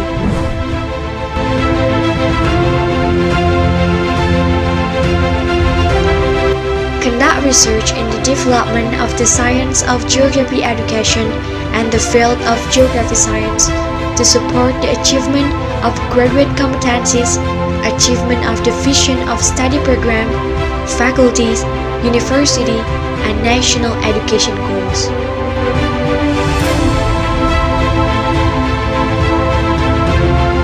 Carried out community service in order to implement, socialize, and disseminate geography education and geographic science in accordance with community development, science, art, and technology, and also establish partnerships with other agencies both domestically and abroad.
The Geography Information Science Study Program was established under a state of urgency, in which there is lacking of regional, national, and international supply of competent workforce.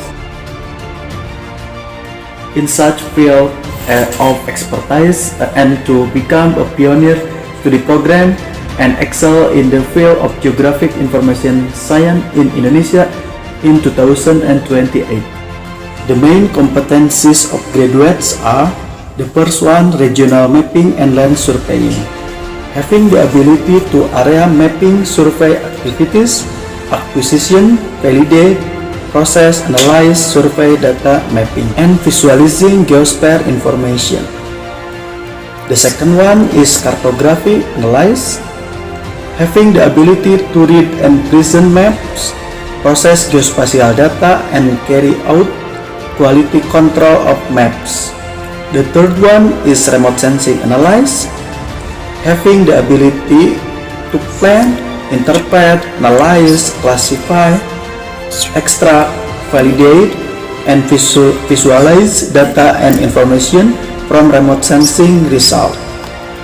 And the last one, geographic information system analysis, having the ability to plan, collect, process, manage, provide, control, and create providing data, innovation, and geosphere information. The development of geospatial technology and the use of geography-based information technology are developing very rapidly, so that scientific information on geography is needed in this time and in the future.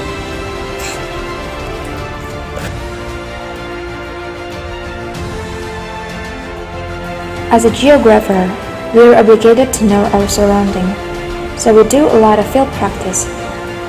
We conduct field practice around the campus vicinity and sometimes elsewhere at distant locations.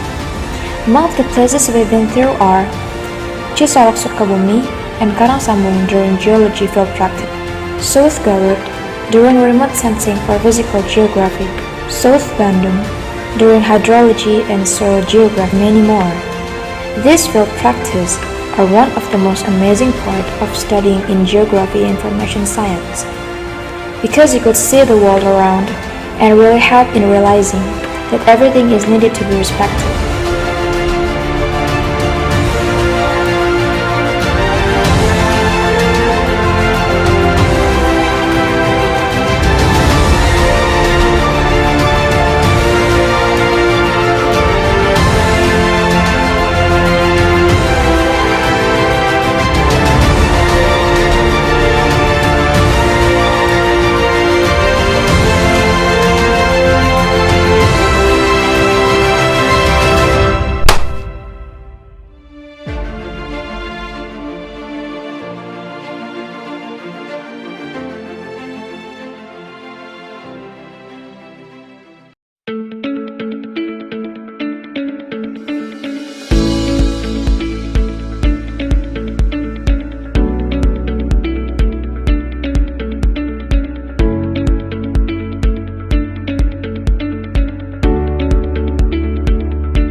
The Bachelor Program of Geography Education was established together with the department in 1961 by decree of P&K Minister.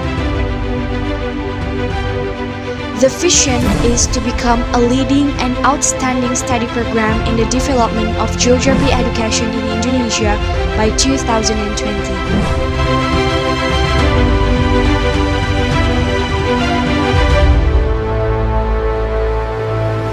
Organizing education to produce professional geography education graduates, equipping pedagogical and professional, social, and personality competencies that are of good character and devoted to God Almighty.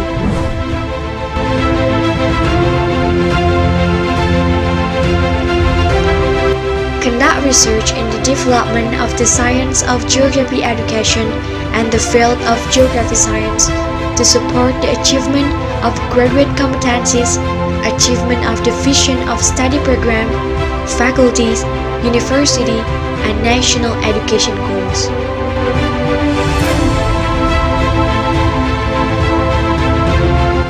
Carried out community service in order to implement, socialize, and disseminate geography education and geographic science in accordance with community development, science, art, and technology, and also establish partnerships with other agencies both domestically and abroad.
Geography Information Science Study Program was established under a state of urgency, in which there is lacking of regional, national, and international supply of competent workforce. In such field of expertise, and to become a pioneer study program and excel in the field of geographic information science in Indonesia in 2028. The main competencies of graduates are: the first one, regional mapping and land surveying, having the ability to area mapping survey activities, acquisition, validate, process, analyze survey data mapping, and visualizing geosphere information. The second one is cartography analyze, having the ability to read and present maps, process geospatial data, and carry out quality control of maps. The third one is remote sensing analyze, having the ability to plan, interpret, analyze, classify, extract, validate, and visualize data and information from remote sensing result. And the last one, geographic information system analysis, having the ability to plan, collect, process, manage, provide, control, and create providing data, innovation, and geosphere information. The development of geospatial technology and the use of geography-based information technology are developing very rapidly, so that scientific information on geography is needed in this time and in the future.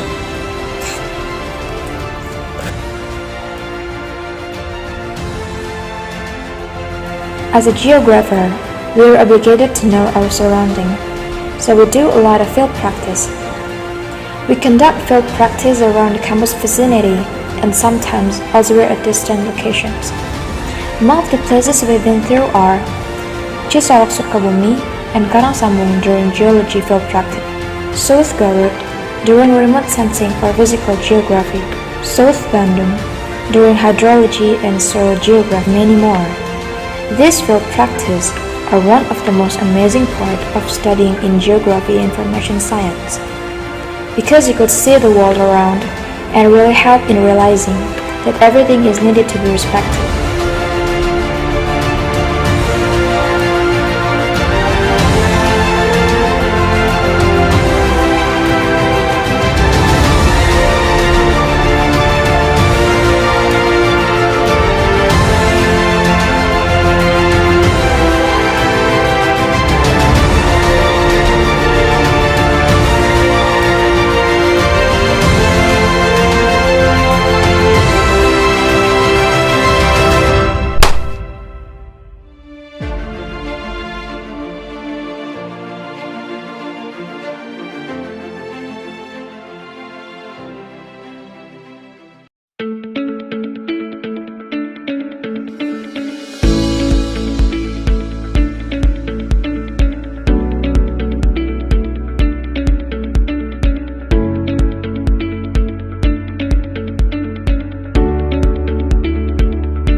The Bachelor Program of Geography Education was established together with the department in 1961 by decree of P&K Minister.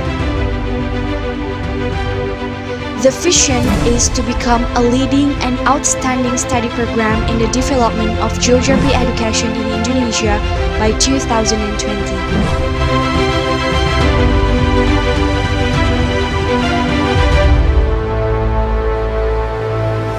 organizing education to produce professional geography education graduates, equipping pedagogical and professional, social, and personality competencies that are of good character and devoted to God Almighty.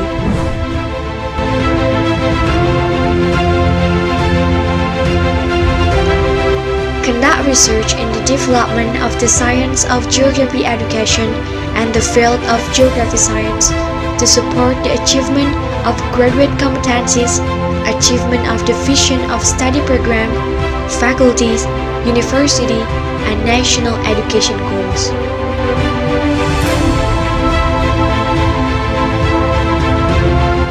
Carried out community service in order to implement, socialize, and disseminate geography education and geographic science in accordance with community development, science, art, and technology, and also establish partnerships with other agencies both domestically and abroad.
The Geography Information Science Study Program was established under a state of urgency, in which there is lacking of regional, national, and international supply of competent workforce.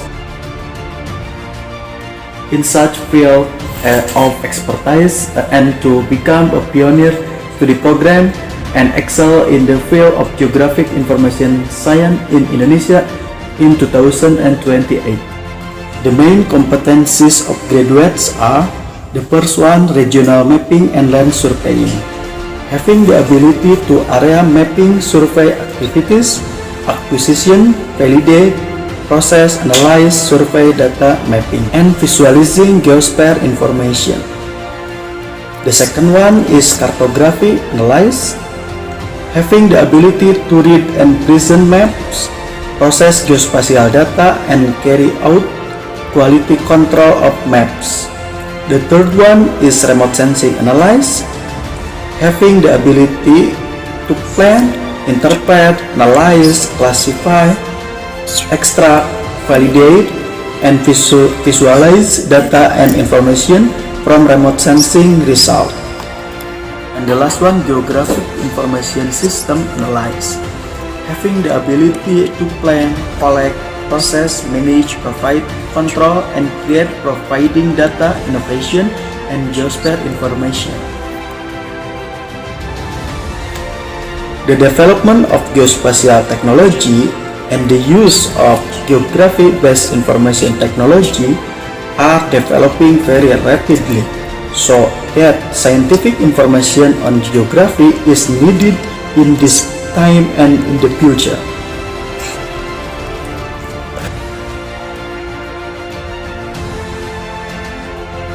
As a geographer, we are obligated to know our surrounding, so we do a lot of field practice.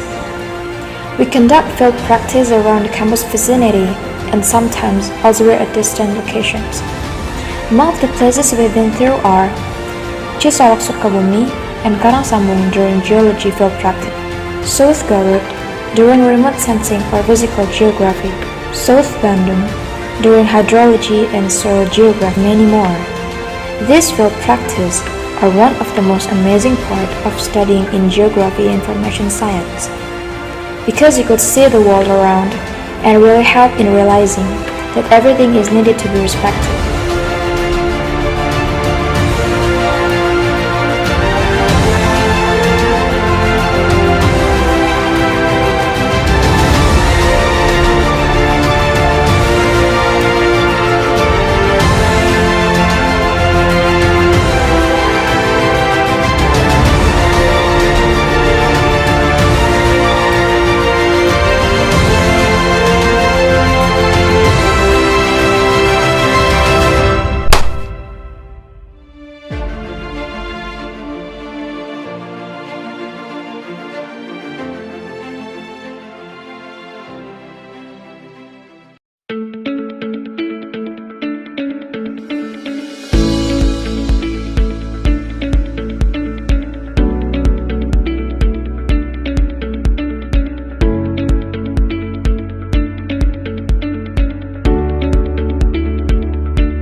The Bachelor Program of Geography Education was established together with the department in 1961 by decree of P&K Minister.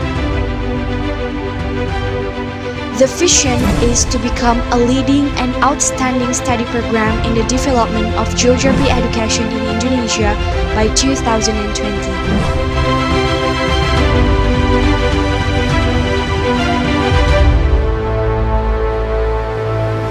Organizing education to produce professional geography education graduates, equipping pedagogical and professional, social, and personality competencies that are of good character and devoted to God Almighty.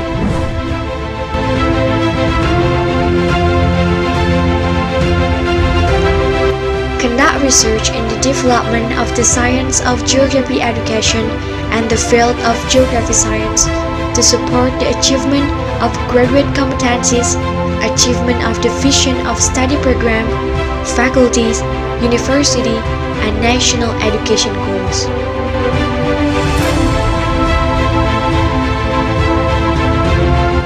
Carried out community service in order to implement, socialize, and disseminate geography education and geographic science in accordance with community development, science, art, and technology, and also establish partnerships with other agencies both domestically and abroad.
Geography Information Science study program was established under a state of urgency, in which there is lacking of regional, national, and international supply of competent workforce. In such field of expertise, and to become a pioneer study program and excel in the field of Geographic Information Science in Indonesia in 2028. The main competencies of graduates are: the first one, regional mapping and land surveying, having the ability to area mapping survey activities, acquisition, validate, process, analyze, survey data mapping, and visualizing geosphere information. The second one is cartography analysis, having the ability to read and present maps, process geospatial data, and carry out quality control of maps. The third one is remote sensing analysis, having the ability to plan, interpret, analyze, classify, extract, validate, and visualize data and information from remote sensing result.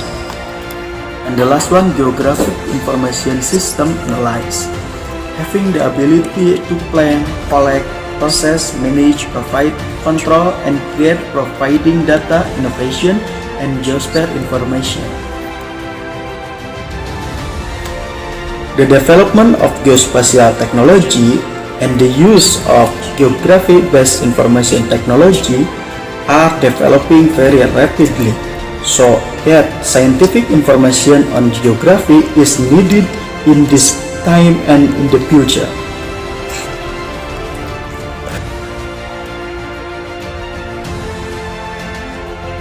As a geographer, we are obligated to know our surrounding, so we do a lot of field practice.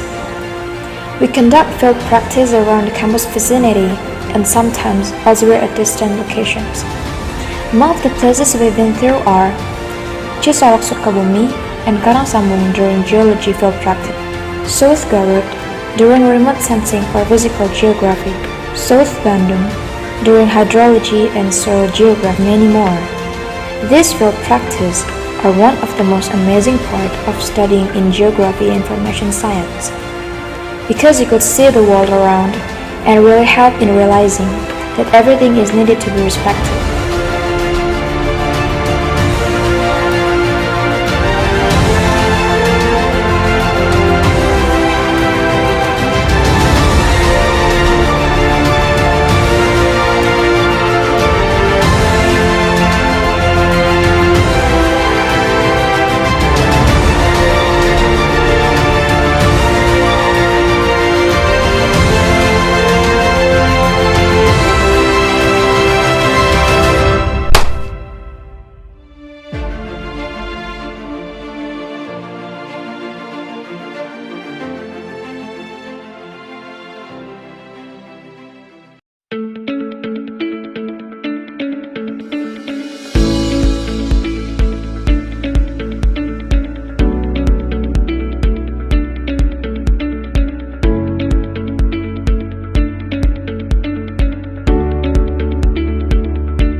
The Bachelor Program of Geography Education was established together with the department in 1961 by decree of P&K Minister.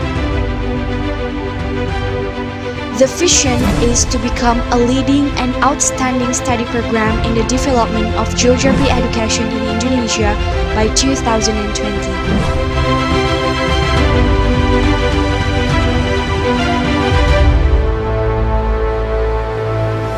organizing education to produce professional geography education graduates, equipping pedagogical and professional, social, and personality competencies that are of good character and devoted to God Almighty.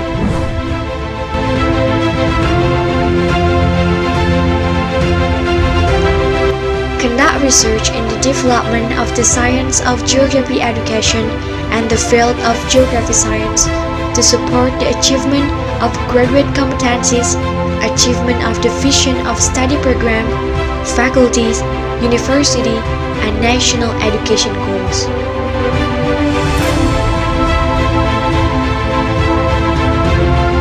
Carried out community service in order to implement, socialize, and disseminate geography education and geographic science in accordance with community development, science, art, and technology, and also establish partnerships with other agencies both domestically and abroad.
The Geography Information Science study program was established under a state of urgency, in which there is lacking of regional, national, and international supply of competent workforce.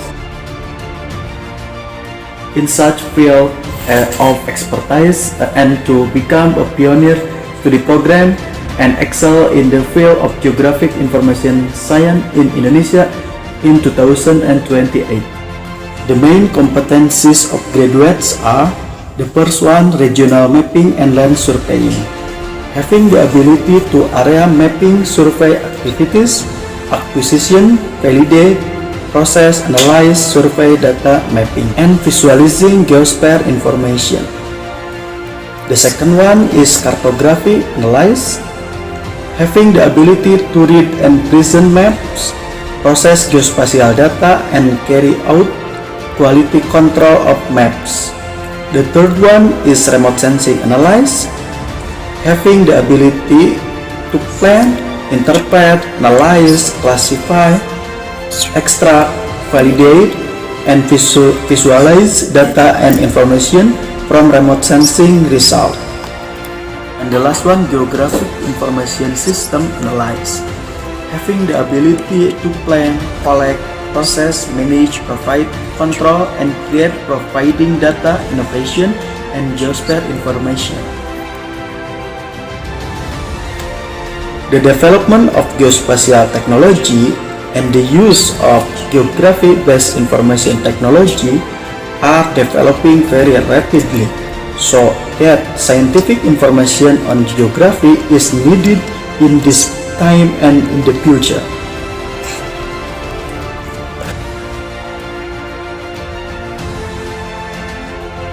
As a geographer, we are obligated to know our surrounding, so we do a lot of field practice. We conduct field practice around the campus vicinity and sometimes elsewhere at distant locations. Among the places we've been through are Cisolok Sukabumi and Karangsambung during geology field practice, South Garut during remote sensing or physical geography, South Bandung during hydrology and soil geography, many more. These field practice are one of the most amazing part of studying in geography and information science, because you could see the world around and really help in realizing that everything is needed to be respected.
The Bachelor Program of Geography Education was established together with the department in 1961 by decree of P&K Minister.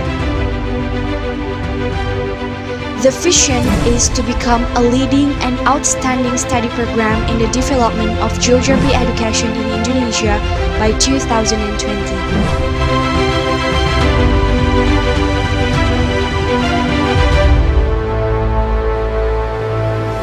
Organizing education to produce professional geography education graduates, equipping pedagogical and professional, social, and personality competencies that are of good character and devoted to God Almighty.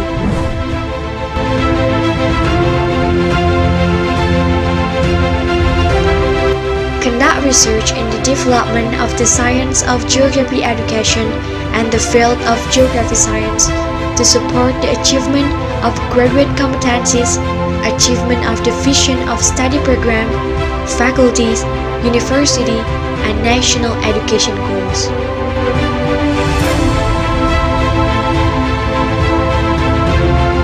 Carried out community service in order to implement, socialize, and disseminate geography education and geographic science in accordance with community development, science, art, and technology, and also establish partnerships with other agencies both domestically and abroad.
The Geography Information Science Study Program was established under a state of urgency, in which there is lacking of regional, national, and international supply of competent workforce. In such field of expertise, and to become a pioneer study program and excel in the field of geographic information science in Indonesia in 2028. The main competencies of graduates are: the first one, regional mapping and land surveying, having the ability to area mapping survey activities, acquisition, validate, process, analyze survey data mapping, and visualizing geosphere information. The second one is cartography analysis, having the ability to read and present maps, process geospatial data, and carry out quality control of maps. The third one is remote sensing analysis, having the ability to plan, interpret, analyze, classify, extract, validate, and visualize data and information from remote sensing result. And the last one, geographic information system analysis, having the ability to plan, collect, process, manage, provide, control, and create providing data, innovation, and geosphere information. The development of geospatial technology and the use of geography-based information technology are developing very rapidly, so that scientific information on geography is needed in this time and in the future.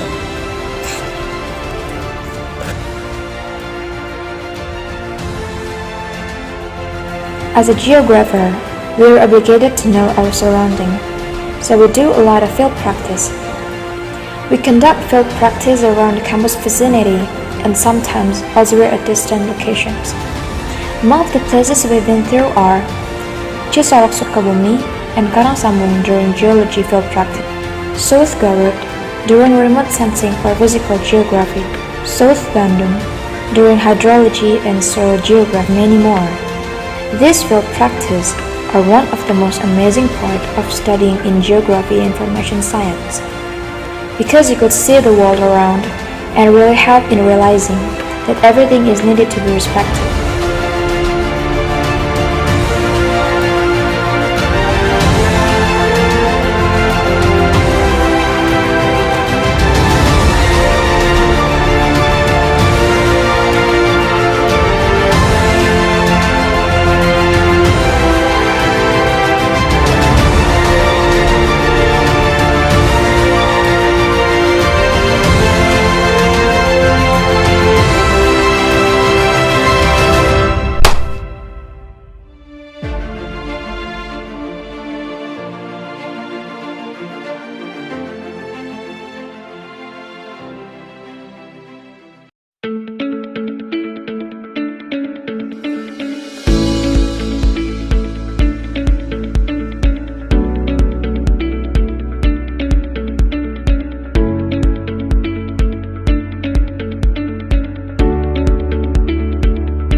The Bachelor Program of Geography Education was established together with the department in 1961 by decree of P&K Minister.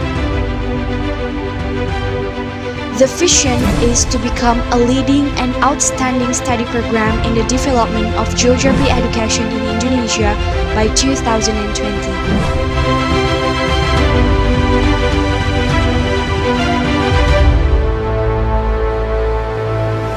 organizing education to produce professional geography education graduates, equipping pedagogical and professional, social, and personality competencies that are of good character and devoted to God Almighty.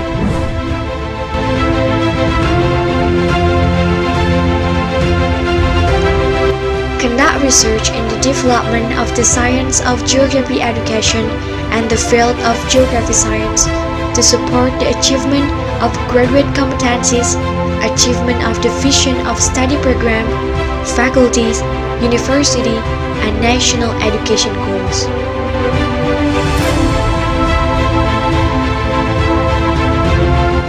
Carried out community service in order to implement, socialize, and disseminate geography education and geographic science in accordance with community development, science, art, and technology, and also establish partnerships with other agencies both domestically and abroad.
The Geography Information Science Study Program was established under a state of urgency, in which there is lacking of regional, national, and international supply of competent workforce.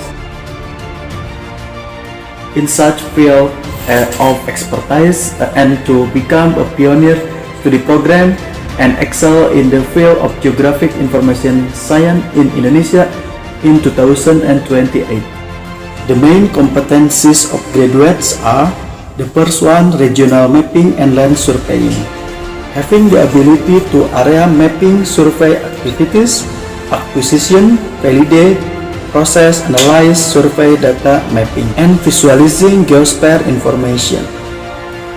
The second one is cartography analysis, having the ability to read and present maps, process geospatial data, and carry out quality control of maps.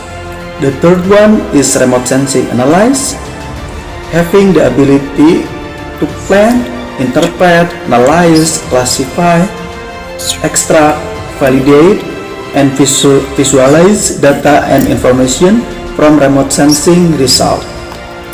And the last one, geographic information system analysis, having the ability to plan, collect, process, manage, provide, control, and create providing data, innovation, and geosphere information. The development of geospatial technology and the use of geography-based information technology are developing very rapidly, so that scientific information on geography is needed in this time and in the future.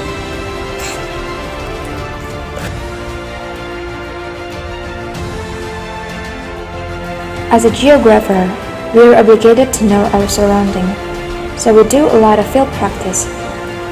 We conduct field practice around the campus vicinity and sometimes elsewhere at distant locations. Among the places we've been through are Cisolok Sukabumi and Karangsambung during geology field practice, South Garut during remote sensing for physical geography, South Bandung during hydrology and soil geography, many more.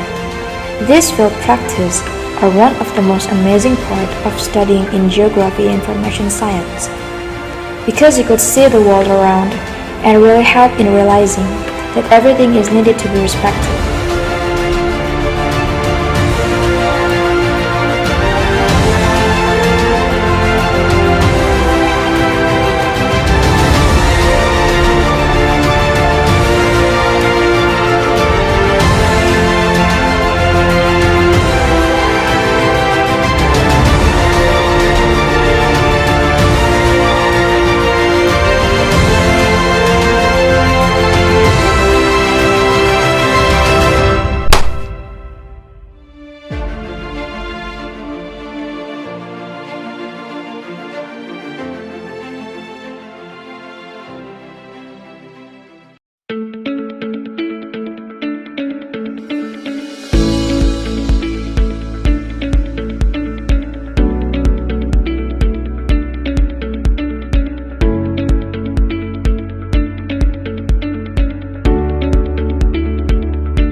The Bachelor Program of Geography Education was established together with the department in 1961 by decree of P&K Minister. The vision is to become a leading and outstanding study program in the development of geography education in Indonesia by 2020.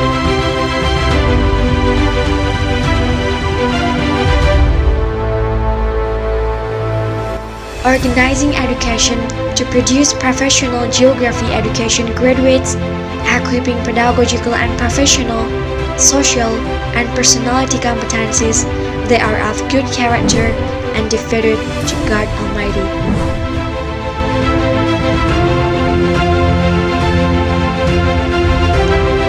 Conduct research in the development of the science of geography education and the field of geography science to support the achievement of graduate competencies, achievement of the vision of study program, faculties, university, and national education goals.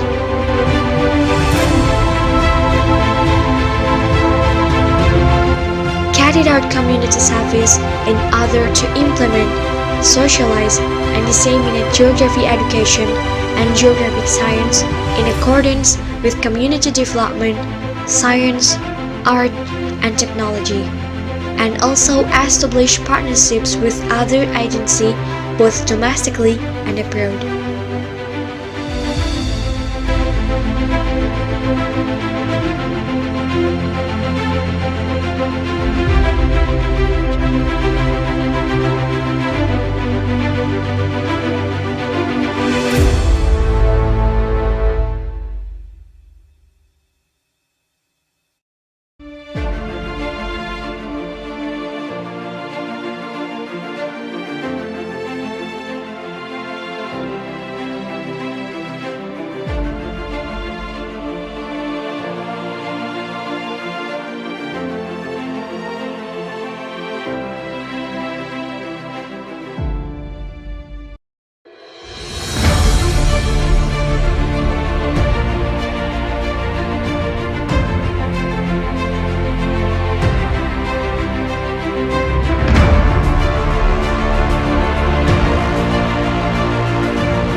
Geography Information Science Study Program was established under a state of urgency, in which there is lacking of regional, national, and international supply of competent workforce. In such field of expertise, and to become a pioneer study program and excel in the field of geographic information science in Indonesia in 2028. The main competencies of graduates are: the first one, regional mapping and land surveying, having the ability to area mapping survey activities, acquisition, validate, process, analyze survey data mapping, and visualizing geosphere information.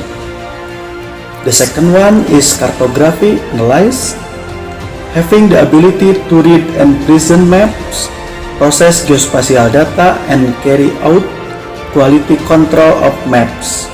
The third one is remote sensing analyze, having the ability to plan, interpret, analyze, classify, extract, validate, and visualize data and information from remote sensing result. And the last one, geographic information system analyze, having the ability to plan, collect, process, manage, provide, control, and create providing data, innovation, and geosphere information. The development of geospatial technology and the use of geography-based information technology are developing very rapidly, so that scientific information on geography is needed in this time and in the future.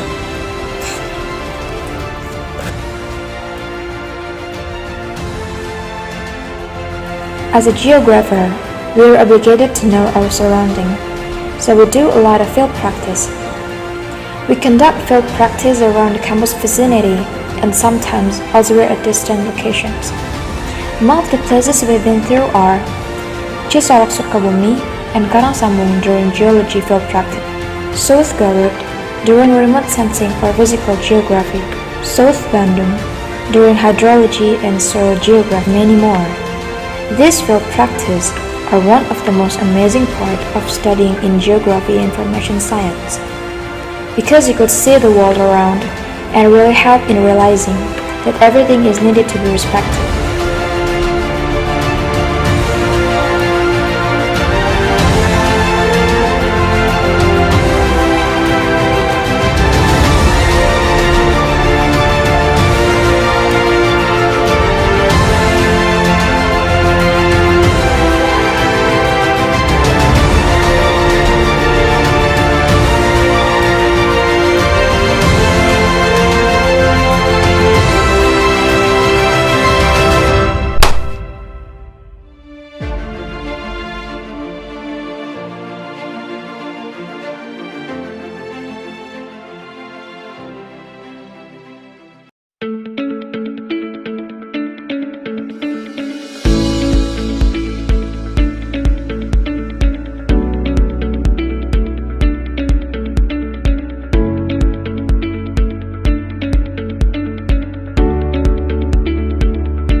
The Bachelor Program of Geography Education was established together with the department in 1961 by decree of P&K Minister.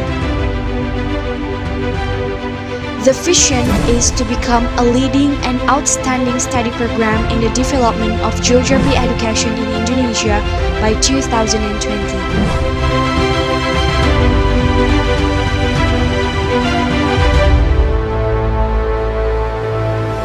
organizing education to produce professional geography education graduates, equipping pedagogical and professional, social, and personality competencies that are of good character and devoted to God Almighty.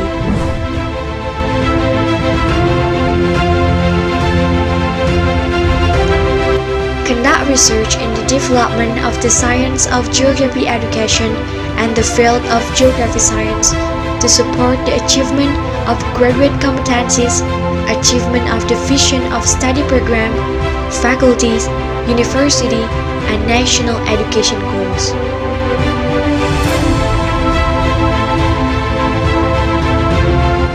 Carried out community service in order to implement, socialize, and disseminate geography education and geographic science in accordance with community development, science, art, and technology, and also establish partnerships with other agencies both domestically and abroad.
The Geography Information Science Study Program was established under a state of urgency, in which there is lacking of regional, national, and international supply of competent workforce. In such field of expertise, and to become a pioneer study program and excel in the field of Geographic Information Science in Indonesia in 2028. The main competencies of graduates are: the first one, regional mapping and land surveying, having the ability to area mapping survey activities, acquisition, validate, process, analyze survey data mapping, and visualizing geosphere information. The second one is cartography analysis, having the ability to read and present maps, process geospatial data, and carry out quality control of maps. The third one is remote sensing analysis, having the ability to plan, interpret, analyze, classify, extract, validate, and visualize data and information from remote sensing result. And the last one, geographic information system analysis, having the ability to plan, collect, process, manage, provide, control, and create providing data, innovation, and geosphere information. The development of geospatial technology and the use of geography-based information technology are developing very rapidly, so that scientific information on geography is needed in this time and in the future.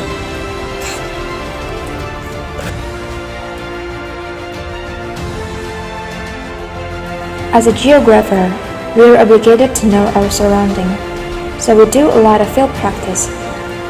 We conduct field practice around the campus vicinity and sometimes elsewhere at distant locations. Among the places we've been through are Cisolok Sukabumi and Karangsambung during geology field practice, South Garut during remote sensing for physical geography, South Bandung during hydrology and soil geography, many more. These field practice are one of the most amazing parts of studying in geography information science, because you could see the world around and really help in realizing that everything is needed to be respected.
The Bachelor Program of Geography Education was established together with the department in 1961 by decree of P&K Minister. The vision is to become a leading and outstanding study program in the development of geography education in Indonesia by 2020.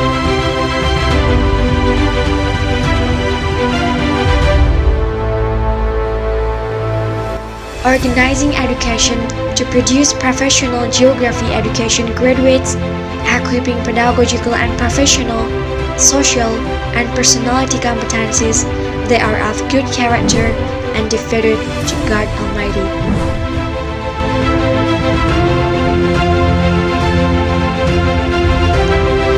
Conduct research in the development of the science of geography education and the field of geography science to support the achievement of graduate competencies, achievement of the vision of study program,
such field of expertise and to become a pioneer to the program and excel in the field of geographic information science in Indonesia.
Check.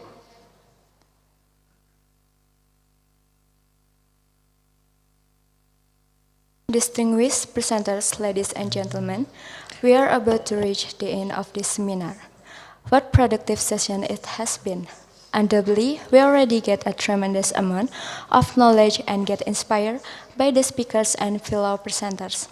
I wish that we get today can bridge future opportunities for all of us and for our institution. I am certain we all agree that the presenters mentioned earlier are the speakers and the presenters are having presented their research, and it is very beneficial for them for the future works.